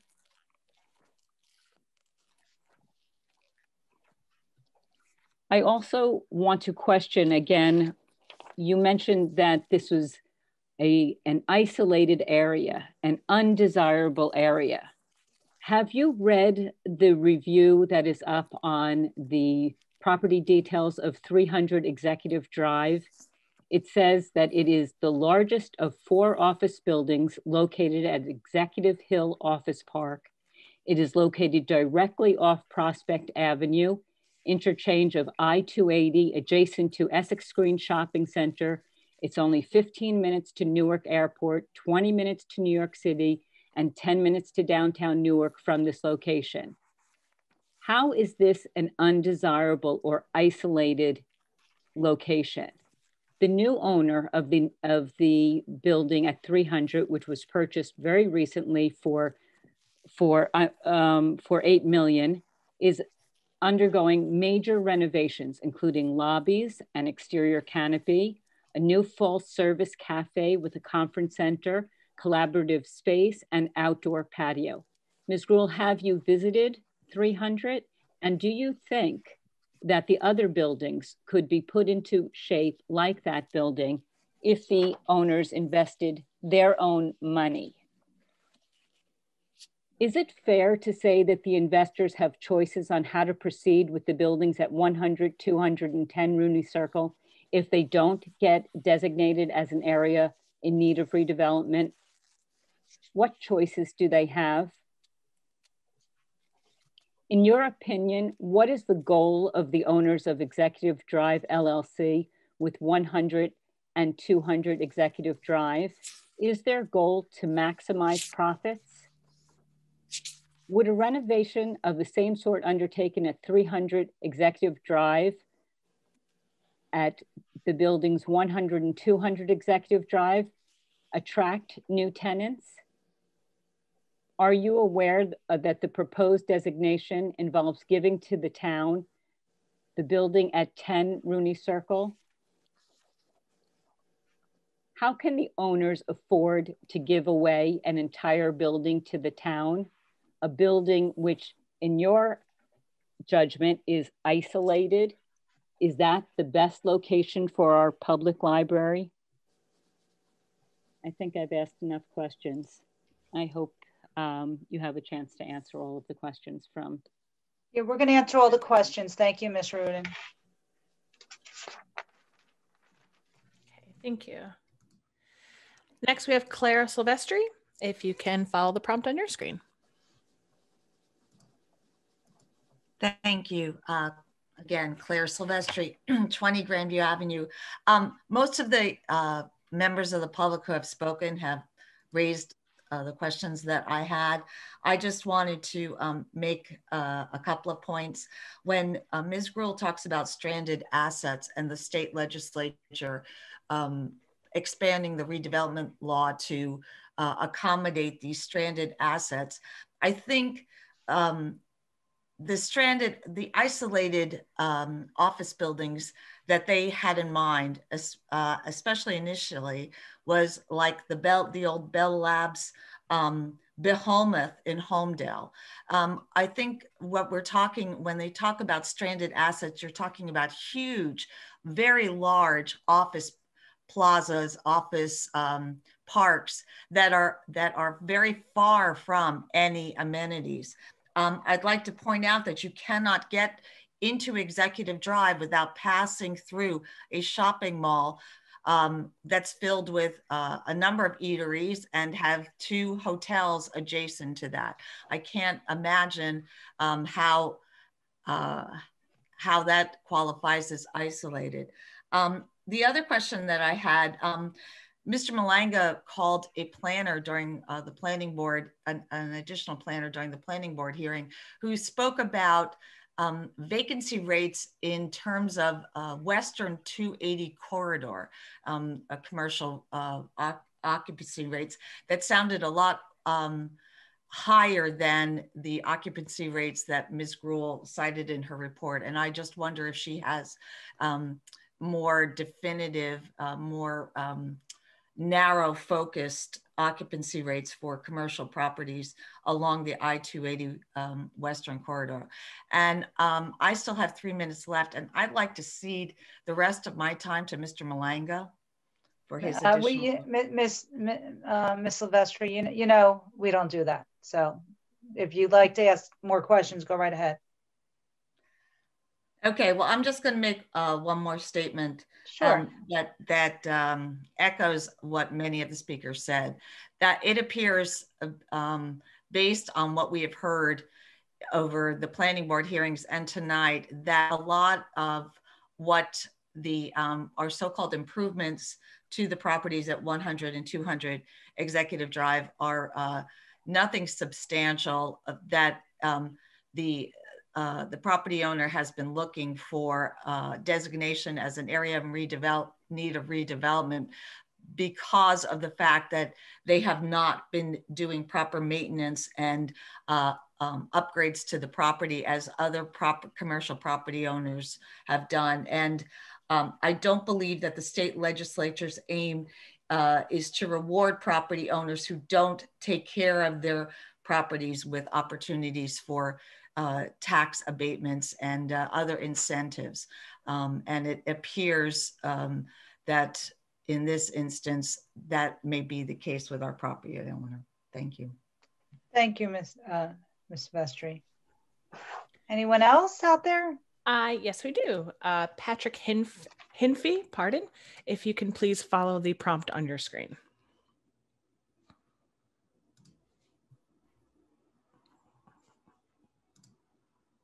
Hi, can you hear me? Yes, thank you. Just your name and address for the record.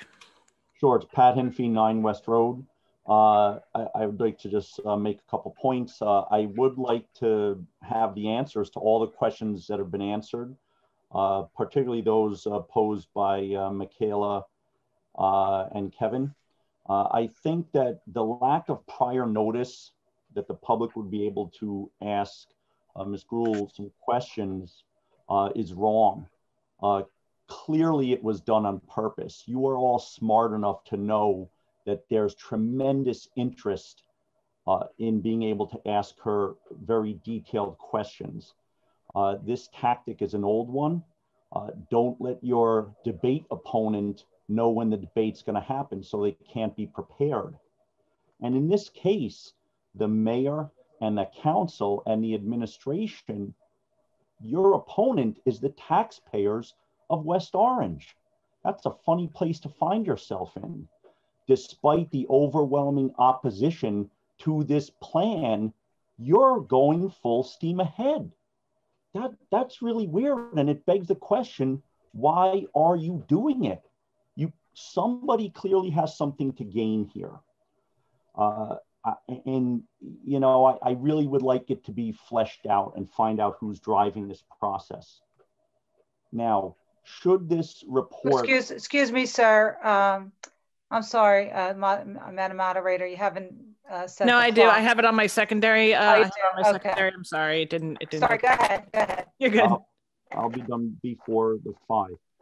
So I think there are legitimate questions of whether or not the owners are doing some things on purpose to meet these criteria, but certainly it seems like the buildings are a bit run down, and if there are rodents in them, you kind of wonder, why didn't they call the exterminator? That's what I do if I find a rodent.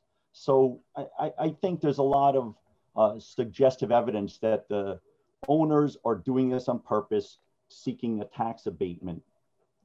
No matter what happens, if this report is accepted, I think most of the taxpayers of this town do not want to foot a bill for the redevelopment of this isolated, terrible area where you want to put the lab that has the library and has no amenities.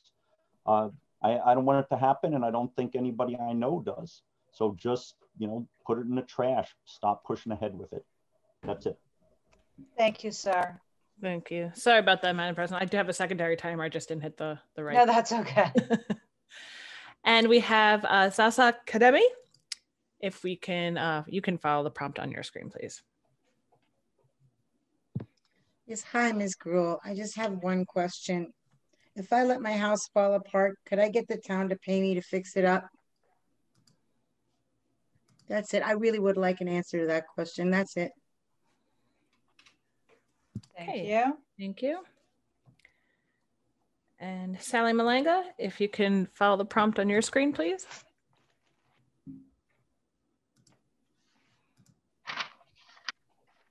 Malanga, Ridge Road. Okay. I just have a very brief public comment since all the questions were excellent. Sally, I'm sorry, I'm having a little trouble hearing you. Okay. Oh, thank you. All right. I have a brief public comment. This question and answer process is disingenuous, cumbersome, convoluted, and designed to compensate for the denial of questions at the planning board meeting. I'm really wondering at 11 o'clock at night how you really managed to give us accurate and sincere answers to our questions. I'm also wondering if this is why the planning board chair, Mr. Weston, has resigned. That is probably my only question. Thank you. Thank you, Mrs. Malanga. Anyone else? Yes, Isabella, if you can follow the prompt on your screen, please.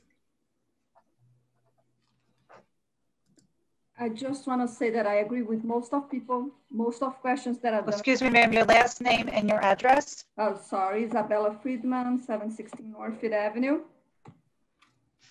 I just want to say that I agree with most of questions that until now, most of the questions I had were already addressed. But I really agree with the last three, which is Patrick, I think Sally and Asa, that what is behind all this? Because we are here at 11 p.m. and a lot of people probably got out of this meeting already. We don't even know how many people were in this meeting. What is so not transparent that make me wonder, like, do the council people have your minds already made it? What's the whole point of this you are doing here right now? Because that's what looked like to us, to the public. Look like we are not being listening at all, at any point on this whole process. That our tax money is being wasted the way that you guys feel like it fitted. Then I would like to know how can a public library that should be enjoyed by the public, that the public that don't have cars should be able to walk to it. How can the public get to a public library in the middle of a place where they're not gonna have decent public transportation? We don't have sidewalks to get there from nowhere because our main roads in West Orange have no sidewalks, Northfield have no sidewalks, Pleasant Valley Way have no sidewalks, Prospect have no sidewalks, Route 10 have no sidewalks. How anyone will ever walk to a public library? I think you guys made your minds and are wasting the public time because it's 11 p.m. and this is, for me, sounds like a circus. I'm sorry, but I was not going to say anything, but I have to say that. You guys are doing a disservice for the town of West Orange if you approve a tax break on this development. Thank you, and have a good night. Thank you, ma'am. Just so you know, this has nothing to do with any kind of pilot. This is just about the study. Next, anybody else like to speak? Yes, we have Rosa. If you can please follow the prompt on your screen and give us your name and address for the record, please. Rosamond Williams, Oakcrest Road, West Orange. I mean, I was listening, and this is my first time on this meeting, and I was listening to everyone, and you know, listening to the planners speak about all of their, you know, giving us all these high level information of this redevelopment. However, I must say I did admire all of the questions, and most of the questions were asked, and all of the questions were asked, and I did admire all of those questions. But I agree with everyone who asked those questions. At this time, I was on since the beginning of this meeting. It's now 11 o'clock. How are we going to get answers to all of these questions? How is it going to be effective? How is it, there's so many questions that were asked. What time are we planning? Are you planning to give us the questions for the answers to these questions? And that's all I want to say. I hope everyone stays well and safe. Thank you very much, Ms. Williams. As soon as the last speaker is done, we will answer the public. If you don't want to wait up for the answer, this will be online, the entire presentation with all the public comments, so you'll be able to refer back to it at your convenience. Would anybody else like to speak? Yes, we have Gerald Sweeney. If you can please follow the prompt on your screen. Thank you. Hello, Mr. Sweeney. Good evening again. My name is Gerald Sweeney, 24 Oak Bend. I'm here. I'm president of the Friends of West Orange Public Library. Tonight there's a resolution on determining an area in need of development.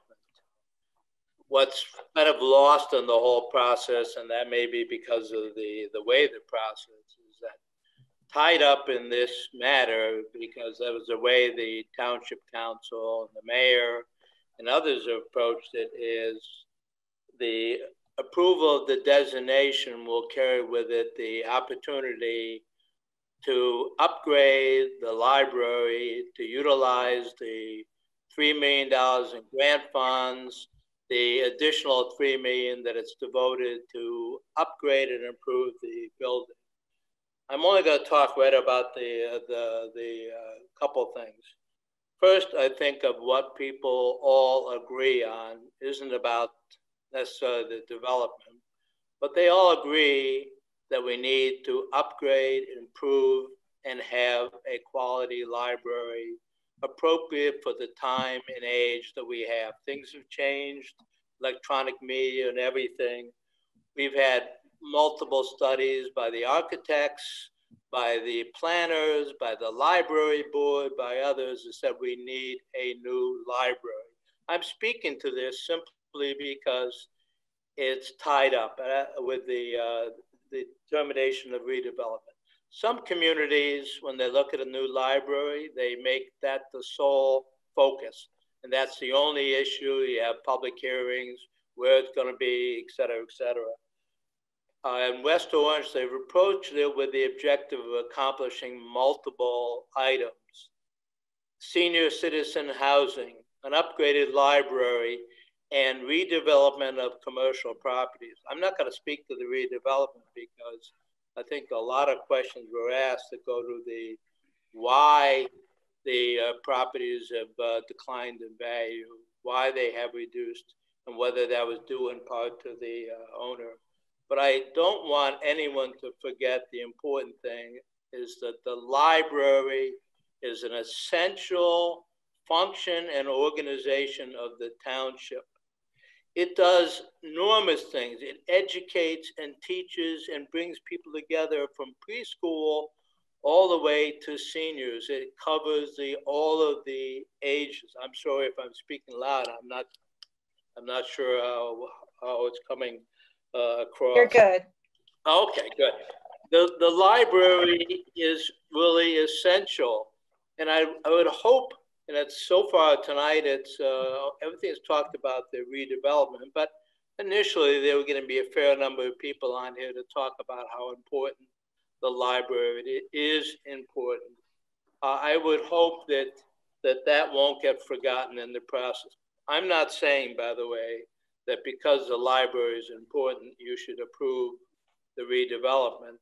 I think there's good arguments for approving it, but I'm not going to get to that. I really want this critical issue that's been before the town, the library board, for 3 or 4 years, beginning in 2015, when the architects identified at least $1.6 million in upgrades needed to make or keep the current library building functional. But all those issues, if it's not going to be addressed through redevelopment, it should be addressed through some other means. I don't necessarily want to go through all the things, but it is troubling that there's so many questions that have been asked, and then maybe there are lots of maybe the answers are all readily available, but it's difficult doing it at this stage. And anyway, my real point is we need to come together on a couple things. The one thing I think we need to come together, and whether it's at this meeting and others, please work with us somehow, whatever the means is, to get a new library, get it upgraded. The library is almost as important as the school system in attracting people and bringing people together. It really is critical. And again, I thank you. It's too bad this issue got kind of divisive, but we got to work on the things we can agree to, and I say that's the new library. And I'm going to get off before you get to my final shut off. Thank you for your time. Thank you for all your thought and your effort. And all of you guys, we really appreciate it. And we really need help on this issue that I'm talking about, the new library. Great. Thank you, Mr. Sweeney. Okay, thank you. Next, we have Peter. If you can follow the prompt on your screen and give us your name and address for the record. Good evening. This is not Peter. This is Peter's wife, Karen Jones, 7 Edgewood Avenue North. And like some of the other commentators, I wasn't that familiar with the details of this development proposition. But I have to say, after listening to the questions, the presentation done by Ms. Gruhl, I can't help but draw a conclusion that this is very disturbing, and the council doesn't come away looking very good after hearing what I have heard this evening. And I don't know if any of the council members received an email from the Friends of the Library that my husband and I received, virtually pushing people who the letter was sent to, email was sent to call the council, make sure you support this. We need this library. They're going to vote on this resolution, make sure that it passes. And there was such a rush that immediately I thought, you know what? Now the library is being used as a pawn to push this resolution and to help this developer get what they want. And I also was thinking about, as it gets later in the evening, now it's after 11 o'clock, this sounds like a Senate meeting in Washington passing a resolution on Friday night, after midnight. And then you wake up Saturday morning in shock as asking yourself, what happened?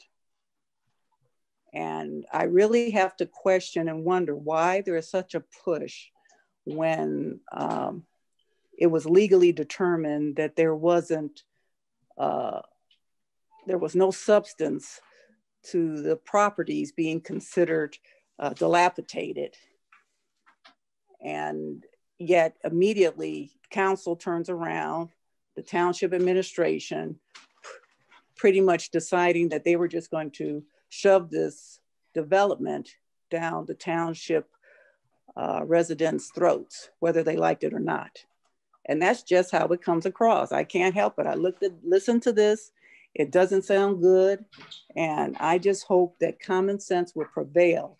It reminds me when McKeon kept pushing the Edison development And everybody at the time was telling him no. So I really pray that the council will listen fairly and stop, give more residents the time to question the planner and the council. Parisi should be there too and answer questions. And you should have the developer answer questions. And that's all I have to say. Thank you so much. Thank you.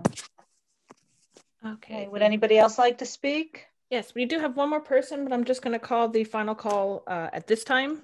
And it'll be my last final call for people who would like to speak. So you use the raise your hand button at the bottom of your screen, or if you're one of our call-in patrons, it is *9, and you can hit that once and you'll be put in the queue. DT, if you can follow the prompt on your screen. Hello. Hi. Hi, can you hear me? Yes, thank you. Can we have your name and address for the record, please? Yes, my name is Darren Tobia. I live on Columbia Street. I'm sorry, which street? Columbia Street with thank you. COLUMBIA. Most of the questions were already asked by other residents, but I just wanted to answer some of the issues raised by the president of the Friends of the Public Library. No one is questioning that the town needs a state-of-the-art library. That's not the issue here. The issue is that it is located in a place that, by Ms. Gruhl's own admission, is not ideal. It has no sidewalks. It's not accessible by public transportation without a long walk on a street without sidewalks. What I would propose is, if the people of the public library are so adamant about moving the library there, why don't you show your solidarity to the people who don't have cars and agree to commute to the library by public transportation only? And that's my only comment. Thank you so much. Thank you so much, Mr. Tobia. Okay, thank you. Mark Rosenberg, if you can follow the prompt on your screen, please. Good evening. Thank you. Just a couple of quick questions. Address, sir. I'm sorry. Yeah, sorry. Fernwood Circle. Ms. Gruhl, you talked about marketing strategies, but you mentioned that you did not have specific conversations with any of the brokers or the leasing community specifically, and yet your information was provided by the building owner direct. Is that typical in all of your assessments, or do you typically reach out to the leasing community direct to get real information and real intel into the properties under review? Second question, you'd mentioned that there's roughly a 68% drop in tax rate over the 5-year period in which the building was acquired. Is that typical in your opinion, or is it atypical? And the question I have for you was, given that time period, 2016, 2015 to, let's call it, 2019, late 2019 was considered probably one of the heights in the real estate market, probably on an all-time high. Is it strange to then say that this building would be almost abandoned and left in a state of disrepair? And then the last statement I have is, it just appears, or it's at least apparent, that the planning board has basically rewarded this landlord, who I'll call a slumlord for all intents and purposes, for neglecting their building for an extended period of time and intending at no point in their ownership to make any type of capital expenditure. Thank you. Thank you, sir. Do we have in our notes, did Gerald Sweeney already go? I don't. Yeah, Mr. Sweeney. Yes, he went. spoke. Unfortunately, Mr. Sweeney, there's only one time round each for this public comment. Is there anyone else who hasn't spoken already? No, we have no one else raising their hand at this time. Okay, great. Pardon me, as soon as I was saying that, someone did. Marge Mingan, if you can follow the prompt on your screen, please. Great, thank you. Good evening. Good evening. Can you hear me? Yes, thank you. Hi. Okay. Good evening, President Castellino and council members. Good evening, Marge. Just address real quick, street. I'm at 30 Davie Drive, and I'm president of the Library Board of Trustees. As the year ends, we turn our calendars to 2021 with the anticipation of better things to come. Unfortunately, our reflections on 2020 for most of us will be one of losses, perhaps loss of family members, loss of friends, limitations of degrees to our normal paths of life, and a sense of kind of fear that the familiar things that we've come to know will not be present in our future. So I'm hoping that we won't be losing an opportunity to move our library to a facility that would provide space and upgrades that we would need to afford future opportunities. One of the things that we have been dealing with in the past 3 to 5 years with our library is that it is falling into obsolescence.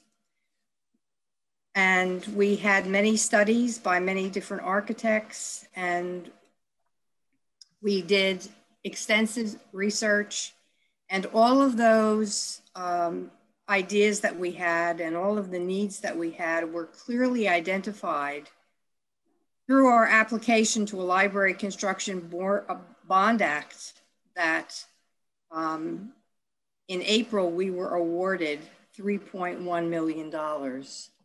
And with matching funds, we would have 6.2 million. And unfortunately, the time is getting short for this. And if the council doesn't approve the resolution, so will our loss be to our $6.2 million and all of the advances that we need for our library.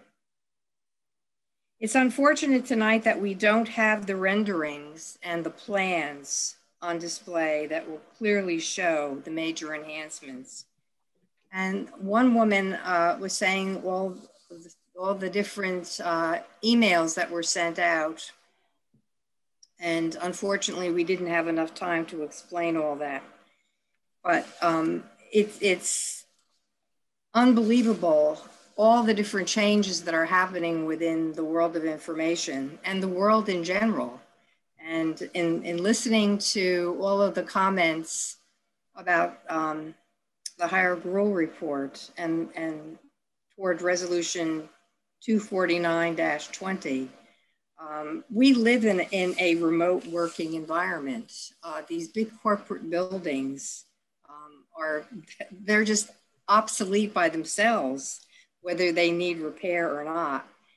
And I think we're fortunate to have a building that can afford modernization and changes in the technology that would enhance so much for our community.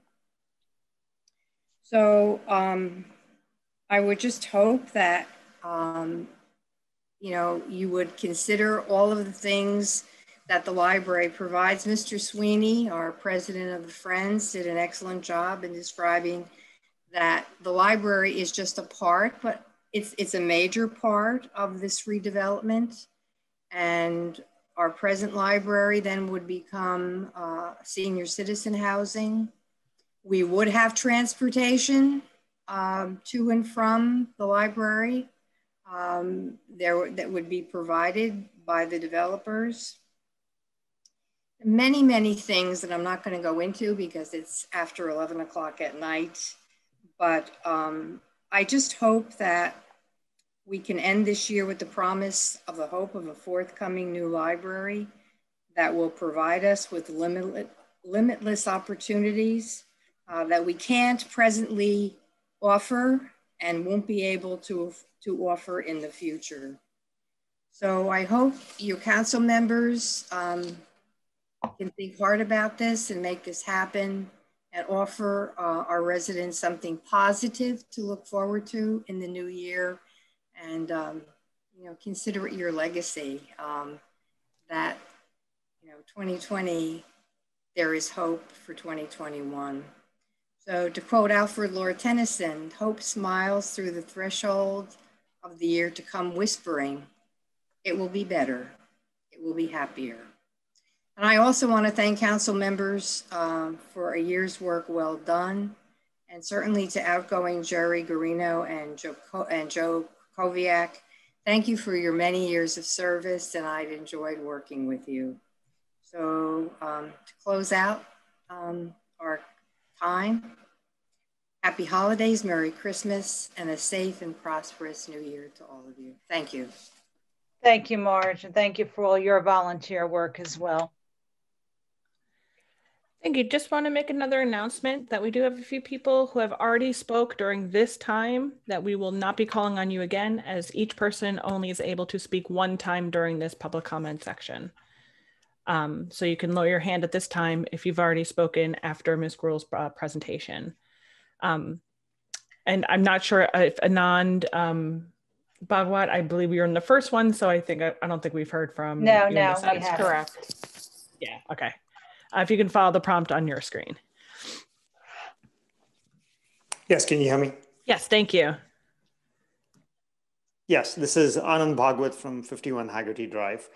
So I have two basic questions, right? So the first question is, I know a lot of people are against this, but the basic question I'm trying to get at is, whatever the valuation of these properties is right now, right? The tax base that this generates as compared to 6 million that we're going to be getting with the matching, doesn't it pale in comparison? I mean, we already devalued this, right? As it's already the tax base that this commercial developer provides us is probably a very low number. And that if you multiply by 15 years, it's probably going to be 6 million, right? So we're not getting, the township is not getting much from it. That's number one. Secondly is, if at this rate, the developer who owns the property now just decides to foreclose it, considering the vacancy rate is so high, they can just walk away and foreclosure, right? So people are saying, have them spend the money, but what if they don't, right? We as a township, I've been here for 24 years. We can't be in this quagmire forever, right? If people are against it, come to the table with a solution, right? Is that the planning board? I don't know, but this kind of quagmire can't exist, and the township is losing precious property here. Library can move forward, can be a better place. It may pay for itself. So it's just not very clear with all the people who are against it as to, I mean, we are not really getting much taxes out of this place anyways. It's going downhill. So it's really a virtual circle of unless we do something about it. That's it. Thank you. Thank you so much, sir. Okay, thank you. And that is all we have for public comment. Okay, great. So thank you to all the speakers for waiting to speak this evening. There were many of you. Many did not drop off. I'm looking to see what our count was in the beginning of the evening. I think maybe 10 people. But we appreciate it. And as I said, you will be able to access this from the website and review it. So even if you don't want to wait up for all the answers, you can see it this week or as soon as we get it on the air. So with that, Mr. Trank, I know you took notes, I took notes. Yes. I'll start, and then obviously you and Ms. Gruel has notes, so why don't we start? So there was a series of questions initially that talked about developers, whatnot. There is no developer, so that would not be appropriate questions for this stage. If the area is designated, as you said, Council President, as an area in need of redevelopment, then the second resolution on for tonight will be to do the plan, and only at that point will there even be an issue or a prospect for a redeveloper to be designated. So the questions that were asked about the BNE or Millennium Homes or any of those issues are not within the purview of the recommendations by Ms. Gruhl or the analysis that goes into determining whether the properties fall within the statutory criteria. So I will, though, the next series of questions that were asked of Ms. Gruhl are appropriate, and that is, who wrote the report? Were you assisted by anyone? And you used the words "we" at several points in your overview, Ms. Gruhl. So can you please clarify for the public who wrote the report and what you meant when you used the word "we"? And I think you at one point referred to that you and one of your associates had actually toured the building. So go ahead and clarify that. And the "we" is me and one of my associates. Traditionally, commonly, I coordinate with one of my planners, and that is not unusual, but I was the one that signed the report. I am familiar with everything that's in it. I was involved in the writing of the report and looking at all the research and the data, and also the fact that I was out on the site with my associate and did the tour on, I guess it was October 9th, where we went around the buildings and went in the buildings. So that is the "we." So specifically, Ms. Gruhl, did anyone other than you or employees of yours at Higher Gruhl write any part of the report that you submitted to the planning board and that is before the town council tonight? No. No. Next, Ms. Gruhl, by the way, in your preamble, you said you've written many reports and done many redevelopment reports. Could you please provide an approximation as to how many redevelopment studies you've done during your career? 50, 100, 200, give an approximate number. I would say closer to 100. Okay. Next, under criteria B, one of the series of questions you were asked by a number of the people was whether or not, if it is a factor and how you would view it, if you had information or reviewed that the owner had intentionally caused the conditions or had somehow either evicted or sought to remove people, how that would, the interplay that would be in your analysis and your recommendation to the planning board and under the criteria. Yes, thank you. And I'd like to spend a little time on clarifying, because there were other questions that I heard that there seems to me to be some misunderstanding, and I'll get to that question specifically, or questions, because there were a number of questions regarding that. I want to go back to criterion B and the history of that and how it changed and how some of the other elements of criterion B go directly to the point of what several of the public members were questioning. And I want to go back to, and I think it's important now to read the entire statement that went along with the legislature as to the reasons behind the need to redevelop distressed assets, what they call distressed assets.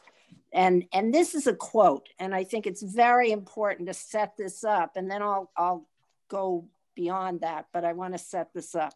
In many cases, and I'm quoting, in many cases throughout New Jersey, these once prestigious land use types, now vacant or significantly underutilized, are imposing a significant strain on their surrounding communities, that it is appropriate and necessary to allow municipalities to use the powers authorized under Article 8, Section 3, Paragraph 1 of the state constitution for the redevelopment of blighted areas. For decades, many municipalities, particularly suburban municipalities, relied on the existence of large office campuses and shopping malls. It's not just the office campuses, but shopping malls as well. And that was just a little addition, editorializing, to supply jobs and contribute revenue through the payment of property taxes. Throughout New Jersey, these once vibrant, envied land use types have fallen into disuse. Corporations across New Jersey have vacated office parks because they understand that today's job seekers prefer to work near where they live or where they can commute by mass transit. Because large office parks and large shopping malls have become obsolete, vacant, and difficult to market, today they are characterized in development circles as stranded assets. I think that that's a really important consideration in light of what the legislature in the change, and again, this change and amendment to the criterion B happened, and this was another question, happened after the appellate division came to their opinion about this study, the original study. The original study was under the old criterion B, not under the new criterion B. And let me go back to criterion B again, because I think there are several component parts of criterion B. And again, it gets to this intent. It says the discontinuance of use of a building or buildings previously used for commercial, retail, shopping malls, or plazas, office parks, manufacturing, or industrial purposes. That's what the first component of criterion B is. We are not in this report suggesting that. We are not using that subcategory of criterion B, but I want you to know that that is in there. Discontinuance of use, all right? The next component part is the abandonment of such building or buildings. Now that's intent. That goes to intent. So some owner could abandon a building and meet the criterion under criteria B. The next piece is, or the next subcategory, and this is where we are saying that there's substantial evidence. I'm saying that there's substantial evidence that it meets this component part of criterion B, which is a new addition to the legislation and to criterion B in 2019.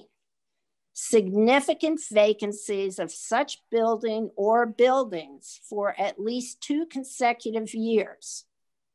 And I want to follow up on that a little bit too with something that people have been saying. And then the last component part, and this really does go to this idea of, well, they let it fall into disrepair, it's their fault, then that should not be, or it should be considered, and that means that they do not meet the criterion. The last component part of criterion B, or the same being allowed to fall into so great a state of disrepair as to be untenable. So that last piece basically says, you can let your building go into so great a state of disrepair as being untenable, and you can meet criterion B under the local redevelopment and housing law for designation. What I would like to just also focus on, again, the significant vacancies, which is a subcategory and the new addition to criterion B, is these vacancies haven't just occurred since 2017 when the new owner took the buildings and took over the buildings. And we have the data that indicates that. We have the data from January 2015, several years before this most recent owner took over these buildings. And I went through some of that and summarized that, but the vacancy was significant prior to 2017. So that has to be considered too, even though technically it had to be for 2 years only. We felt it was important in our due diligence, and what we were doing is to go back 5 years and see what happened in terms of vacancy. And we did, and we saw that the vacancies were significant all along from 2015, 2016, 17, 18, 19, and 20. So I want to focus on that as well. It has not only been the last 2 years. Next question was, did you speak with any tenants? And if so, or if not, would speaking with tenants in any way guide your analysis? No, we did not. And no, it wouldn't have. With regard to values and the declining values since 2010, do you have anything you want to add to that, and whether or not it's relevant as to what tax appeals existed and how they were settled or how they were litigated from 2010 through the present?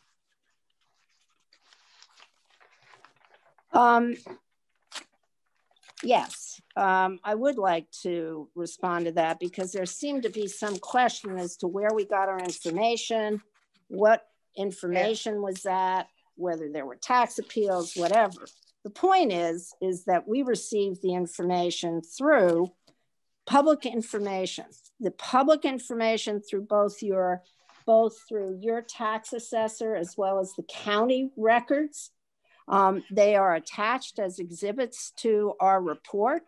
They clearly show what has happened in terms of the values that have occurred over a period of time with the properties and the tax assessment records here. So these are clear. These are public records. Again,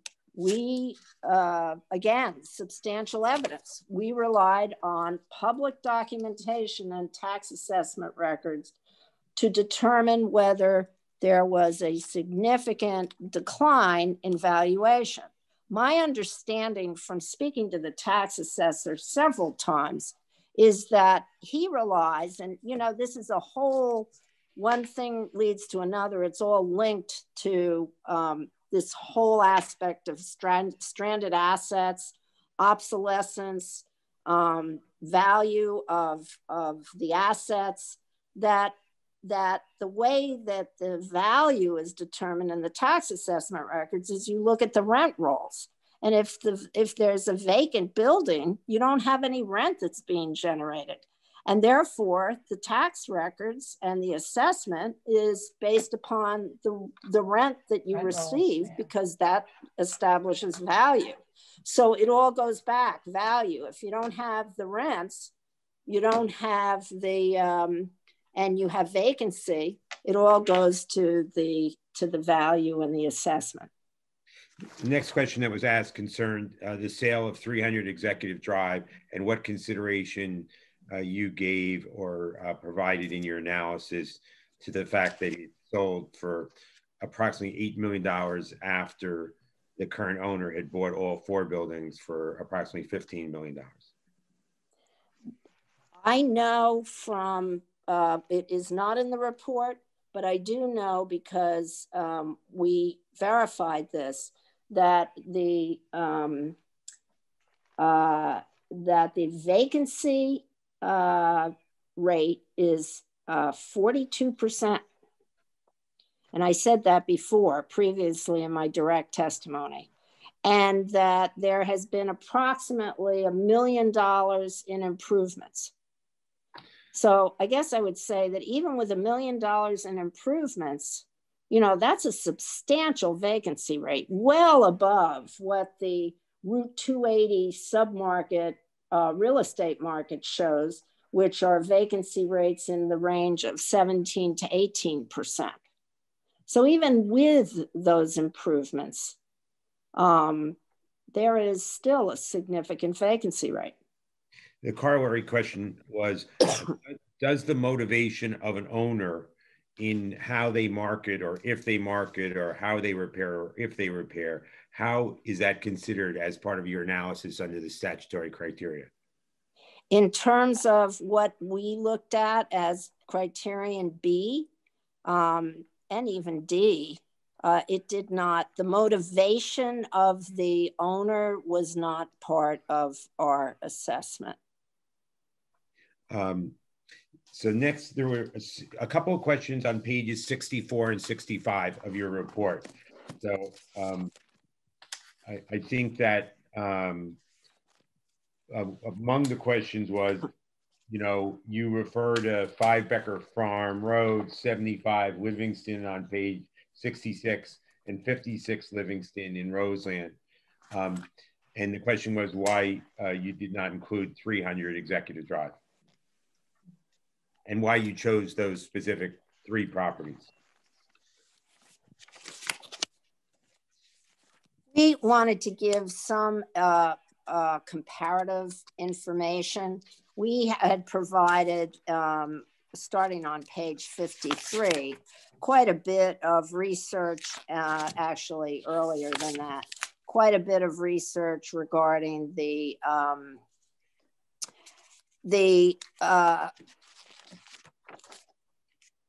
idea that the 1970s, 1980s office complex have become functionally obsolete, that we weren't the ones that started that.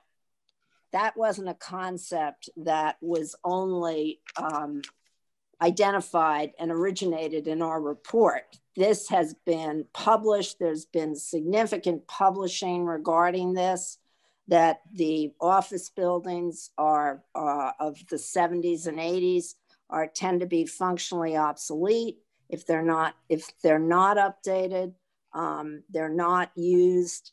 And we used some examples of where there had been updates to different office complexes to give, again, a comparison. And again, I go back to the legislative intent and the statement that was identified regarding office complexes and old shopping centers and how these are stranded assets, meaning that they have value, but they are not being used to their best purpose, and they are obsolete and difficult to market.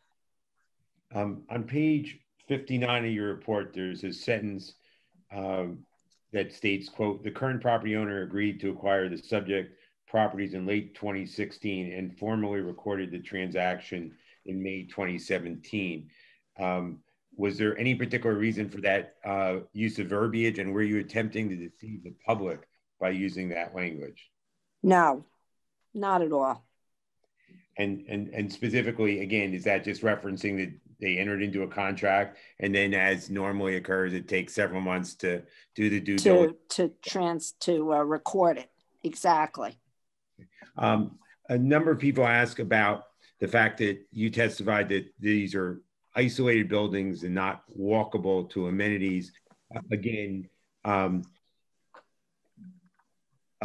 obviously, the plan is certainly not before anyone at this point, but is part of what happens with redevelopment that the overlay zone, or whatever ends up being the plan and the overlay zone, allows there to be an integration or a more fulsome use of the acreage and properties involved? Is that what you are aiming to when a redevelopment area is designated, or is it something else?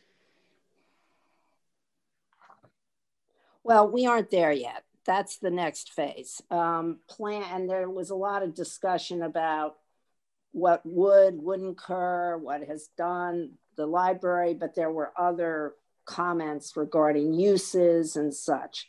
You know, I know this is a kind of a strange process. It always has been. This isn't the first time that we've gotten these kinds of questions about, well, how do you know? What are you going to do? And the first phase is this very technical consideration as to, does it meet any one or more of the criteria under the redevelopment law to be designated? The second piece is, okay, if it is designated, then what are you going to do with it? What's the plan? And that's when a lot of what was talked about tonight would be something that would be considered. Isolated, it's that's a characteristic of where it's located, and it is isolated. It is not in the middle. I think the speaker, I think it was DT, he basically said, clearly stated how it is isolated, and it has topographic concerns. It's got access concerns. It is, there are issues, and that goes, as we stated, goes to the marketing of the project as well, or the project. When I say the project, I mean the study area and these buildings. They're not easy to get to. Is any of that impacted? One of the speakers spoke about how when they're marketing 300 Executive Drive, they're now pointing out that it's off 280, it's 15 minutes from Newark Airport, 20 minutes. Does any of that impacted by the marketing of the 300 Executive Drive? Well, they're saying that, but clearly their vacancy rate is still pretty high. So I guess people, when they go out or whatever, you know, say, whoa, it's not quite as glamorous or as available as they say. But, you know, there's still that major market, that major vacancy rate there, even with all that. On page 75 of your report, someone pointed to language about talking about, you reference a strong commercial or industrial rateable base, that absent a strong commercial or rateable industrial rateable base, the revenue must come from increases to municipal taxes. Can you explain what you mean by that on page 75? Oh, sure. You know, one of the considerations in the general welfare is, how is there a balance of ratables and uses that address the public, and that goes to general welfare. And what the trend has been in West Orange, and that's where we have the charts that indicate this, is that there has been a shift away from commercial ratables to a heavier burden on residential ratables. And what that does is, it puts the tax burden on the residential properties. It provides more, that in itself is a detriment to the public welfare. When your whole base of services and how those services are paid for, it goes to that balance and the change in the focus and the balance of ratables from commercial to residential. Now, there was also questions about, is somehow designating a property, rewarding property owners who allow their property to fall into disrepair, is that any way, shape, or form part of your analysis, either pro or con, and how you look at this issue under the law?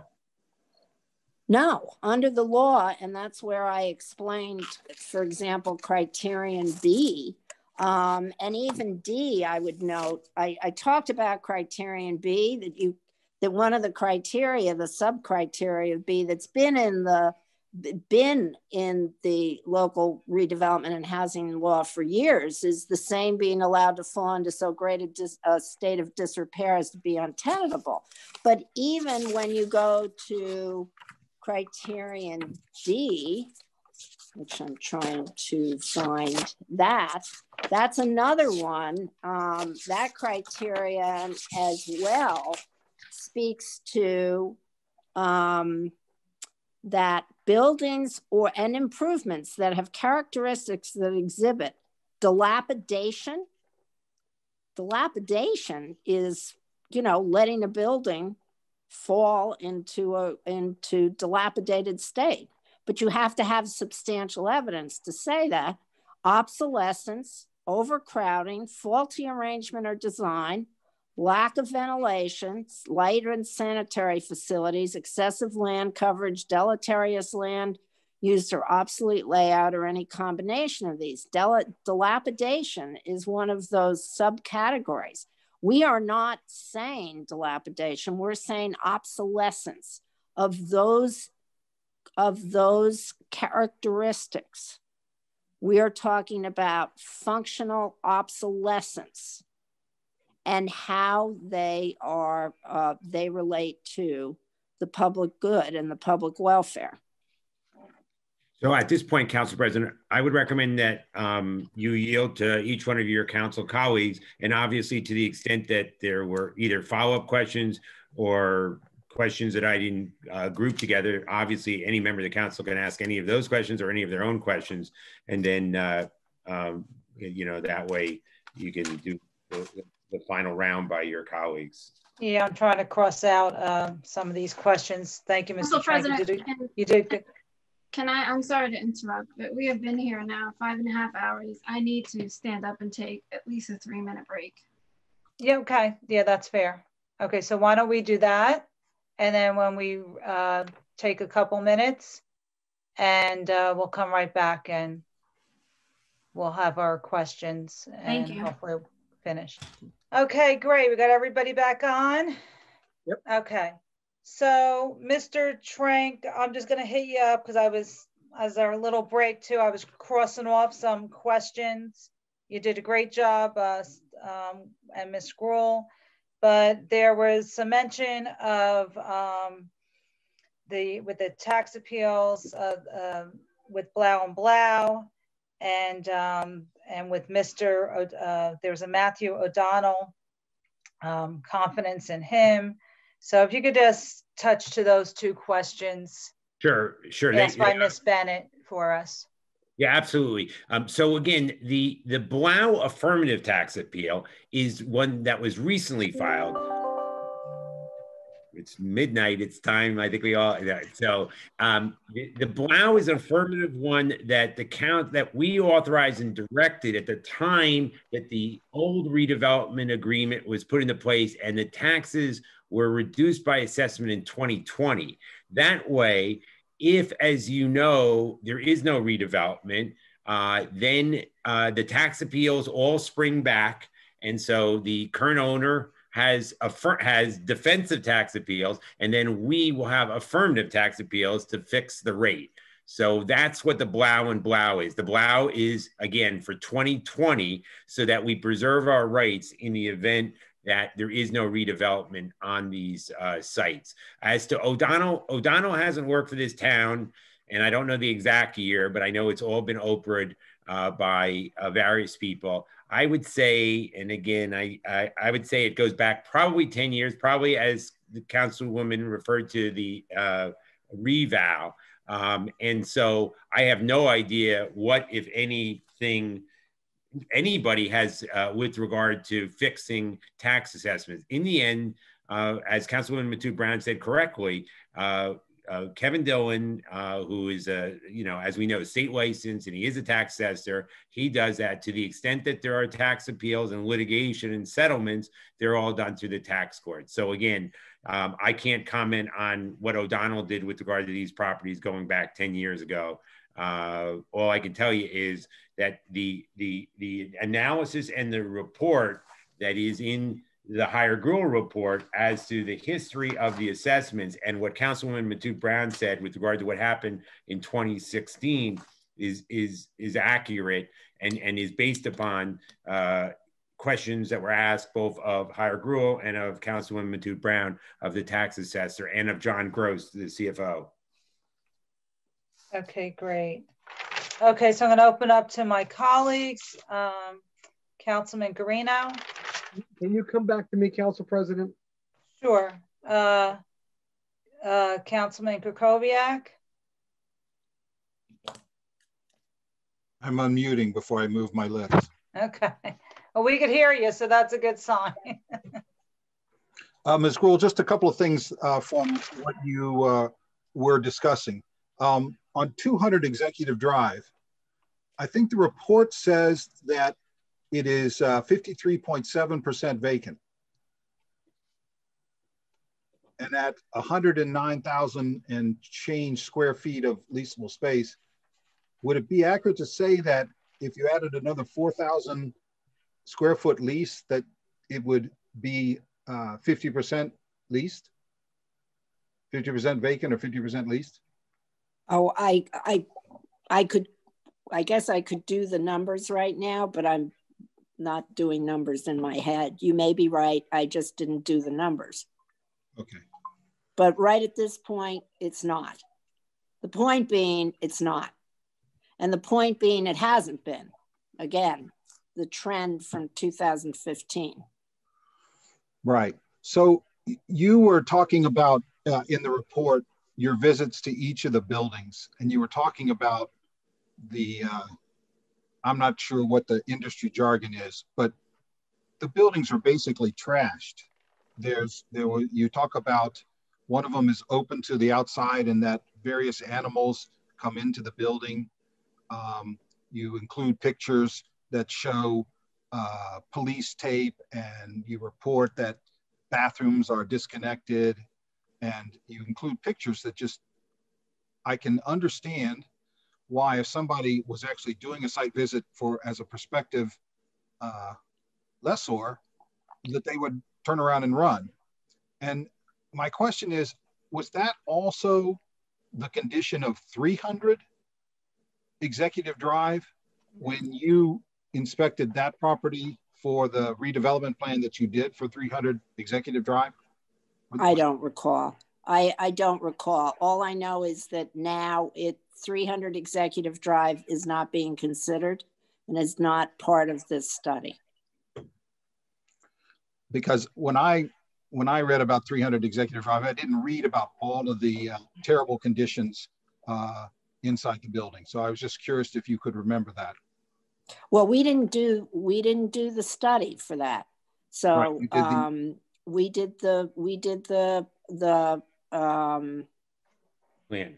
I don't recall. I really do not recall. Okay.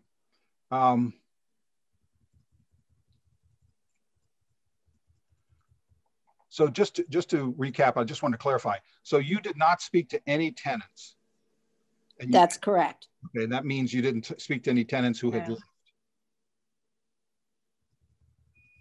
Right. In other words, you would go to a tenant and say, "Why did you leave?" No. Okay. That was not an important consideration in light of the statutory criteria. Okay. On page 63, you say that in the sale that resulted in the ownership of the current owners, that there was, quote, minimum interest for the sale. How do you know this? Where is, I'm sorry. Page 60.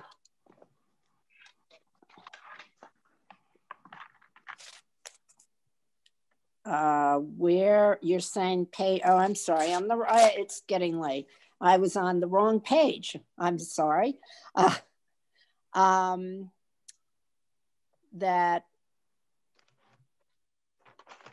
I'm just trying to look and see exactly. I know. I just want to see exactly what we said. I don't want to misstate. It's at the very top of the page. The very top of the page. The leasing trends.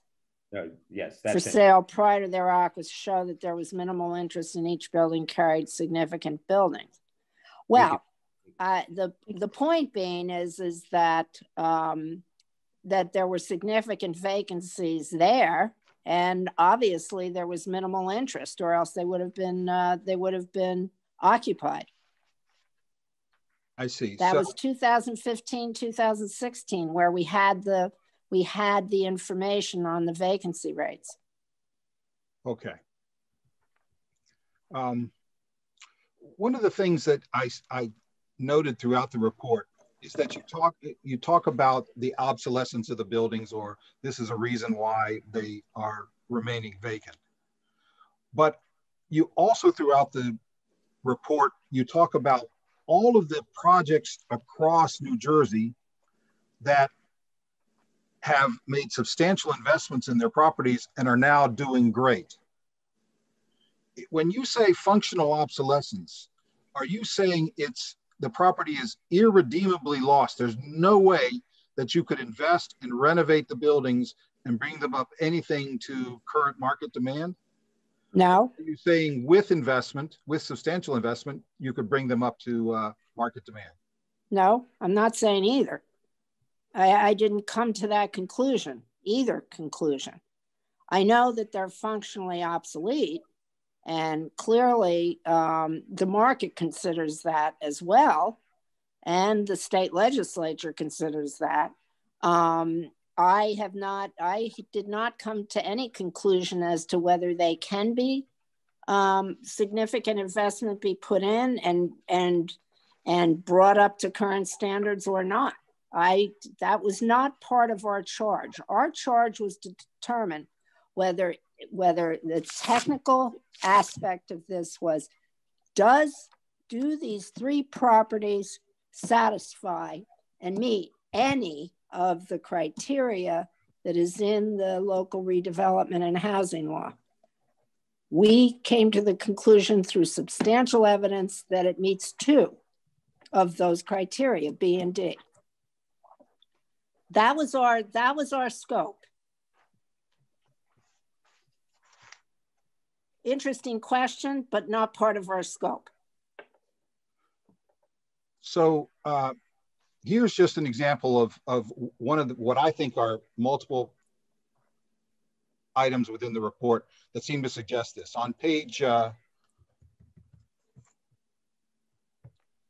75, and maybe I'm just being dense, but the last paragraph says, distressed assets which are exemplified by the properties in the study area have been recognized by the real estate market economists, planners, and the state legislature as a significant burden to municipalities.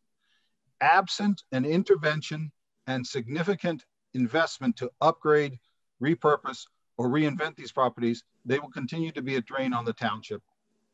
Right. So what that seems to be saying is these distressed assets, these stranded assets, you're saying that absent an intervention and significant investment.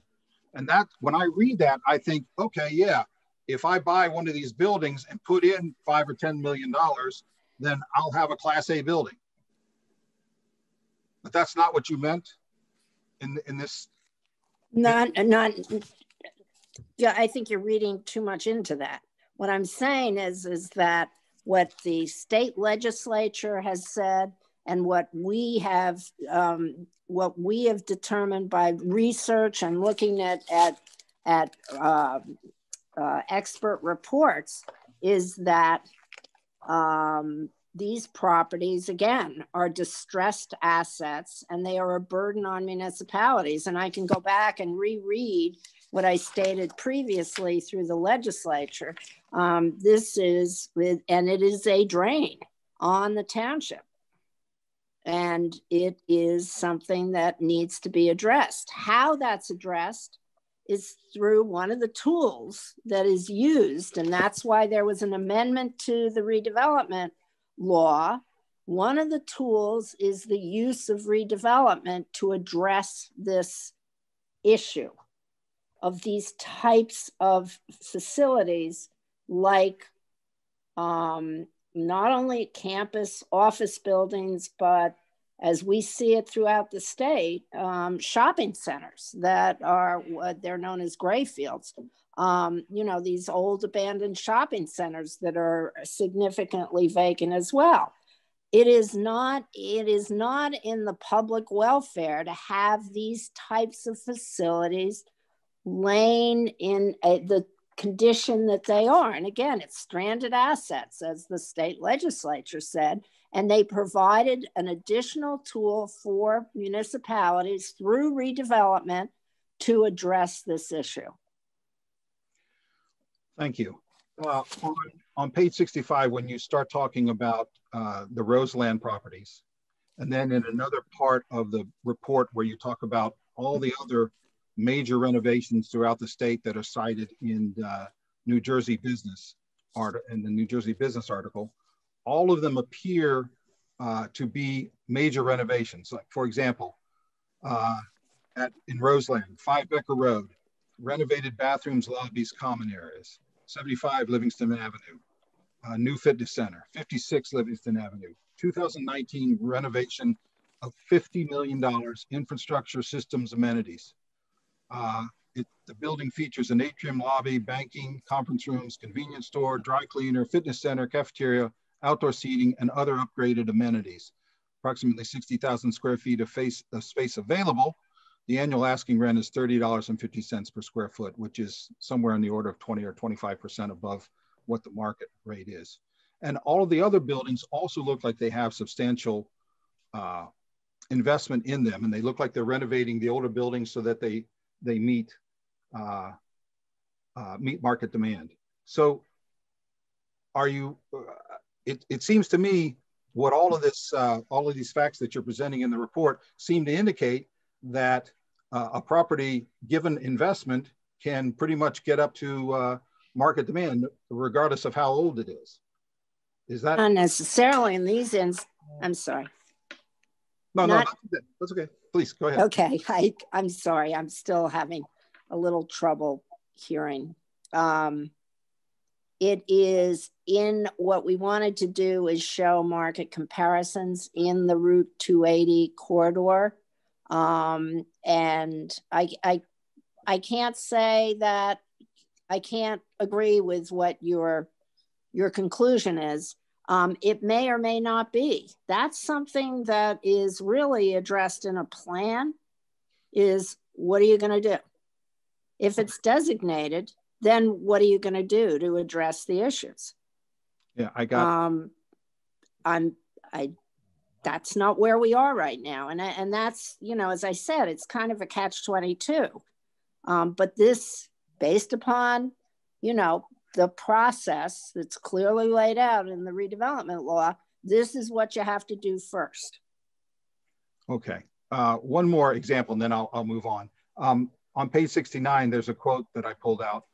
It says, the buildings in Roseland with which the study area buildings compete have less vacant space, more recent upgrades and modern amenities, and are able to seek higher rents in line with market averages. The properties are in comparable locations relative to Interstate 280 and have access to similar nearby neighborhoods and offsite commercial developments. The condition of the buildings is the key difference. The buildings in the study area have not been upgraded to compete with the demands of the commercial office market. They are aged, outdated, and lack amenities that tenants seek, end quote. So again, that's what it looks like to me that you're saying, is that the buildings are functionally obsolescent, but if they got some sort of significant investment, like all of these other buildings, they could turn into, you know, market demand buildings.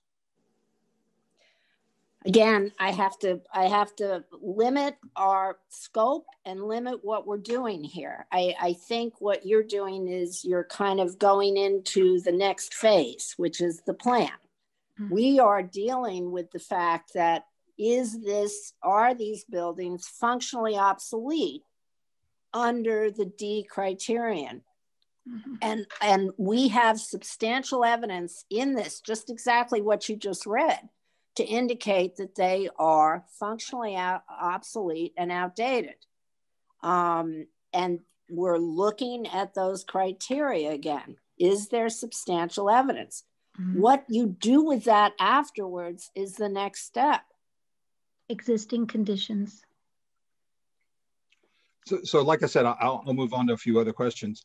Yeah, I can't remember if I asked this before because I was sort of moving around, but did I ask what your research showed was the last major renovation of any of these three buildings in the covered? You did. Okay, and what was the answer? I'm sorry. I didn't know. Okay.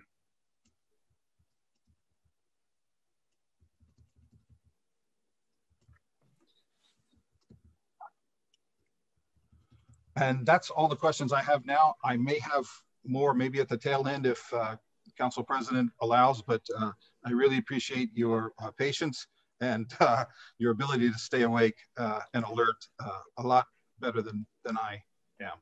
Thank you, Ms. Girl. Thank you. Councilwoman Matute Brown.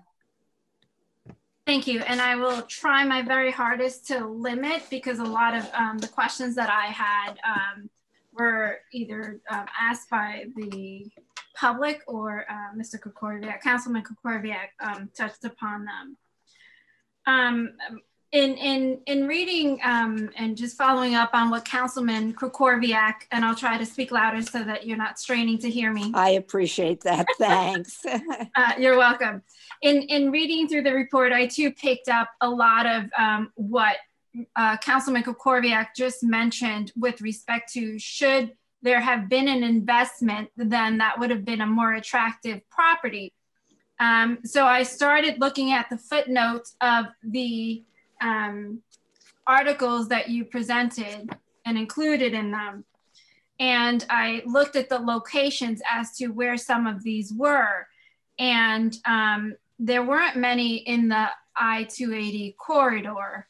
I noticed in my own research that a lot of these buildings that are having these remodels or investments are in areas that are, I want to say, experiencing a development or redevelopment boom, like New Brunswick, which, you know, Central Jersey does not have the tax rate that Essex County, unfortunately, has. So I did find that to be interesting. And I did initially think, why not compare you know, comparables to what we have here. And I think you did answer that question when Mr. Trank asked that. You were seeking to, if you can just state that again. I think you said that you were looking for comparables in other areas. Why was that? Well, we were looking throughout. Okay. We were looking throughout, but we did focus, and there's quite a bit of discussion about the Route 280 submarket corridor, Essex County Route 280 submarket corridor, and we have information regarding that. You know, I'm just looking, I'm looking at the square footage of market comparisons and what the square footage and the price per square foot is. I'm looking at also there's information on vacancy rates that are related to the 280 corridor. I think I mentioned 17–18% compared to these buildings in the study area. Even 300 Essex, good, Executive Drive. So there were comparisons with that submarket. Okay. I also had concerns with respect to, or questions with respect to the exhibits, if you will, that you attached to your report. The rent rolls, the leases. Can you tell me why they are rent rolls from 2011 to 2014, leases from 2013? And I do see that one of the leases that you included covered the period of 2013 through 2021. Clearly, they are no longer there. I also noted some leases in the rent rolls that, you know, exceeded 2021, some to 2015, which are clearly vacant. But I wondered why we didn't receive rent rolls that were more current with the present owner, even indicating that these rent rolls and such were part of the tax appeals. That was the information that was attached to the interrogatories and the tax appeals. So that's why they were considered, and that's why they were used. We didn't have any information that was more recent regarding the tax appeals. Okay, and typically do you, when you're looking at, I know you said you rely on the public information that you receive to construct your report. When you're looking at like the mention of the brokers, and I think it's page 61, no, I'm sorry, it's page 60, where the multiple broker listings and services to find new tenants. How did you come across that information? Like, how do you know that from 2017 until the middle of 2019, the property owner worked with those multiple brokers? Was it just word of mouth? Hold on. I'm sorry, it's page 60, not 61. It's actually page 60. Okay, thank you. You're welcome. I just want to make sure that I'm following. Okay, so it's 60, page 60? Yeah, and it's the last sentence. It says from 2017 until the middle of 2019, the property owner worked with multiple brokers. Yes, yes. And that was from the representative of the property owner. Okay, and my real last question goes to, and I don't know if this is a question for you or for Mr. Trenk. I know that you're here to testify, but and I'm going to go back to the criterion part, which is criterion, bear with me, D. In the appellate division decision, and that's why I said maybe Mr. Trank, but I'm not disregarding your expertise in this as well. No, I get it. Where the appellate division on page 17 actually said that the planning boards and governing bodies have an obligation to rigorously comply with the statutory criteria for determining whether an area is in need of redevelopment. And then further it goes on to talk about how the plan for redevelopment is not per se, does not satisfy that section. So I just want to be clear in understanding that because these buildings are, their usefulness, right? They're obsolete in that regard. And because there is an alternative or choice, I think someone said choice, for these developers to do, or these owners to do, to make investments if they will, if that's their choice, does that disqualify them from this? Does that disqualify us from this criterion? Which is, again, I'm going to point, I don't know if you have it in front of you, Mr. Trank. I do. Page 17. But I think that,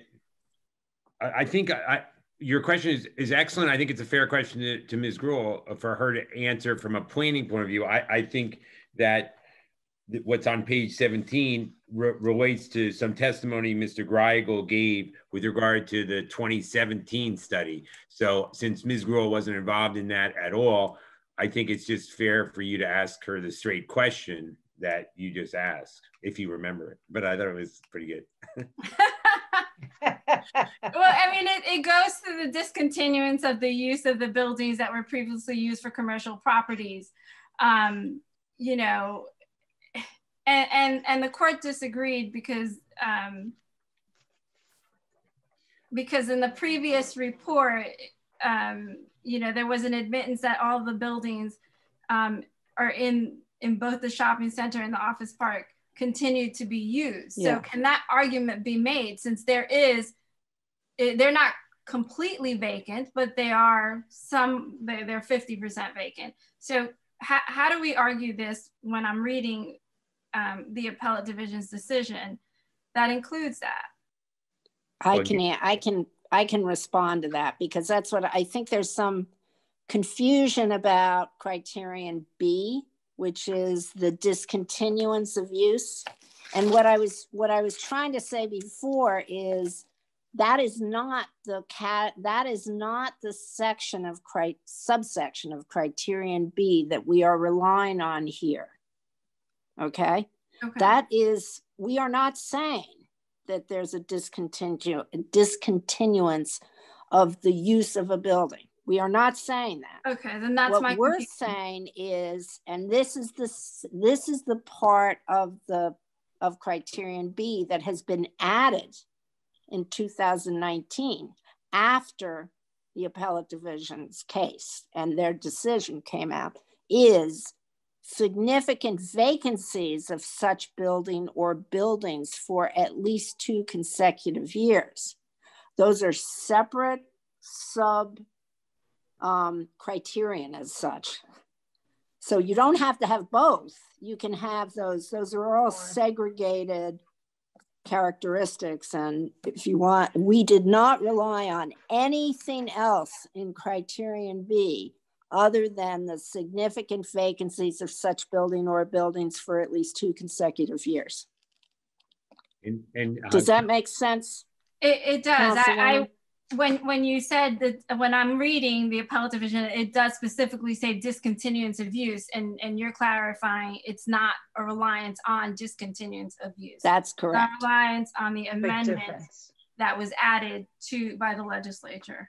That's exactly correct. And following up on your point, Councilwoman, on page 19, the appellate division specifically, quote, although it appears likely that the study area might well qualify for designation as an area in need of redevelopment under the 2019 amendment to the redevelopment law, that information was not in the record at the time of this case that went up to the appellate division.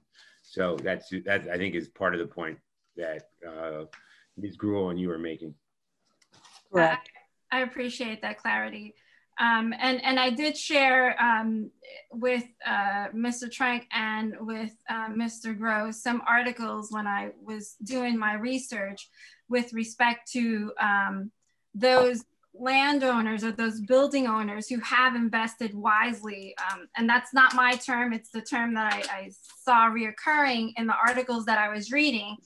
And I was asking, in the era, the climate that we're in now, right? Not post-COVID, but clearly with the changing landscape of employee-employer, there has been, a need for space. And that space has been mostly sought out for buildings who have had the modernization, if you will, that these employers are looking for. When I started looking at one of the reports that I read mentioned a building in Parsippany, I think it's 300 Kimball Drive, and another one in East Hanover that was just, signed this huge lease. And when I looked at those buildings, these buildings are these huge, I think somebody used the word behemoth buildings, but they're also walls and walls of windows, and clearly very modern in their spaces. When I walked into 300 Executive Drive on Sunday, because I even though they were closed, I was hopeful someone was there and would let me in. I walked into a lobby that was certainly upgraded, very modern, and the development that was going up in there was pretty impressive. And when you walk around that facility, it still feels pretty enclosed because you don't have that space and those walls of windows and that light, airy feeling that you do in these other buildings. I am really, I am really, really concerned about the designation. This is not something that I haven't shared with my colleagues. And I was happy to hear some of the answers that were provided today and the questions from the public. At this point, I don't have any other questions for you. I'm going to continue to contemplate until the end of this discussion and hopefully have a conversation with my council colleagues and see how we move forward. But I appreciate your willingness to sit here with us for all of this time. Thanks. Thank you, Councilwoman. And just to your point, you know, I've had the benefit and you know, being a title closer and traveling to many office buildings throughout New Jersey. And when I think of the buildings at Executive Drive and Ms. Scroll to Criterion D, you know, I just don't feel like there are good bones with those buildings, so to speak, with these other renovation projects of the layout, the obsolete layout. But what my concern was also was the lack of ventilation in those buildings, especially with COVID-19. And so if you could speak to that for a minute in regards to these buildings with the lack of ventilation. That is, well, that's you're raising an interesting point, which we raised in there under the umbrella of functional obsolescence. And we did note, as you clarified, as you asked me to clarify at the beginning, that the heating and the air conditioning systems are not in the greatest shape. They're not really new as such, and that there have been maintenance issues with those. So that you're correct. That is another consideration, particularly in the time of COVID and everybody being very sensitive to their working environment. So you're correct. Okay, thank you. Councilwoman McCartney? So, Council President, I do not have any questions left for Susan Gruhl. I think the questions that's left is for the council in the resolution that's before us, asking the council if they agree with the conclusion of the planning board and with the study that Hire Gruhl presented to the council and to the planning board to see if the study area does qualify as an area in need of redevelopment. Okay.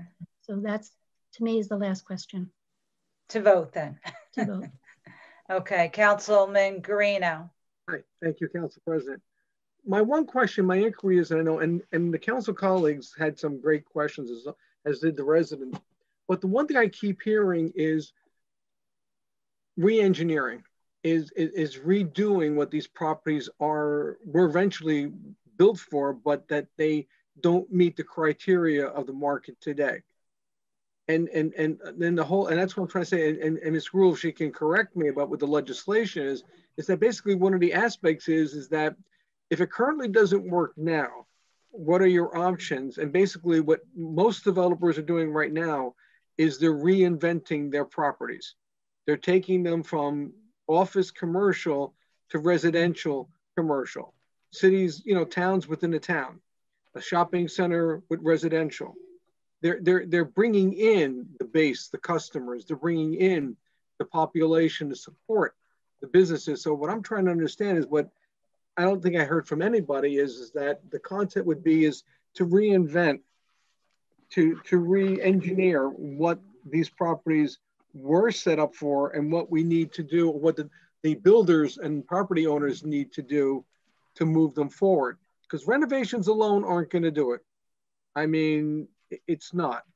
So I'm saying is when they rethink it, they have to rethink the fact that what's going to bring people there? How are they going to get a return on their investment? If office buildings, you put 50 million into a building, you're only 50% fill, you're not making your return. It's such a regression factor that I'm just trying to get a feel for it. Does the legislation and what the factor, does it move it to re-engineering, reinventing what the properties were and what there should be? So that's just my question.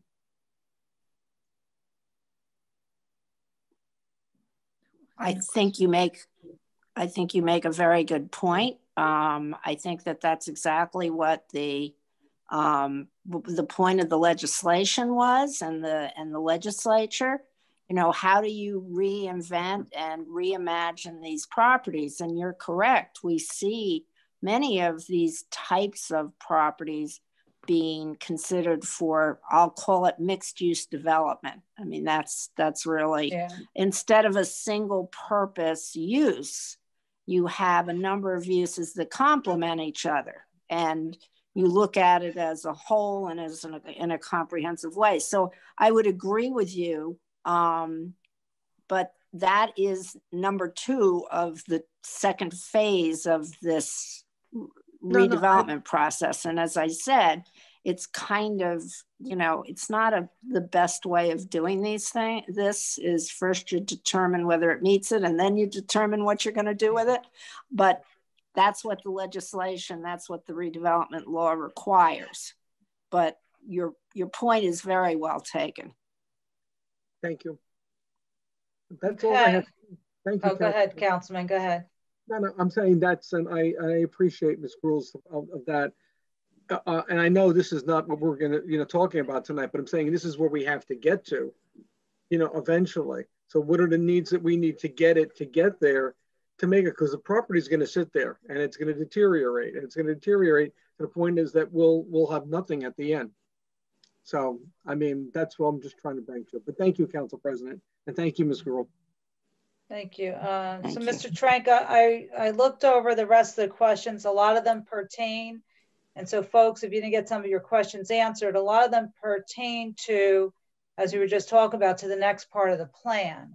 So if they pertain towards pilots or things of that nature, the what next steps, that will be answered at another meeting. So the conversation isn't over. The meeting tonight is about the study before us, whether we agree with the planning board or not. So with that, Ms. Gruhl, Councilman, do you have two more? Okay, 2 more. That's it. 2 questions. Okay. One of them is sort of multi. I come back to 300 just because it's basically, if I could hit a pitching wedge, it's that close to the redevelopment area. But are you saying, we kept talking about functionally obsolete. Do you think that 300 Executive Drive is or was functionally obsolete?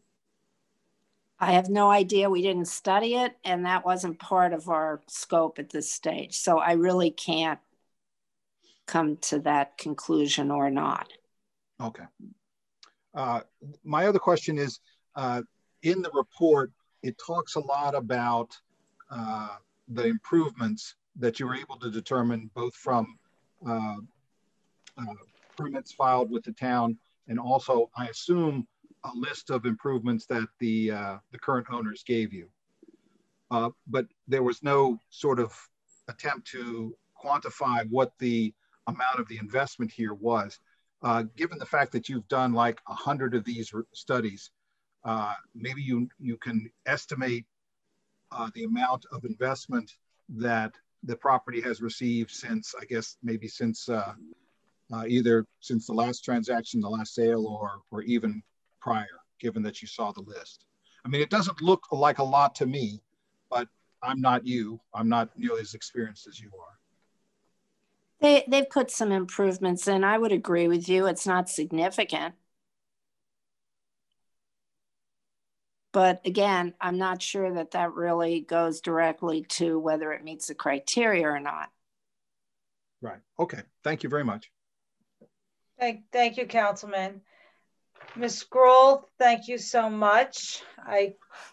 You're a trooper this evening. Oh, you're very welcome, and you all are. You have tremendous stamina, and the public in terms of their questions and being here, and it's nice. It's believe it or not, it is nice to see people that care about their community enough to come out and really, and all of you as well, that really are trying to do the right thing. Everybody is. And so I appreciate that. So to me, public questions, that's nice.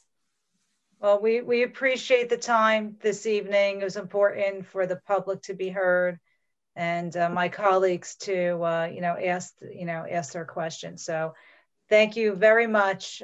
Thank you for coming on this evening. And thank you, and everybody have a great holiday and stay safe and healthy. And thank you again. And have a good night's sleep.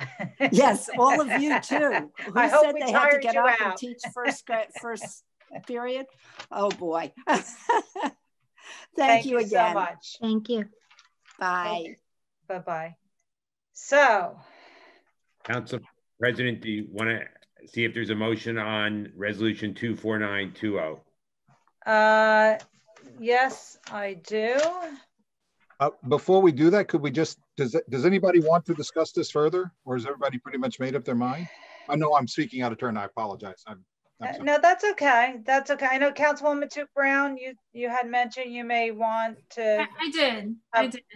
Just because I did spend some time. I'm always looking for the no in this, and it's not an offense to the administration or township council, but just always looking for what is going to be in the best interest of our community, as I'm sure you all do. One of the things that stood out to me and what made me start looking at different research outside of what the report was on page 15 of the actual, not the study, but of the actual appellate division decision, where it said that the report does not explain like flaws or describes affected community safety, health, and moral and welfare, right? And when the planner at the appellate hearing was asked point blank whether it was affecting the health, moral, and welfare, safety, health, moral, and welfare of the community, not in 10 years from now, but now. At the time, the answer was I didn't believe so. And the appellate division opined that that was an admission that neither the municipal body or the trial court was free to ignore. And that really made me contemplate where we are now. I know that this was, that report is not before us. The decision is still something that I reflect upon in doing this research. I'm looking at, and I think it was Michaela Bennett who mentioned the affirmative tax process, that the resolution that we just passed in November for Blau and Blau to seek affirmative action on these taxes is because of the situation that we're in now. These are commercial properties, and if they are not generating income, then there is no or very little value to what they contribute to the commercial revenue in taxes, as far as that's concerned. I do believe that if we continue to allow the owners to neglect the properties, if that's what we're calling it, because, and maybe it's not neglect, maybe it's just not a desire to upgrade the buildings or to modernize it. What's to say if we do nothing, that they don't just walk away, they don't continue, they continue to let it deteriorate. And then, where are we in tax court again? Where in 2017, when those appeals were filed again by 13 commercial properties, 52 appeals, those were things that the township, had to refund. I'm concerned about where we will be if we don't do anything. If this owner, and I don't know, if this owner decides that, they're not designated an area in need of redevelopment, and they don't have an appetite to modernize their buildings, what control does the township have? Well, I know some would say zoning, right? Zoning regulations require us to make sure that, you know, they maintain their properties. So we file, give them summonses and fine and, you know, fines. And how much is that going to generate for the township? I'm really vote on it. I hear you, Jack, that this was a long process for me. Thank you very much. No, I'm just saying, let's vote. I mean, we've been talking about this thing for 2 hours almost. I know. Well, no, we haven't been talking about it. The township. It's been going on for 2 hours. And so has the residents. John, okay. I mean, Jack, I don't appreciate that. Okay. Sorry. Excuse me. Okay, that I appreciate. Thank you. I'm sorry. That I do appreciate. It's late. We're all getting tired. No, I do think that there is a real possibility, as we see in so many other places, where there are assets that are physically and literally stranded. And I don't think that as a municipality, we are in a position to allow that to happen, because ultimately we're looking at budgets in the future that are going to further impact negatively our residences. So I think we should put it for a vote. Jack, I agree. President? Yes, Councilman. Well, Councilman Kukovic, you have your hand up, but if you could please, you know, condense your, you know, comments, because Councilwoman McCartney has to go too. Sure, she can go before me. I just thought if what the Councilwoman Matu Brown was saying was not a rhetorical question, I could try to answer that for her. In other words, what would we do? If you want one perspective answer to that, I can give it really quickly. If you look at the owners of this property, they are very experienced developers, and they have probably developed among them at least $1 billion worth of real estate. So they're not sitting there thinking, oh my gosh, what do I do?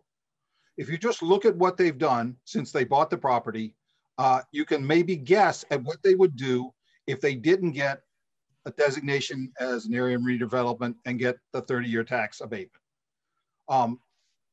Everything that you've seen them do is an attempt to have the property to get precisely redevelopment and the tax abatement. And then, because we've already seen it once, we've already seen this once. But now what would happen if they didn't get the redevelopment designation? Well, then they would have to say, hey, we've got, I don't know how much they have invested now, maybe $6 or $7 million. We could do a really nice upgrade to the buildings for really cheap and really make a go of this. We haven't put in any money, you know, other than some LED lights and some ground fault interrupter electrical. And maybe now we do renovate the buildings. We can look at all of these other buildings that have been renovated throughout the state that was talked about in the report, and we'll make a go of it that way, because they're not going to sit there, even if their investment is $6 or $7 million, they've still probably got some debt to pay off with interest, and they've got a very low cost base. So they're not going to sit there and let this property die even further than it's already died. There's not much farther, there's not much lower you can go with the assessments of these properties because they've already been cut to near the bone. So that's what we would see, I think, if we, as the council said, sorry, we're not going to give you the designation. They'd have to do something with the building, with the property, even if they're going to sell it. But if you've got a property this cheap, this close to, as we were talking about, all these different areas, close to Essex Green, close to the airport, close to Midtown Manhattan, somebody's going to want it. Somebody's going to want it. Councilman, are you talking about B&E? I'm talking about all of the people associated with this investment group. Well, when you talk about, you're talking about that they're doing billions and the billions of assets elsewhere. I think you're talking about the major. They're contract purchasers. they're not tied to that property in any significant way as a property owner would be. I don't know what the finances are of the people that actually do own it, but in terms of I think who you were referring to, the major player there, they're contract purchasers, so they don't have that kind of a established tie to the property. Thank you, gentlemen. Okay, Councilman, are you done? Could I turn over to Councilwoman? Yeah, I just wanted to answer her, but before we go to a vote, I did wanted to read my final thoughts on this. So I would like just leave to do that at some point before the vote. Well, do it now because I want to wrap this up and give our colleagues final comments also. So if you could quickly do that. Okay, it's not going to be quick. Sorry. All right, well then. But it will be fine. Can I make my points? But it will be fine. Motion. I was making. 2 points to make it start. As I think Council President was saying in different words, there's nothing in the local redevelopment law that requires the governing body to approve a designation. The law says the study author can recommend. It says the planning board can recommend. And the law says that the governing body, quote, may, end quote, approve a designation of the property or any part of it. It doesn't say shall. So my reading of the law means we don't have to designate even if you accept the report. And I would argue that there's plenty of evidence not to designate. Second, as I've sort of mentioned before, the elephant in the room is why did the property owner not try to do anything to increase returns from its investment? And that's a question I ask you to consider as I speak. The study concludes that the 3 office properties meet 2 of the criteria under the state redevelopment law. Ms. Gruhl has done a very good job of talking about them. But what is ironic about that conclusion is that the report itself is very well done and provides all the evidence anyone would need to conclude just the opposite, that the property owner is clearly seeking to game the system by failing the cardinal rule of commercial real estate investing. You only get and keep tenants if you give them what they want. The rule is almost always met by significant investment, maintenance, improvements, and marketing in the property so that you can offer a competitive product that serves the market demand. And the evidence of maintenance and investment and executive drive is virtually negligible, with the owner apparently wasting their money marketing space that no one in their right mind would lease. A building open to the outside, allowing wildlife to roam the offices, buildings with water damage, police tape, missing ceiling tiles, non-existent amenities, infrastructure systems that spend more time broken than operating. But that doesn't make sense, you say. How can anyone expect to lease in this market without investing in their buildings?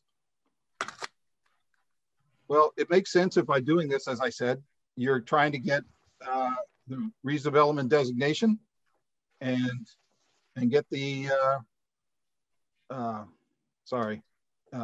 pilot, the 30-year pilot. I'm trying to just skip through to the highlights.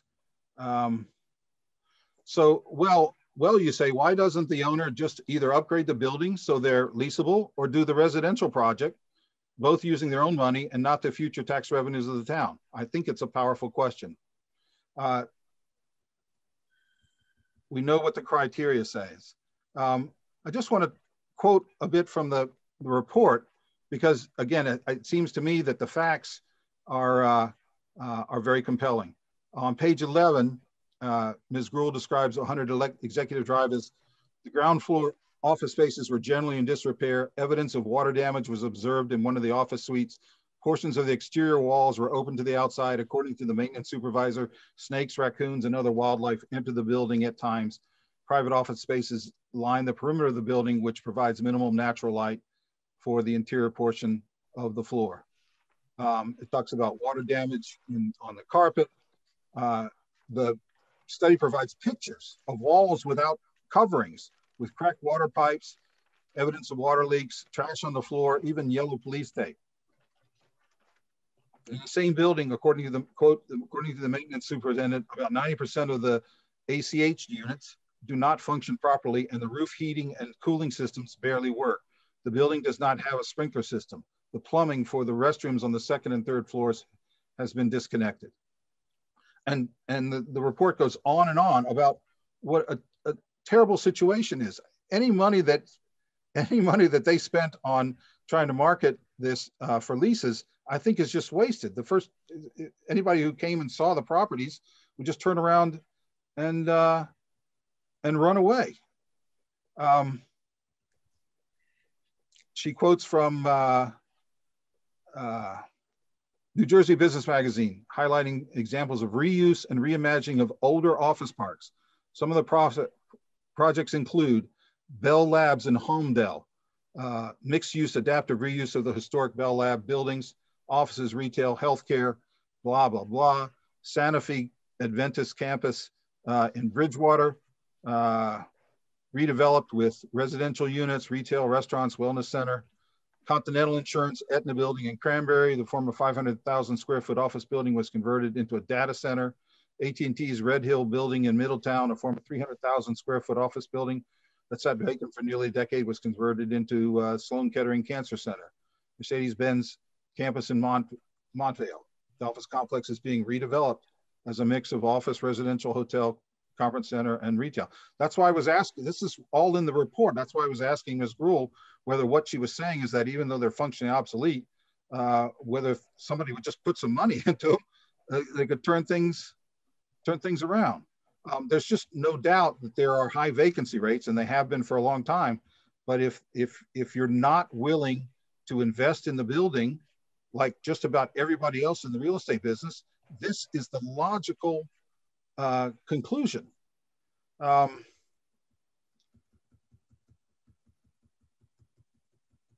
I'm just going to go through a lot of this. I'm almost finished. Okay.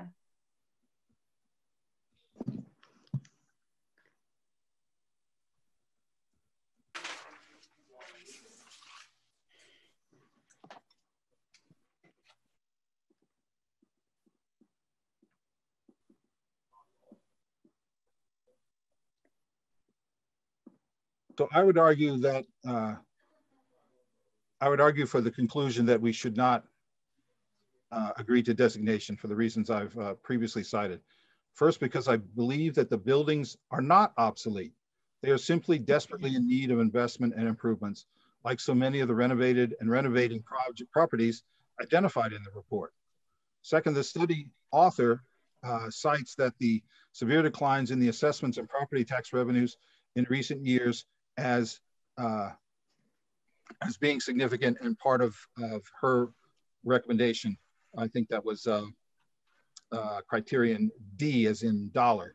Here's what she said, quote, that diminished value has been part of a trend that has shifted more of the municipal tax burden to the residents of West Orange. Higher property taxes impact housing affordability and constrain municipal budgets, potentially limits public services. Both outcomes are detrimental to the general welfare of the people of West Orange. Those of you who were at the planning board hearings heard the objecting planner, sorry, I can't pronounce his name, pointed out the steep declines in assessment and property taxes have already taken place. At this point in time now, which is when the law's criterion requires, most of the damage is in the past, and the prospect of further damage is quite small. I just urge everybody to consider the report's facts and not the author's opinion. As educated and learned as the opinion is, but just ask themselves, put themselves in the shoes of the property owners and ask how you might act with this opportunity. And in case the property owners should manage this opportunity by themselves without essentially seeking access to millions of dollars in West Orange's future property tax revenues. We can certainly cite the library without the redevelopment and probably for a lot less financial cost than with a pilot. And for these reasons, I hope you will join me in voting against the designation. Thank you and good night. Thank you, Councilman. Councilwoman McCartney, did you have anything to add or you're good? I absolutely did. Thank you for the segue. For all of the reasons that Joe just stated about the existing conditions are the exact reasons why immediate designation has to occur.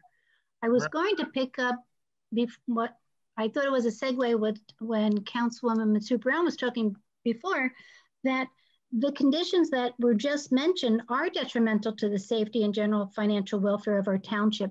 We saw in this report and in the conclusions, the township tax assessment records show that the total assessment value of the property has declined over the last 8 years. And the amendment says just for 2 years. We're talking about 8 years, which is why I brought up all of those tax appeals and the 17.5 million in lost revenue before. During that time, the percentage of the tax base attributed to these commercial properties has declined, while the residential percentage has increased. So we as residents are picking up the slack. As a result of the declining assessed value of the property in the township, the general and effective tax rates have increased.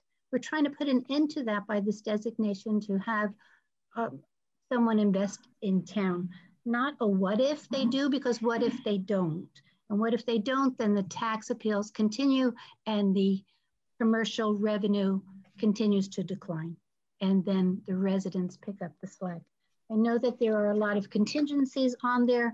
It is really difficult, I find, to listen to residents' dissenting comments. So I do appreciate the questions that were asked and the answers that were given by Susan Gruhl and Richard also asking the questions. And I wanted to say that I appreciate over 24 emails that were received, though they didn't come out and speak tonight, but we did receive emails from residents in support of this project. I think that what I understand that Susan talked about the meeting the criteria for the statutory criteria for B, but what struck me was D, the detrimental financial burden on the township, the welfare of our community. So they are stranded assets. They've caused a significant loss in the community's rateable base, and we are the ones that pick up the slack. So if you want me to make a motion, I can make it now. Make a motion to approve resolution 241. I know you do, but Councilman Guarino, I know wanted to speak. So just real quick, Councilman. No, I'm fine, Council President. You're good. Okay. I just want to say one thing before you make the motion, Councilwoman. I appreciate all my colleagues' comments. You know, I had the opportunity for 6 months campaigning this year. And although people don't always come out on the call, there's a lot of support, you know, for you know, and a lot of disappointment when that project, when the first project got turned down. So there is support out there, although people don't always come on the call. With that being said, I'm just going to go back. Those buildings there, I feel don't have very good bones. I've been in a lot of buildings, as I always state, and I see the need. I see that they're obsolete, especially with the ventilation. And in these times of COVID, I think it's going to be very hard to get folks to go back to the office anytime soon. So, you know, the investors may, you know, I don't see commercial real estate booming right now. So I think it's going to be a while. So with that, Councilwoman, make a motion. I make a motion to approve resolution 249-20, resolution of township designating block 155, lots 40.02, 41.02, 42.02 as a non-condemnation area in need of redevelopment. Do I have a second? Second. Okay. Councilman Guarino? Yes. Councilman Krakowiak? No. Councilwoman Matute Brown? Yes. Councilwoman McCartney? Yes. Council President Castellino? Yes. Okay. So I'm going to ask for a motion for 254-20. Resolution authorizing the retention of Higher Gruhl and Associates planning consultant for the preparation and presentation of a redevelopment plan for the redevelopment area. Do I have a motion? Was that your motion or a second? Did you make a motion? I'm sorry. I think Councilwoman Matute Brown made the motion. Who's seconding it? Second. Okay. Councilman Guarino? Yes. Councilman Krakowiak? No. Councilwoman Matute Brown? Yes. Councilwoman McCartney? Yes. Council President Castellino? Yes. Council Okay. President, before we move on, can we just clarify the need to for this resolution? If you can speak on it, please, Mr. Trank. With respect to, I know that there was some consternation about why do we have to pay for another? Oh, okay, because it's a separate plan. Yeah. So 300. yes. Well, no. So now, of course, the process now moves to the next page, which was referred to. So there has to be a new plan, and that plan goes to the planning board, and then we'll come back to you for consideration. But that's why it's necessary to approve the resolution that I think you should approve. Thank you. Great, thank you, Mr. Trang. And before I go to the questions for consent agenda, we have 245-20 pulled. Ms. Brill, are you still awake? I'm Adoption not of downtown sure if, West Orange Alliance. Megan, Ms. Brill, if you are on the call, can you please raise your hand using the function?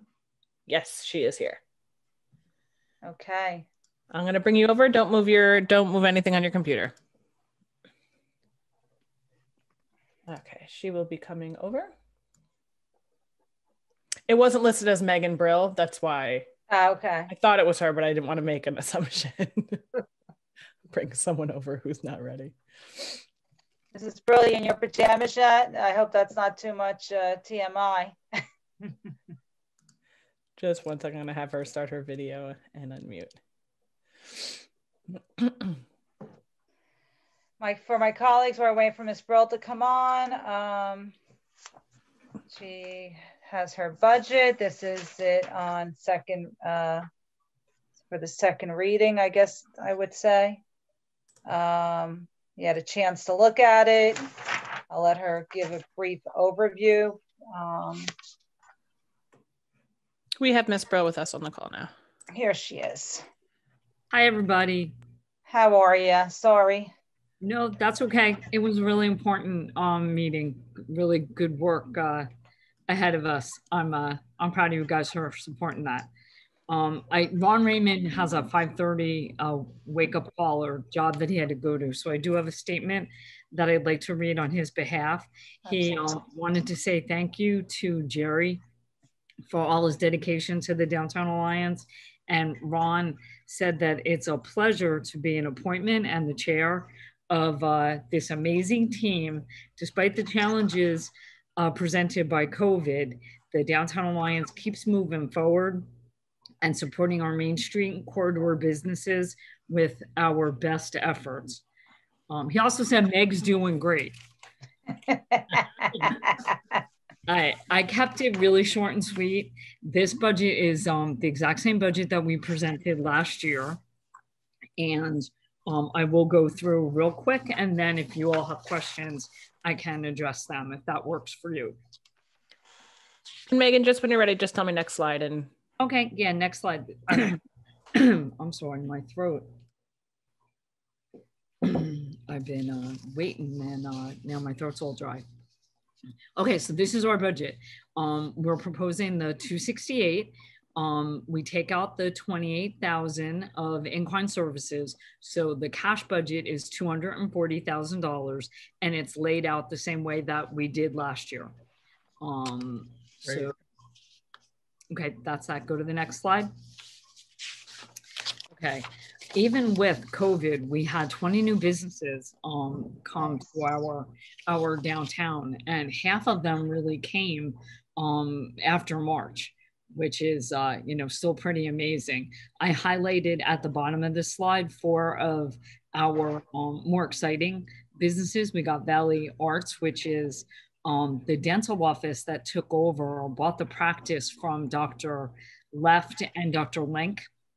It's the very first property in the CID, and I guess taking the Valley Arts section into their name, they are very excited to be part of the Valley. We have How Delish, that is the vegan restaurant that is in Don Juan's old spot. And I think that probably more people are visiting How Delish and enjoying the vegan desserts and sandwiches that they have. The next highlighted business in Torrey Corner is Light Bulb Cafe. That is a blueprint, kind of mirrored what Thomas Edison had done back in the day. And there's actually a Thomas Edison, it's called like a sphincter machine. It's a coffee machine that Thomas actually invented. And there's a replica of it in Light Bulb Cafe. And then the last business I wanted to mention is Original Stitch. They took over or bought the business from the Machados. So we had several businesses that were able to sell their customer base to new facilities, and that is definitely a high point of profitability in our downtown. You can go to the next slide, Lauren. Thank you. In addition to the new businesses that come, retention is hugely important. And I wanted to highlight these 6 businesses as just a handful of ones that have come over the years. Supreme Bakery being the oldest business in our downtown, and one of the oldest ones. And they are still widely successful. And I wanted to highlight them. If you go to the next slide, one of the things that's really important about business retention and our downtown is that we've retained over 250 businesses over the years. That we did have, a couple of businesses go out, and I will talk about that in a second, but we have, sustainability of 250 businesses. Many of them have celebrated, over 30 years in business, which is a huge accomplishment.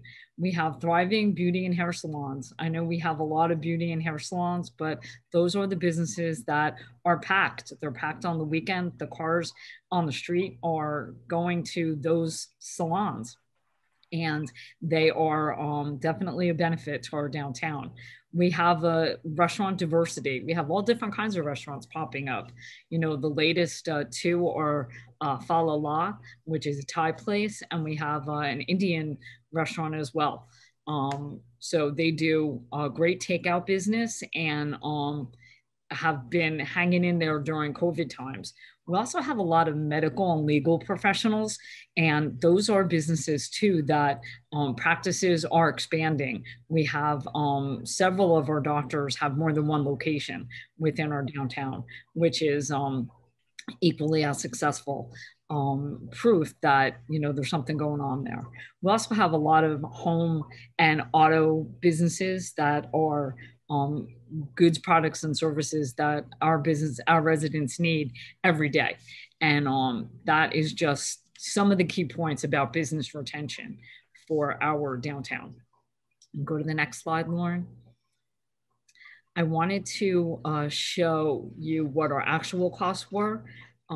We were unsure how the assessment was going to pan out this year, and it ended up that we got our the full assessment that we had projected, and which is good because we were really unable to do any fundraising. You can see that there was no money made on the 5K, and no money made on the other events, mostly the street fair. So our net actual projected income is reduced by about $40,000. If you look at the expenses part, our expenses were also down as well. And we were able to do a couple of things that we were unable to do in past years without having to plan a street fair and all of our summer concert series. We were able to, clean up databases. We renegotiated our copier contract. I was able to clean up a lot of the office documents that are laying around. We are in the process of renegotiating our workers' comp insurance that has risen a little bit. So we've taken advantage of, some of the downtime by not planning some events. We've also been very busy and, doing a lot of hand holding with our businesses. We usually are the liaison between, planning and zoning, but there's been a lot of things that we've needed to explain to our business owners, how to keep open and be safe. When we went through the whole reopen campaign and there were grants available, we, educated them on what the best way to go was. And we were the sounding board for them to be able to be open and hopefully stay open. So at the end of the day, we had about $23,000 that was unused in our actual numbers, and we carried that into next year's budget. So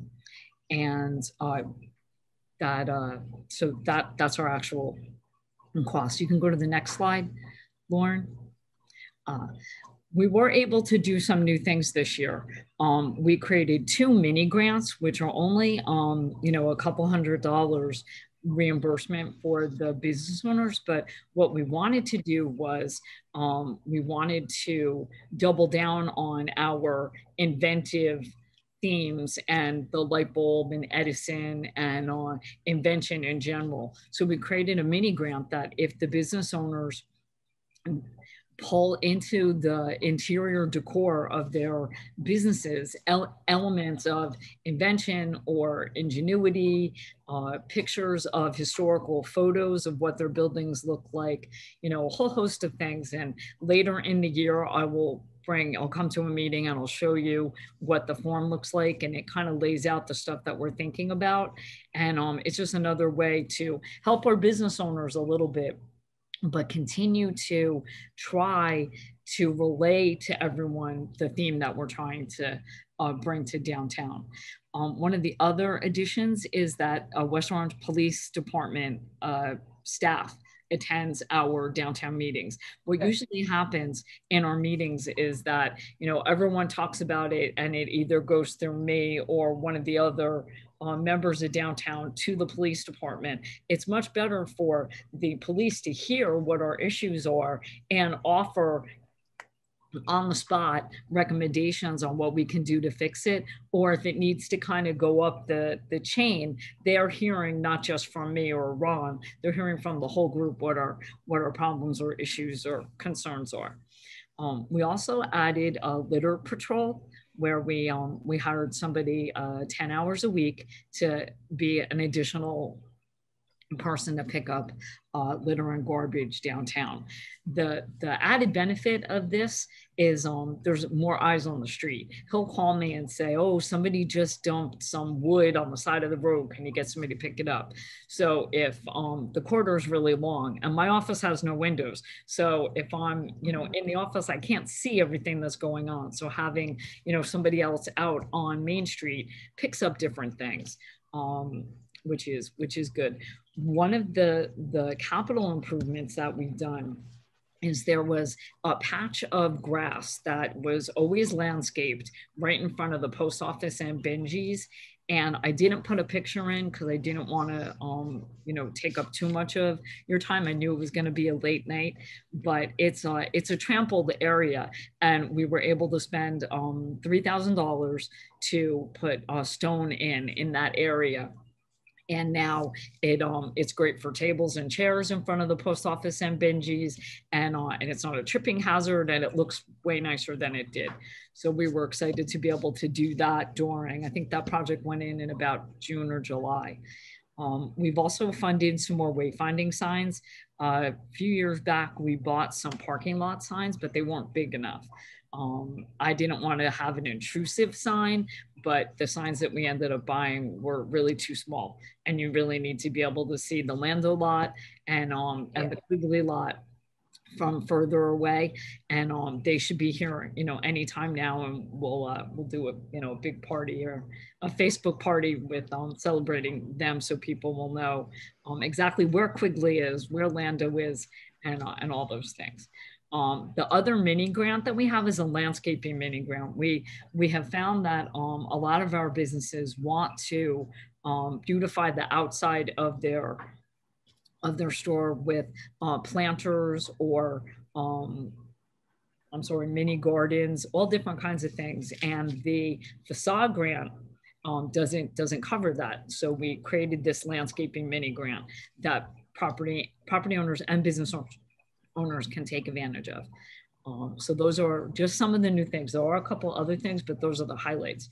And that is our budget. If you have questions, I will be happy to answer them. Sproul, I can't thank you enough for hanging in there with this long meeting and to do, to have such a great presentation and a very sharp presentation at this hour of the night. I really appreciate it. You've been, really, group has been working really hard.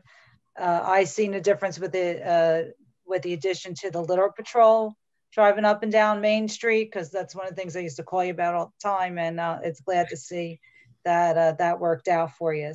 Real quick, if any of my colleagues have any question or statement, if you keep it brief, Councilman Guarino.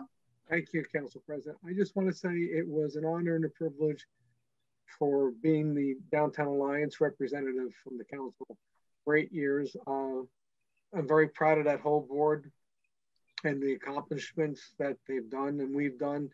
And I will miss them all. Hopefully we'll have a street fair again. Hopefully we'll have breakfast with Santa next year. I wish the Downtown Alliance continued success and good work, and to their board members and to Megan. And thank you for the great work you do for the residents of the Township of West Orange. Thank you, Jerry. We're going to definitely miss you. And I think our annual fight on Breakfast with Santa morning won't Joe, I know we're like a married couple where we fight all the time. There we go. There you go. Joe did just text me that I forgot about Hometown Heroes. We have over 40 banners. It is in the narrative. It is in something that I wrote to you all, but the Hometown Heroes banners are definitely a big hit. Yeah, definitely. Okay.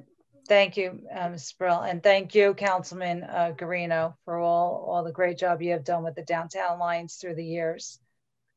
Councilman Kukoviac. No questions. Just wish you great success in the future. Thank you, Joe. I hopefully we'll see you around downtown. Councilwoman Matute Brown. No questions. Thank you, Megan. And Councilwoman McCartney. No questions. Meg, you look great considering it's 1:20 in the morning. You look just fresh and peppy. Reason, actually. I just wanted to say, really, congratulations on this budget. It's coming in at the same amount, yet look at the fundraisers, the fact that you had no fundraisers and there so few funds coming in, and yet everything that you just laid out is reinvesting in the entire corridor. So it's just really to be commended. Nicely done. Thank you. Great job, and look forward to a new year, and hopefully we'll see the street fair in 2021. Definitely a goal we're all looking for. We're counting on it, hopefully in some way. It's hard when you have the costs associated with so many of the things that we did. We can't, in all reality, spend $5,000 or $8,000 for like 300 people. Yeah, not a good idea for us to do that. No, you've done well managing and look like you put the money and the time that you had from the COVID situation to good use. So kudos, Mrs. Brill. Thank you. And with that, I'm going to ask my colleagues for a motion to approve 25-20, the adoption of the Downtown West Orange Alliance Special Improvement District 2021 budget. Make a motion to approve the budget. Thank you, So Councilman. So moved. Second. Okay. Councilman Guarino. Yes. Councilman Kukoviac. Yes. Councilwoman Matute Brown. Yes. Councilwoman McCartney. Yes. Council President Castellino. Yes. And with that, I know we had a few questions on the consent agenda very quickly. Councilman Guarino, do you have any questions for the consent agenda? No, I found my answer. So thank you, Council President. Okay, beautiful. Councilman Kukoviac? Nothing for me. Okay, Councilwoman Matute Brown.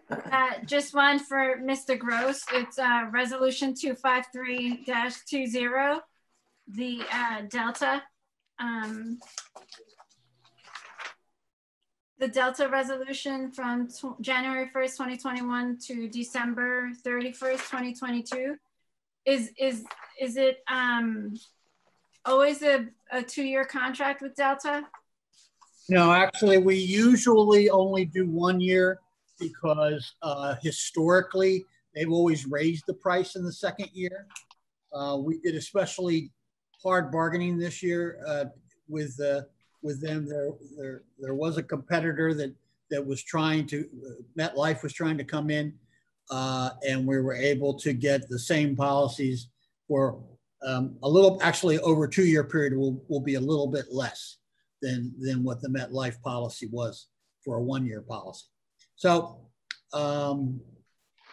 we're happy with that. You know, we don't, one of the problems is disruption of providers, and we won't have that with Delta. Delta has by far the widest provider group. So it just makes sense for us to stay with them. Could you tell me what number 7, thank you for that. Retention, which is $66,740. What is that? I'm sorry? Number 7 on the, I guess the renewal quote. Do you have it in front of you? I do not have that particular job, but tell me about it. It's one of the enumerated breakdowns. So it's number 7. It says retention, and it is at a cost of $66,740. Okay, that's the cost of the whole policy. That's I'll have to look and see exactly what you're looking at, but the policy itself is no. No. The policy itself is about $30,000 a month. So I'll have to look and see what you're referring to on that. I apologize. Because I do see what the renewal premium 5, 6, and 7 is $362,719. I just didn't know what the $66,000, what that fee was for. I'll have to. Again, I'm not looking at it right now. If you have it real quick, you have it right there. Can you just email it to me by the time I'll look at it? Sure. Thank you. Okay. Thanks. Thank you, Council President. Thank you, Councilwoman. Councilwoman McCartney. John, this question was on resolution 2257-20 on the surplus list, the disposal of the surplus. Looks like quite a few vehicles being auctioned. Yes. Are they being replaced? They either already have been replaced or no. Or no. Or no. Okay. You're good? Or later, well, we'll talk about that, but if they were not replaced, and where do they need them? We've had vehicles over a period of time. We've been trying to reduce the number of vehicles that we're holding on to because they end up becoming completely unfunctional and we can't get money out of them. If we get rid of them early enough, and frankly, we don't need them because what ends up happening a lot of times, and it used to happen a lot more, we've gotten away from it, is stockpiling them down in DPW, and so we try to get rid of them as soon as we can. Okay, makes sense. Thank you. Thank you, Councilwoman. And I have a few of these projects, I guess, for Mr. Gross. I'm not sure if Mr. Lepore is still on the line. For his sake, I hope he's not. But I assume these projects will get done this spring on our capital improvements with the Degnet Park. They're on target for this year, early this year. So I have to speak specifically with Mr. Lepore to see what the target dates are now.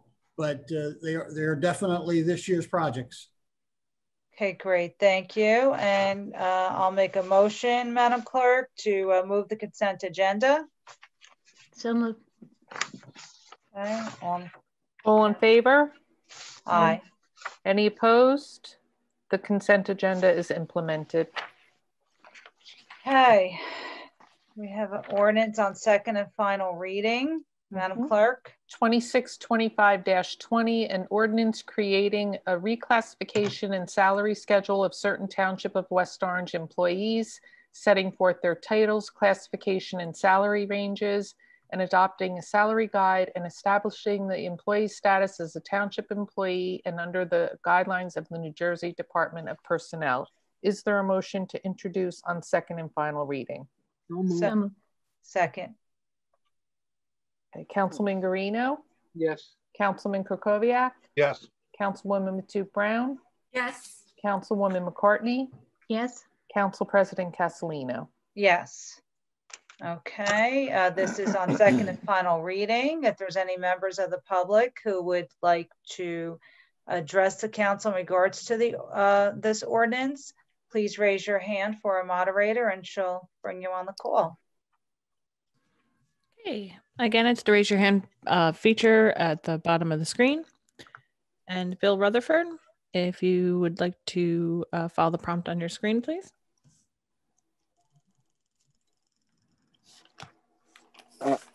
I don't know how that happened. I didn't raise my hand. Sorry. Oh, okay. Oh. No problem. Okay. Okay, and then there is none. Okay. Any council discussion? Just real quick, Mr. Gross, you just want to go over this real quick? You're talking about the salary. Yeah, the housekeeping, yeah, the salary guides, and I know you've been doing some other, work with HR and whatnot. So just real quick. Yeah, this is a salary guide to update and based on our the PBA contract. Yeah. And this puts it in place. So this will get published this week, and in 20 days we'll be able to pay out based on that. Also. Council President, you and I talked about this the other day. One of the things that happened this year as part of the PBA contract is that the two deputy chiefs who used to be represented by the PBA are no longer based on a decision from PERC. So we will be looking at putting something together for them as well, because historically they've had, their terms and conditions have been handled by contract for the PBA. So we'll have to deal with them coming forward. So we'll bring that to you shortly. Okay, thank you, Mr. Gross. Madam Clerk? No, so I'm sorry. Any, my colleague, just quickly raise your hand if you have any comments. Council President? Yes. I was, before when Councilwoman Matute Brown asked the question about the Delta, my screen had frozen, so I couldn't look up the document that she was looking at. I've since been able to get that and take a look at it. So I do have the answer to the question on the retention. Okay, could it just wait till we call the vote? Okay, great. Thank you. Thank you, Mr. Gross. Okay, seeing none. Madam Clerk? Is there a motion to adopt 2625-20? So moved. Second. Okay, Councilman Guarino? Yes. Councilman Krokoviac? Yes. Councilwoman Matute Brown? Yes. Councilwoman McCartney? Yes. Council President Castellino? Yes. Okay. Mr. Gross, go ahead with that information. Yeah, now that I see what you're looking at, this particular document is how they build their rate structure. And the $66,000 that's in there, based on that's basically what they're projecting to be their cost for administration and profit in the agreement. So okay, good to know. Thank you. Okay, great. And with that, Madam Clerk, you could finish out the agenda. Okay, we have no ordinances on first reading, pending matters, new matters, council discussion. Everybody good if we pass on that this evening? Please. Okay. Okay. Second. Okay. No ABC hearing. So we are going to call for a continuance of this meeting on January 5th, 2021, as we do every year. Okay. So I need a motion. I'll move that. Okay. Is there a second? Second. Yes, second. Okay. All in favor? Aye. Any opposed? Okay, so the motion is carried. Okay, so we wound up closing the meeting out before 2 a.m. I'm very impressed. But I have to thank my colleagues. I hope we set a record tonight. For sure. Is it really? I have to thank the administration. I have to thank my colleagues, Madam Clerk, our moderator, for everybody for hanging in there. December, tough month with these Zoom calls. It's not just about us being available, but it's also having the moderator available. So we appreciate that she agreed to hang in there this evening. It was very important that we got the public comment in. We'll figure out how to get the tape posted quickly, and so it's accessible easily, so someone doesn't have to sit there for, we'll figure something out to make it easier for folks to view. But regardless, I wish, again, thank you to our colleagues, Councilman Guarino and Councilman Krakowiak, on their many years of service. We wish you all the best in the future, and we know we'll see you around because we know you'll stay involved in our community. Happy holidays to everyone.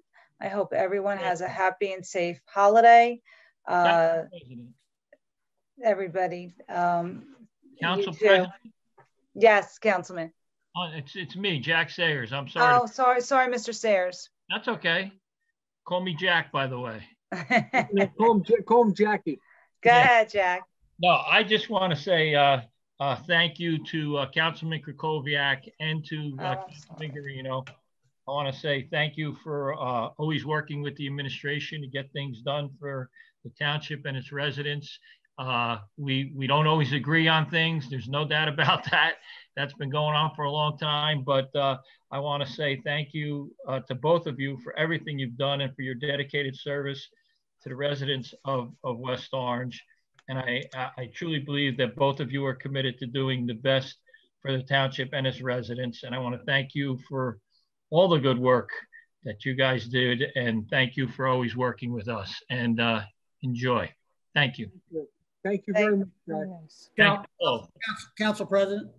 Go ahead, Mr. Gross. And I apologize. We should have had you both speak earlier. My mistake. Yeah, I just want to echo Jack's thoughts. You know, this is a tough job for you guys, and we see it. You know, we sit on the sidelines and watch it and watch you struggle with really difficult issues and do it well. And I know it's just, again, just to echo Jack's thoughts, it's been a pleasure to work with our two outgoing council people. And there's lots of things we could say that, you know, and we will reflect on and talk about over the years of how enjoyable it was. I'll just say it was nice jousting with you all, with both of you. I also want to congratulate you, Council President, on your reelection, and I'm looking forward to continue to working with you also. Thank you, Mr. Sayers. I appreciate it. And happy holidays to everybody. Thank you. Happy holidays to everyone. Happy holidays, West Orange. We wish you a safe and healthy holiday. And I'm sure after this year, we all look forward to a very, very blessed 2021. Yes, we do. Thank you. I have a motion to adjourn the meeting. So moved. Or carry, are we carrying it over? We're not adjourning. Oh, good, that's right, carrying it over. Yeah, we already did that. My apologies. Okay. Then. So it's my turn. So thank you. Happy holidays and stay safe. When we end the meeting, it will end for those both on and off screen. No other business will be conducted. Thank you, and see you next year. See you next year, everyone. Good night, everybody. Thank you, Lauren, for hanging in there. Thank you.